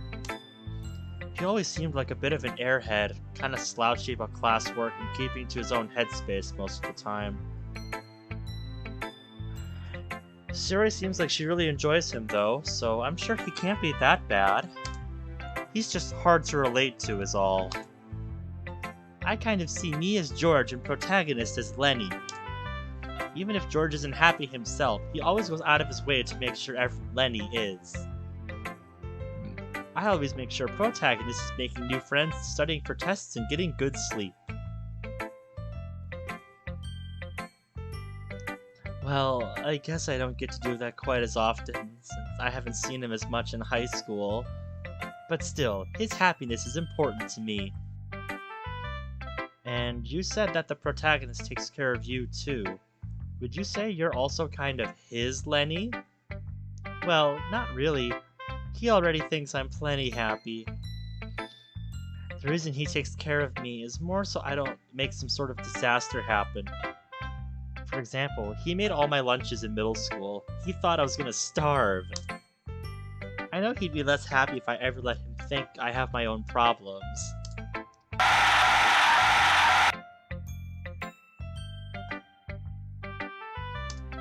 It happened again! I try to care more about him than myself, you know. So that's why I'm the George and he's the Lenny. Oh, right. I see what you mean. Quite noble of you, Sayori. Yeah, I wish I was more that way with people sometimes. Haha, don't put me on a pedestal. You're fine just the way you are. Anyway, Natsuki, what's your favorite book? Alright, my favorite. Well, I'll be right back. Natsuki leaves her seat and goes to the classroom closet. She must be getting one of her manga volumes.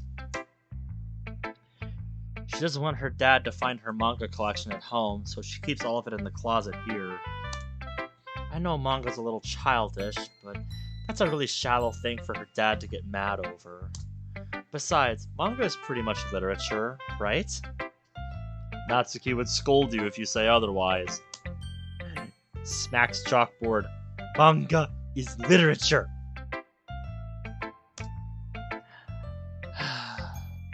I was hoping for something more enlightening. Hey, that's a little judgmental, don't you think, Yuri? Monika, you heard that? Oh no, was that under her breath? I'm not supposed to hear things like this. Yeah, I heard that, but it's okay. I'm sure you didn't mean that. I made her so ashamed she can't even speak. E, everybody. E.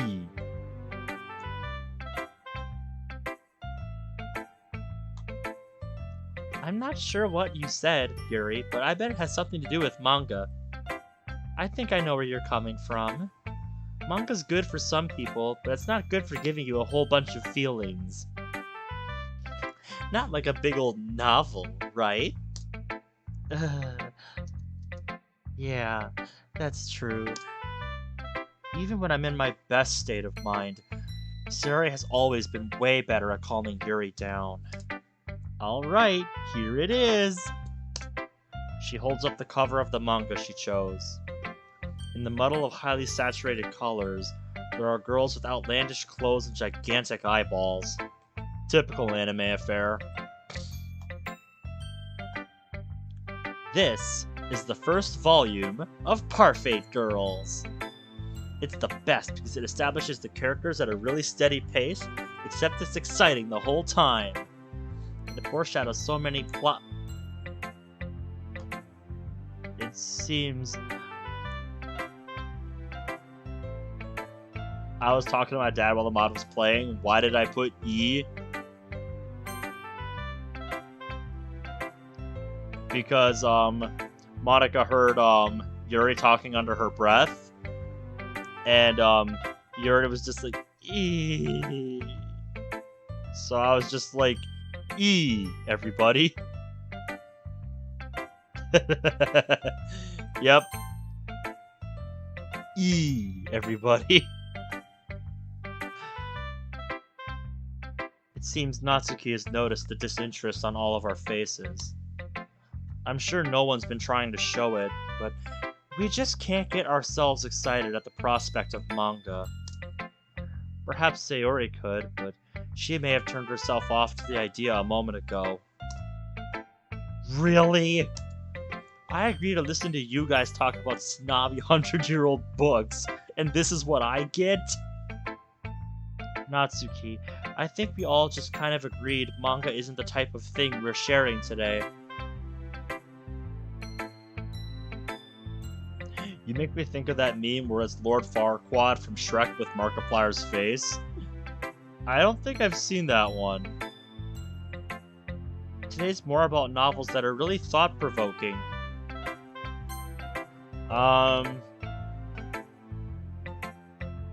Not to go against you, Monika, but isn't everyone just supposed to be sharing their favorite, books today?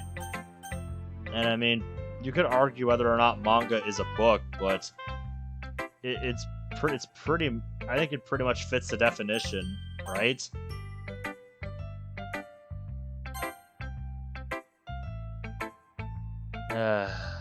Whatever. If you still want to share your manga, that's... No, it's fine. I'll share my favorite novel. I don't have it with me, though, so I'll just talk about it. It's called, Stranger Girl. It's about a human girl who goes up to the moon and gets stuck there. There's a bunch of rabbit people up there, but they aren't very friendly to her. She has all of these human things, like clothes, shoes, and pictures she likes to look at. Rabbit people tell her to get rid of them, but she really doesn't want to. I'm pretty sure Natsuki's making this up, and I'm pretty sure it's not hard to, see what she's describing here. What she's actually trying to describe, but doesn't want to say it directly. Ugh. That is cursed. That is cursed.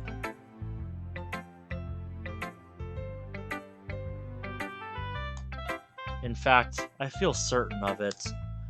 There isn't a single object named Stranger Girl in all of Natsuki_bedroom.map. Whatever that is. The rabbit people start making fun of her, and things get really bad over time. It's fucking cursed is what it is, Bradley. The rabbit people start to make fun of her, and things get really bad over time. The rabbit people eventually start to have problems. Like, they lost their carrot stash. So they start blaming the human girl. They decide they need to punish her, and they need to beat some sense into her. The girl keeps saying the carrots going away wasn't her fault. She asks the rabbit people if they're picking on her because she's little and can't do anything against them. The rabbit people say yes, but that's good because it lets them teach her discipline. They corner the girl and then they start pushing her around. 4 hours and 25 minutes now, to answer your question. Just hit you, Snowmorpho? God. I really butchered that trying to say your name fast. I do like the name though. I do like it though, because it's my favorite form of precipitation, and it's my related to my favorite time of year. So the girl tries to get away, but she can't. Then the rabbit people punch her. They punch her over and over. I dare you to show image on stream. Do you want to see what Bradley sent me, chat? Press 1 if you want to see what Bradley sent me on Discord. No! Not that one again! I don't want to see these things! Monika? Are you okay? Chat spamming 1. Alright. Alright. You get what you want, chat. Let me pull it up again.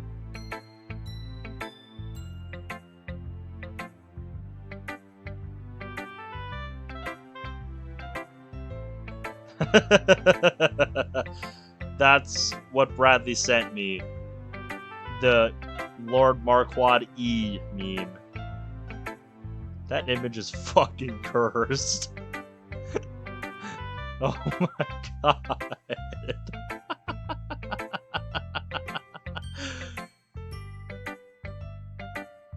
There you go. You got to look at it. You're all freaked out all of a sudden. I told you it was cursed. Damn it. I let my lack of composure show. Oh, I'm okay. It's just, I was getting too descriptive, wasn't I? Right, I'll leave it there. But as you can tell, it's a pretty important book to me. Even if it's quirky, I found it pretty interesting. I wouldn't mind reading it myself, if it's actually real. That last sentence from Yuri was under her breath. I made sure not to react to it this time. Are you sure, Yuri? It really doesn't seem like your kind of book. I bet you wouldn't understand it at all.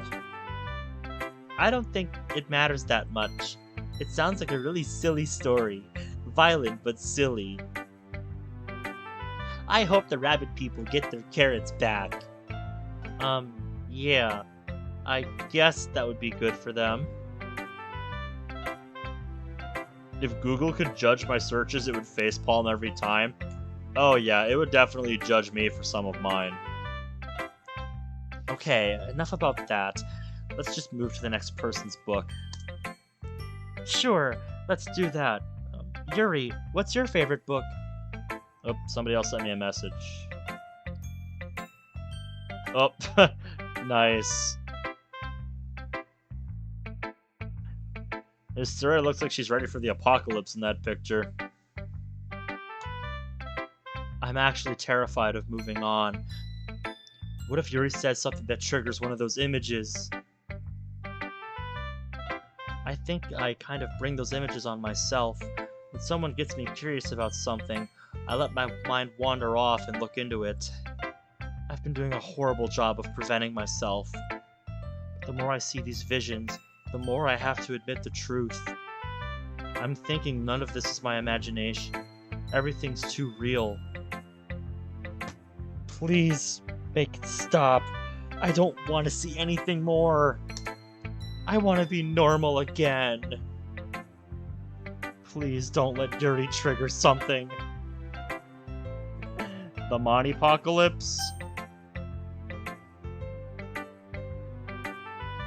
Sorry with an FAL. That's pretty much the same one that, Sans just sent me, Here, have a look, chat. Sari likes her new FAL. The right arm of the free world. Oh my god, it even has a chibi Sayori on it. I just noticed that. But yeah, this is the one that, Sans just sent me. Oh man, Sari back in the old west. Alright, let's move on. I like that though. And here, I'm gonna search something quick.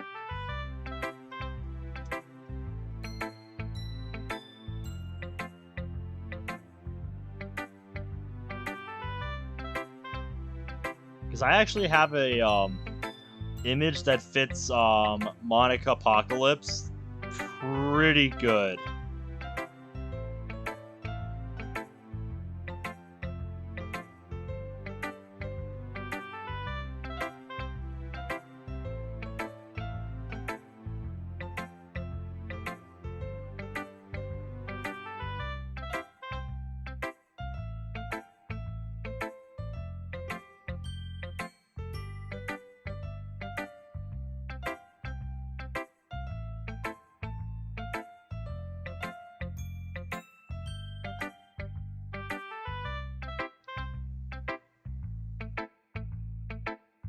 I'm not sure what you'd have to search to find it, but I could pull it up on my phone.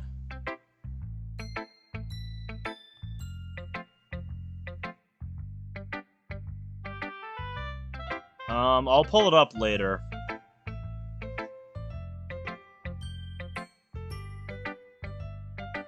You did call it, Bradley. That's when we were having that, like Doki's in, COD Zombies mod,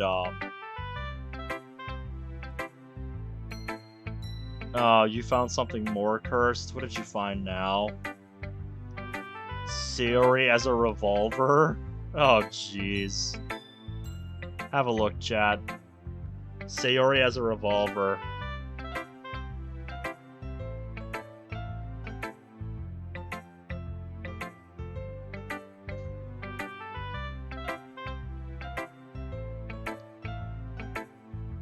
If this ever comes out as a,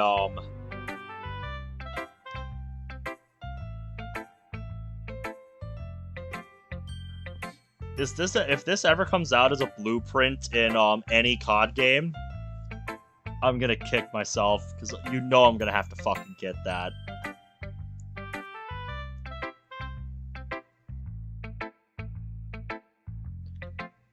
I'll find that, Monika Apocalypse image after the mod. Well, my favorite book changes often, but it's this for right now.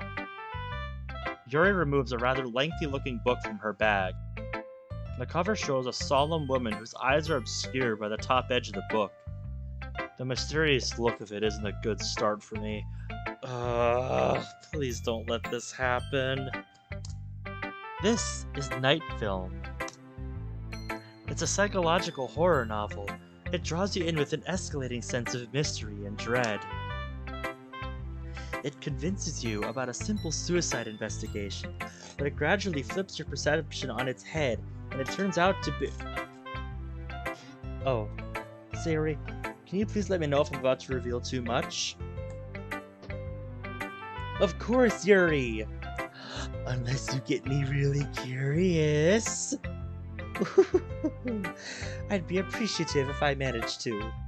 So, the book centers around uncovering the reason behind a woman's supposed suicide, but perhaps the biggest mystery concerns the woman's father, an old film director named Stanislas Cordova. Stanislas Cordova. I probably just fucking butchered that, but whatever. His life is an enigma. Glittering details are missing. I think I would too, because you guys know I would have to play that. Glaring details are missing, like his interests, filming techniques, and where he disappeared to a long time ago. The main character finds it, the main character finds if he is to understand the depth of Cordova's daughter, he must first understand Cordova's nebulous persona. What is known of Cordova is the passion he had for darkness in the world.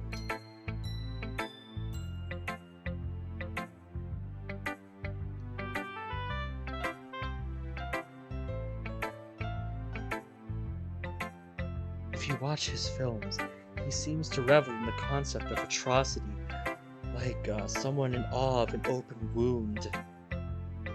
Still, he kept so much to himself.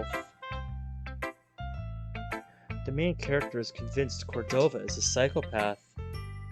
But there's much more to Cordova than just the idea that he's psychotic. It's unfortunate his secrets may be too intense for others to openly accept.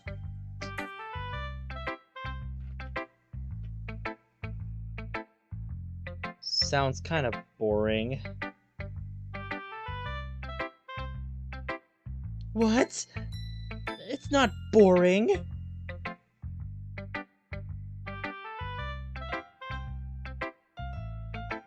Hey, I'm allowed to say that. You thought my passion was boring. Natsuki, Yuri didn't tell you that out loud.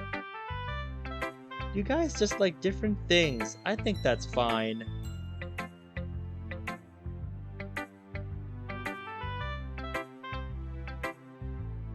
Oh, hey, it's Switcheroo.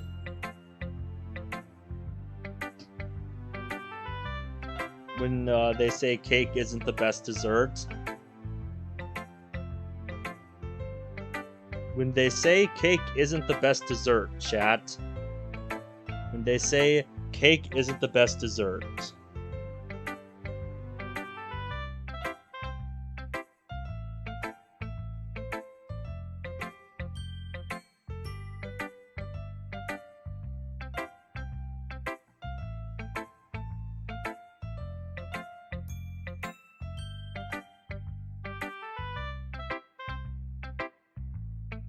As for me, I think I like both your guys' things.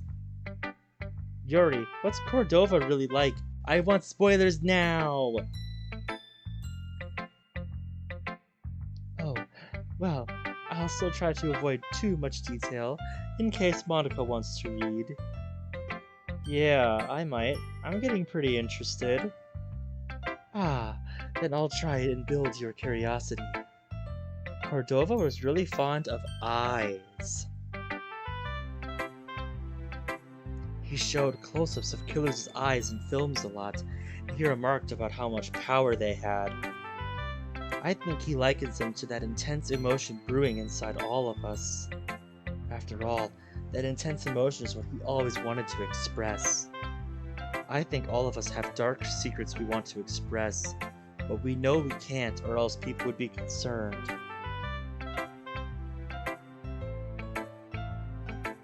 It's even the case if the only thing you're doing wrong is something to yourself.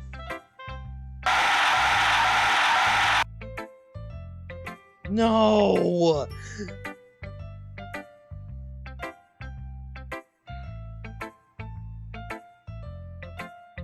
I would hang up immediately. I know, I do too, right? It's great.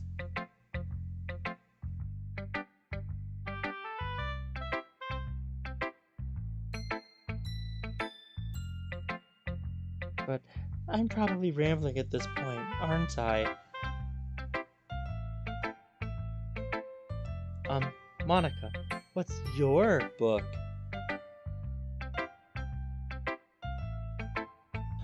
She's still stunned from what just happened.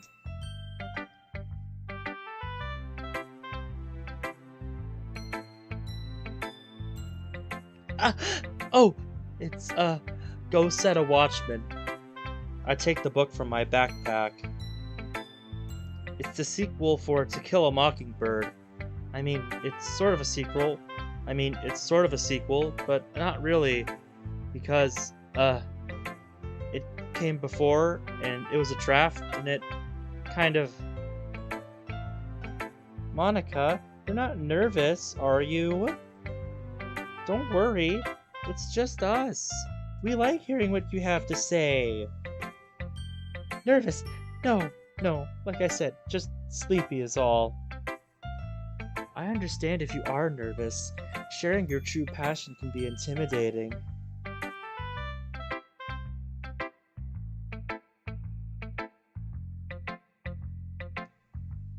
Besides, anything coming from you is pretty cool.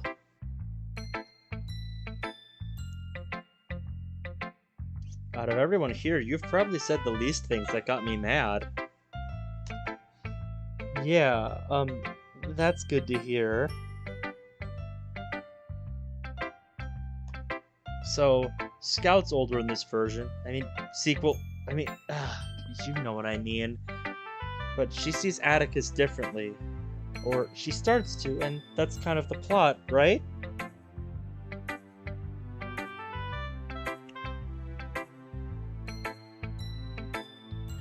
Then Atticus isn't perfect, so that means...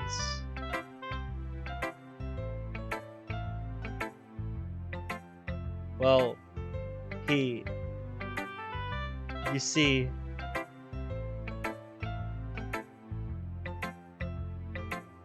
Yuri, can you lift your sleeve?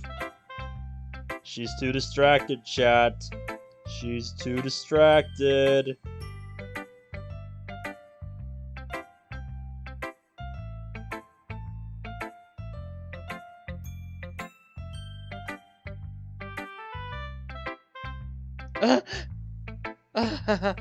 What? Just, I want to know what's under your sleeve. Can you do that? Okay. Yuri lifts up her right sleeve. Her arm looks just fine. Alright, there's that. I don't mean your right sleeve, though. I mean your left one. Okay, Monika, this is getting weird. Yeah, you don't say, Natsuki. Thanks for being the voice of reason here. Like, Jesus. This is messed up. It's obvious you're out of it today, but this is so pushy. Yeah. Do you need some water or anything? You're worrying me. No, believe me, I don't. There's a line at the drinking fountain anyway. Yuri, can you lift your sleeve? Please, can you just do it? No. Maybe you should, Yuri, just to calm her. No! I refuse! I refuse. Oh. No, no, no, no, no, no, no! This confirms it. This confirms it all. Yuri, you don't cut yourself, do you? No, no, I don't. I'm just self-conscious, you know? Especially about my left arm. It's a kind of weird problem, right?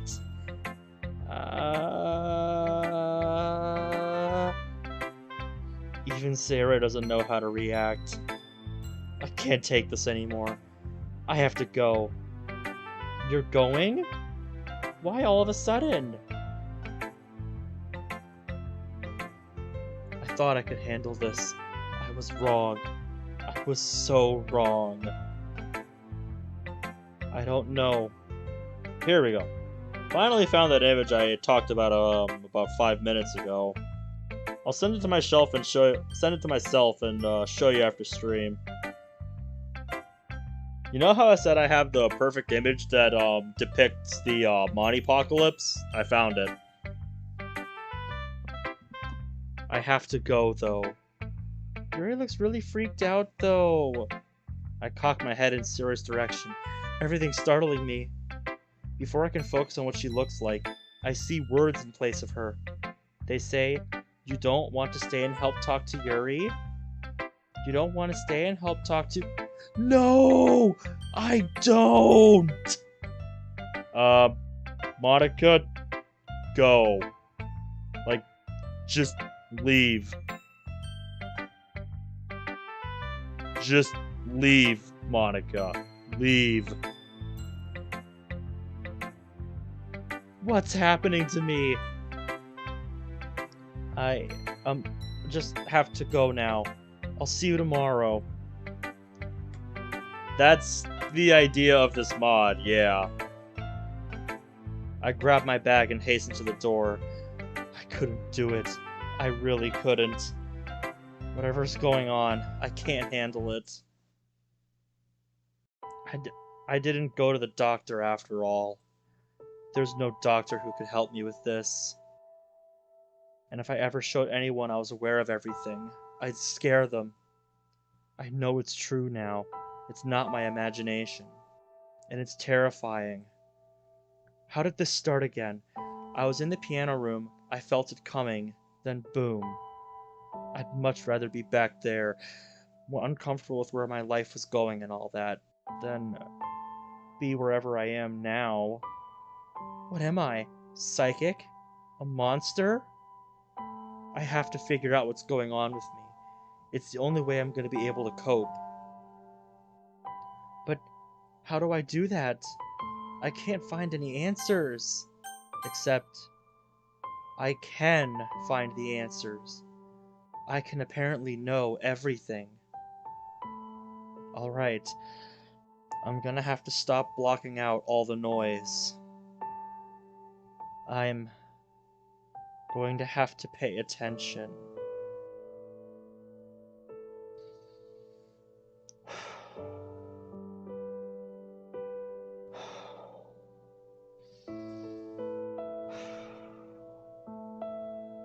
Then I do it. I let this forensic universe of clutter overtake me. She's using her powers for the first time. I see numbers everywhere. I see words everywhere. But I don't just see them. I feel them. I hear them. I am them. I let my consciousness slip out of my body and across the world. I can see anything I want to. The other rooms in my house, the literature club room at school, my club members. Natsuki is cleaning her room right now, and Yuri is nose deep in a book. Even when I willingly dive into this awareness, it still feels so overpowering. Yeah, I don't blame you. My mind would probably just break under this, like having to see and be aware of this much stuff at once. There's one particular group of words I take notice of. You could say it looks like dialogue. Rio is my dad's name. Why is it there? My attention is suddenly snapped away by someone calling to me. It's my dad from downstairs. Hey, Monika, pizza just came. No, pizza is what I care about least during all this crap. Go screw yourself, Dad. Suddenly, the words change. They keep changing. My dad calls back to me. Okay, well, the pizza will be down here anyway. Teenagers. After I respond to my dad, tons of lines switch to say, loading. Gradually, they're all becoming new sentences. This means exactly what I think it does, doesn't it? I can see everything my dad is going to say. Further along, I can see tons of lines attributed to me. I think it says I'm supposed to go to the kitchen.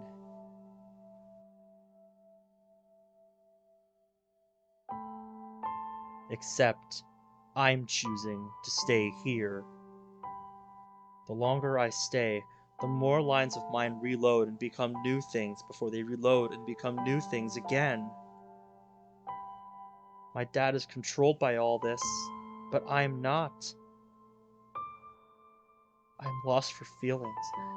What am I getting myself into by looking at this?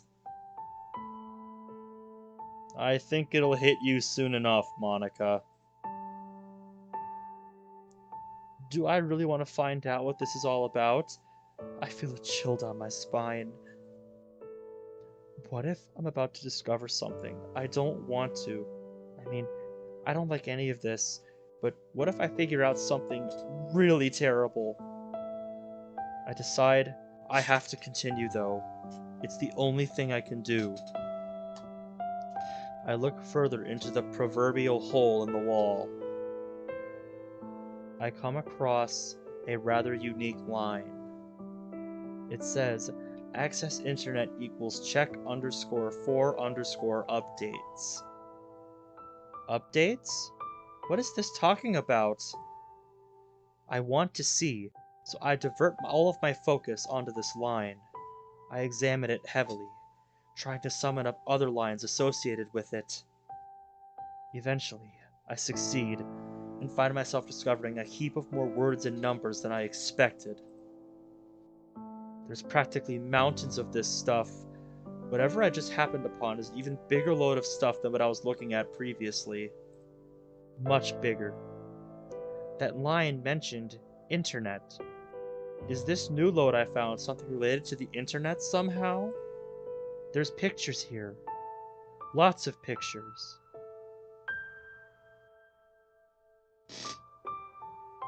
Yeah, I need to find time to work on that still. They look so strange. Their art style is just indescribable.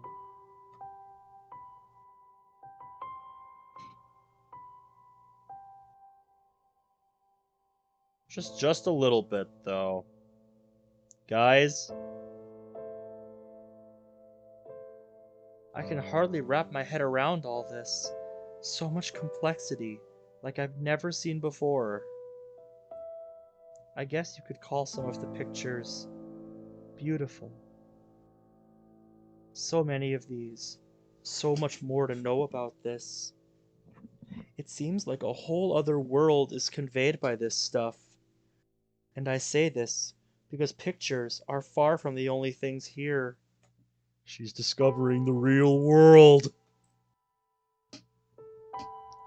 Monika has access to the internet. She's learning. There are entire websites. I can read about everything that happens in this world. Many web pages even have dates. I can trace the history of events, and I think more events are added in real time. Could this actually be a full internet I'm looking at? It's not the internet I'm used to.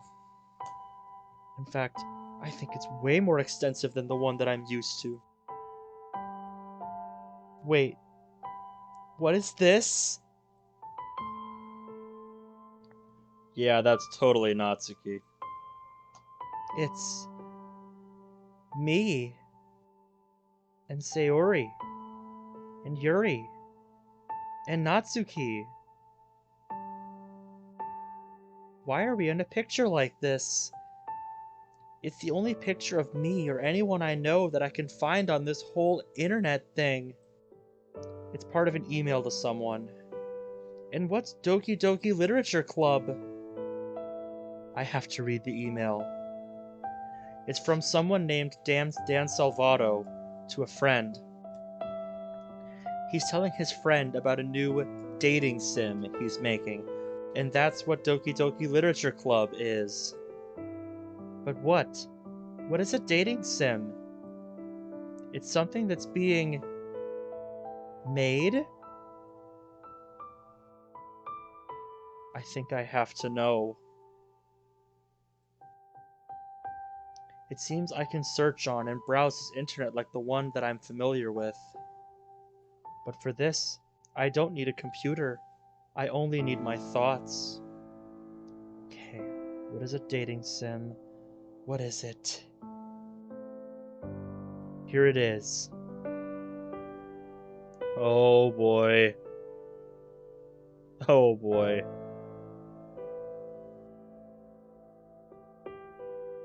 She's learning. The realization is happening. Oh. The music stopped. Oh no. Oh no. No, no, no. It can't. A video game subgenre.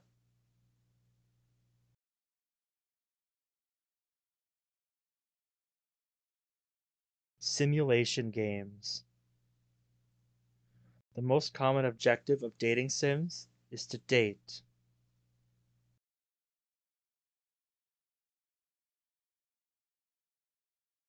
Dan Salvato's email has a reply. Upon Dan's asking, his friend sent back an idea for the dating sim's official description. What does this say?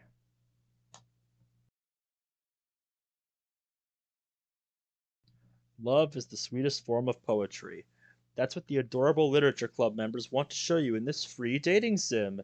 Who will write the way into your heart? Could it be Sayori, the energetic bundle of sunshine? Natsuki, the cranky yet lovable sweetheart? Or could it be Yuri, the shy maiden of mystery? The Literature Club is a place where everyone can leave their worries behind and let their inner emotions fly. The kind-hearted girls may be game characters, but their affection outshines reality. Rest assured, they'll all fall in love with you, no matter what.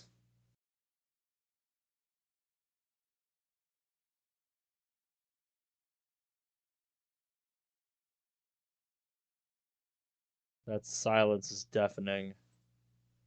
This is a video game. I live in a video game. This can't be all there is. No. No. No. No. No. No, no, no, no, no, no, no, no, no, no, no, no, no, no, no, no, no, no. This is a video game. This is a video game. Everything I know, it's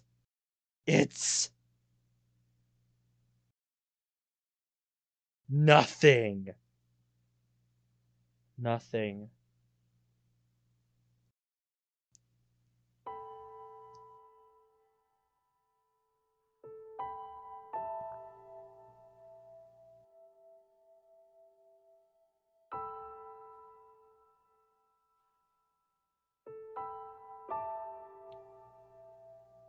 I was about to say, by the way, the text box disappeared on its own. My suspicion about the words and numbers. It was right. They're computer data. The numbers are binary. The words are code. And somehow, I can see them. Is nothing real? Has any of my life been real? I didn't know what the purpose of anything was before. Now I know there isn't a purpose. It seems so real. People in my life seem so real. I've made them laugh. I've seen them cry. They've helped me when I was miserable. So, my dad isn't real? He's controlled by a script? Is it the same for my mom? My club members? Sayori? Yuri? Natsuki? The email said they're only game characters. But no, it doesn't matter, right? They still act like real people. Doesn't that make them real people? I mean, I've already known about the simulation argument for a while. It's always said it's mathematically likely the world is someone else's simulation. I decided back then if it is, then that doesn't matter. It's still my reality, and people still act like people here. But that's not actually the case, is it? Maybe nobody's actually a person. I have to check. Are there other people like my dad? Here are lines for Sayori in the near future. And now, what is she actually going to do? She's looking out her window at someone's house. Now she's getting into bed. Now talking to herself. Now starting to cry. She's not deviating from her script. What about Natsuki? She's neatly folding a sock and putting it in her drawer. She just perked her head up, looking horrified. And Yuri?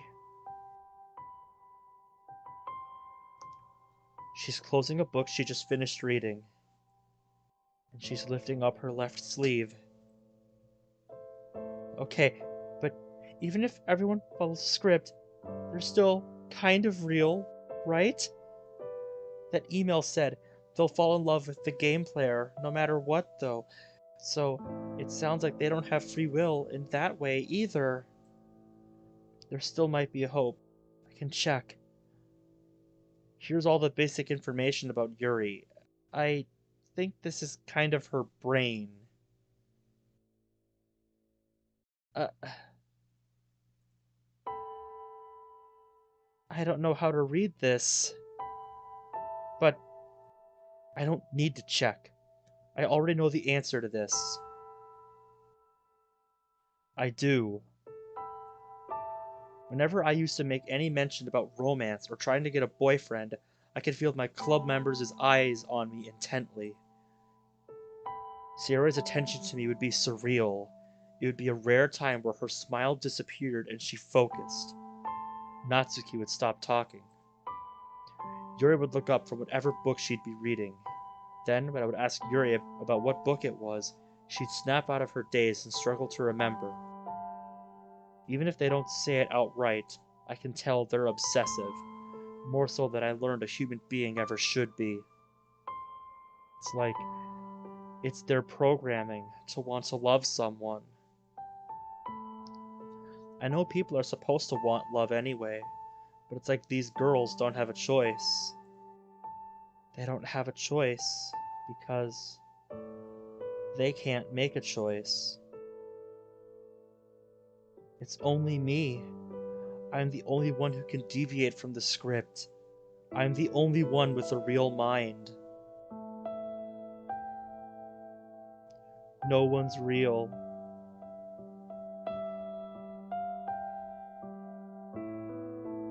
Everyone I know is gone. Everyone is gone. Everyone. Dad, Mom, Sayori, Yuri, Natsuki, Grandpa, Grandma, Ki, Tamiko, Etsu, Hisuno, Nami, Kome, Hasumi, Riku. They're gone. They're all gone. No. No. I'm alone. I'm alone.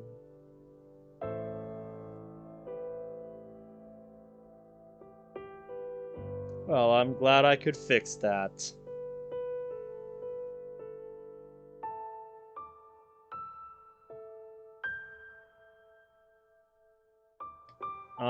I'm guessing they are people that were supposed to be important to Monika. I'm guessing they're people that were supposed to be important to Monika in the game world.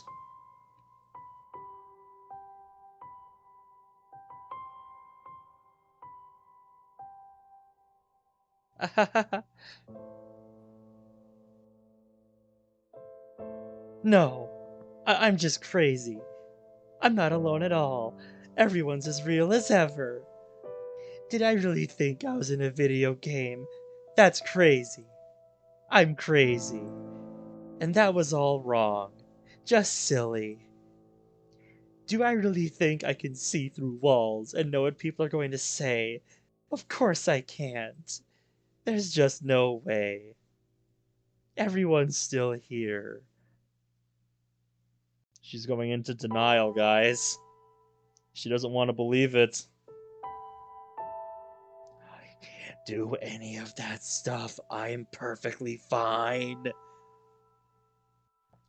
I'm going to go back to the club tomorrow and lead it like the responsible president I am.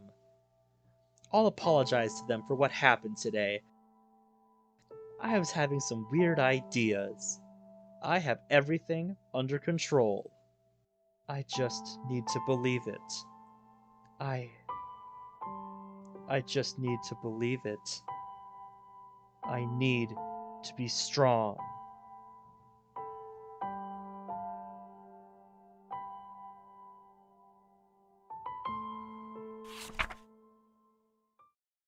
And that is it. That is Monika's prologue. That's as far as this mod ever got.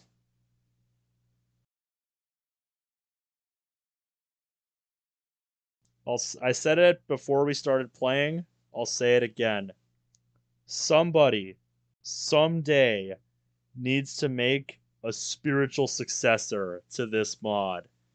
This is a mod that needs to exist. I seriously want to see this happen someday. My god.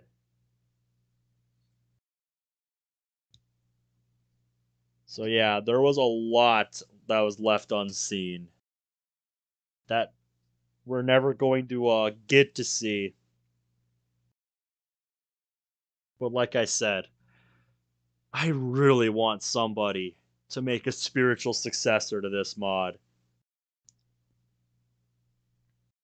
Yeah, we can say about as long as exit music. I hope you guys enjoyed that little nostalgia trip.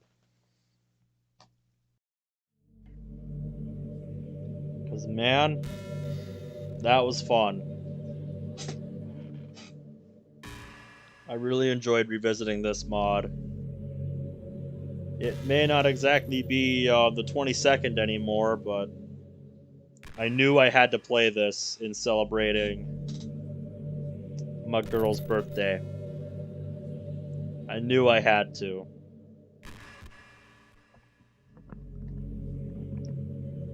But yeah, I am ready to call it a night.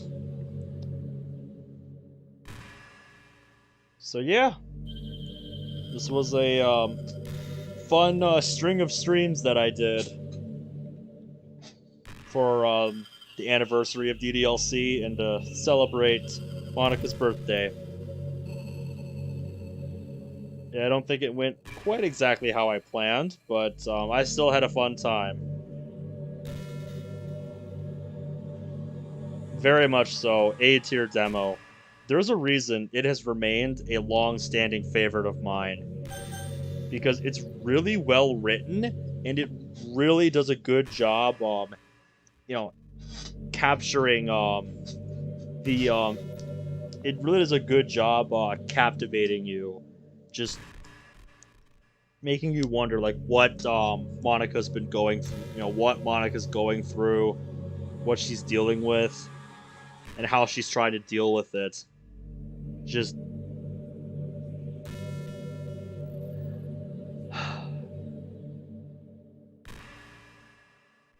yeah, it's a little random at times. But yeah. In spite of its short length, there's a reason it has remained a favorite of mine for so long. Just... I love the idea. I love how Decent Pretzel executed it. And I really do genuinely want to see a spiritual successor to this mod someday.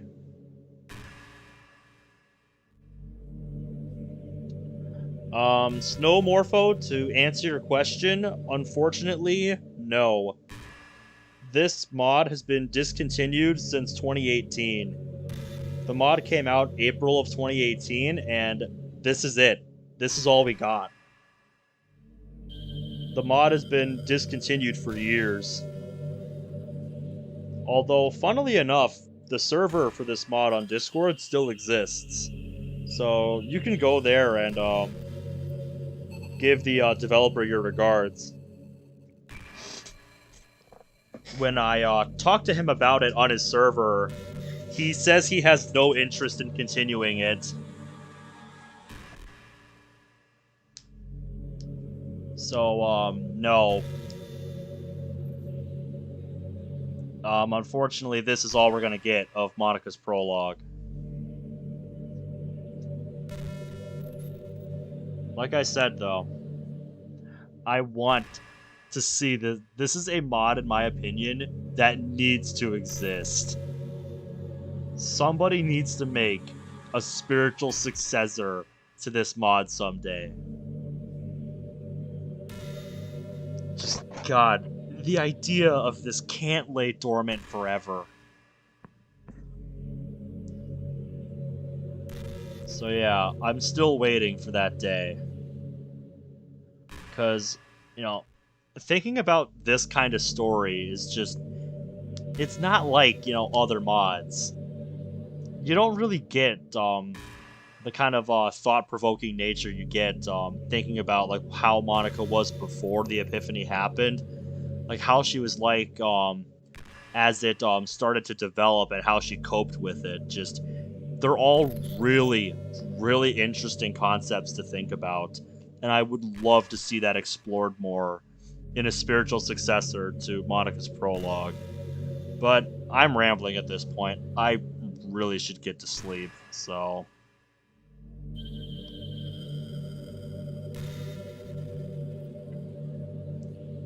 Exactly, Bradley. Everyone's focused, oh, what happens after? Nobody thinks, what happened before? Like, what happened before the game happened? And there's a lot to explore there, especially with Monika here. Because, you have to think, she was normal at some point. She didn't ask for this. This was brought upon her without warning. And she's just had to try to adapt to it and cope with it. That's why I felt so sorry for her when I started to learn about her. It's like, she didn't ask for this. She never wanted this. She just wants to be normal. But no, she was the one that had to be cursed like this.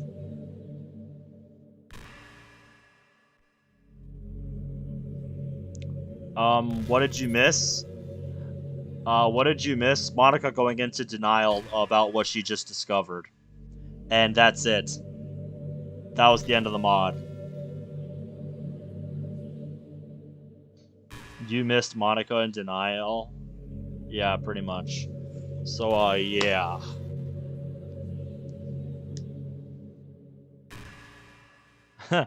Yeah, send it to me over Discord. I'm, gonna wrap it up for real this time. Third time's the charm, right? So, yeah. I hope you guys enjoyed this, pair of, anniversary/birthday streams, because I had a lot of fun with this, even if it didn't go 100% as planned. I still really enjoyed this, especially getting to play a, rare mod, because, yeah, I always love when I get to, showcase a mod that's difficult to find or, not readily available. It just feels a little more special that way. So, yeah. I'm not sure if I'm gonna continue, Relapse tomorrow. I'm kind of starting to get burnt out on, mod playthroughs, so I might do something else tomorrow. Or I might just not stream at all tomorrow. I might just, take a night for myself and then come back on Friday. I'm not sure what I want to do yet. It'll depend on how the day at work goes, so we'll see what happens. If I do stream tomorrow, it'll either be Relapse or I might stream some Sonic 2 Emerald Hill 19 attempts, because I haven't tried that for a few days. But yeah, it'll depend on how tomorrow night at work goes. So yeah. Thank you guys so much for watching, and until next time, take care.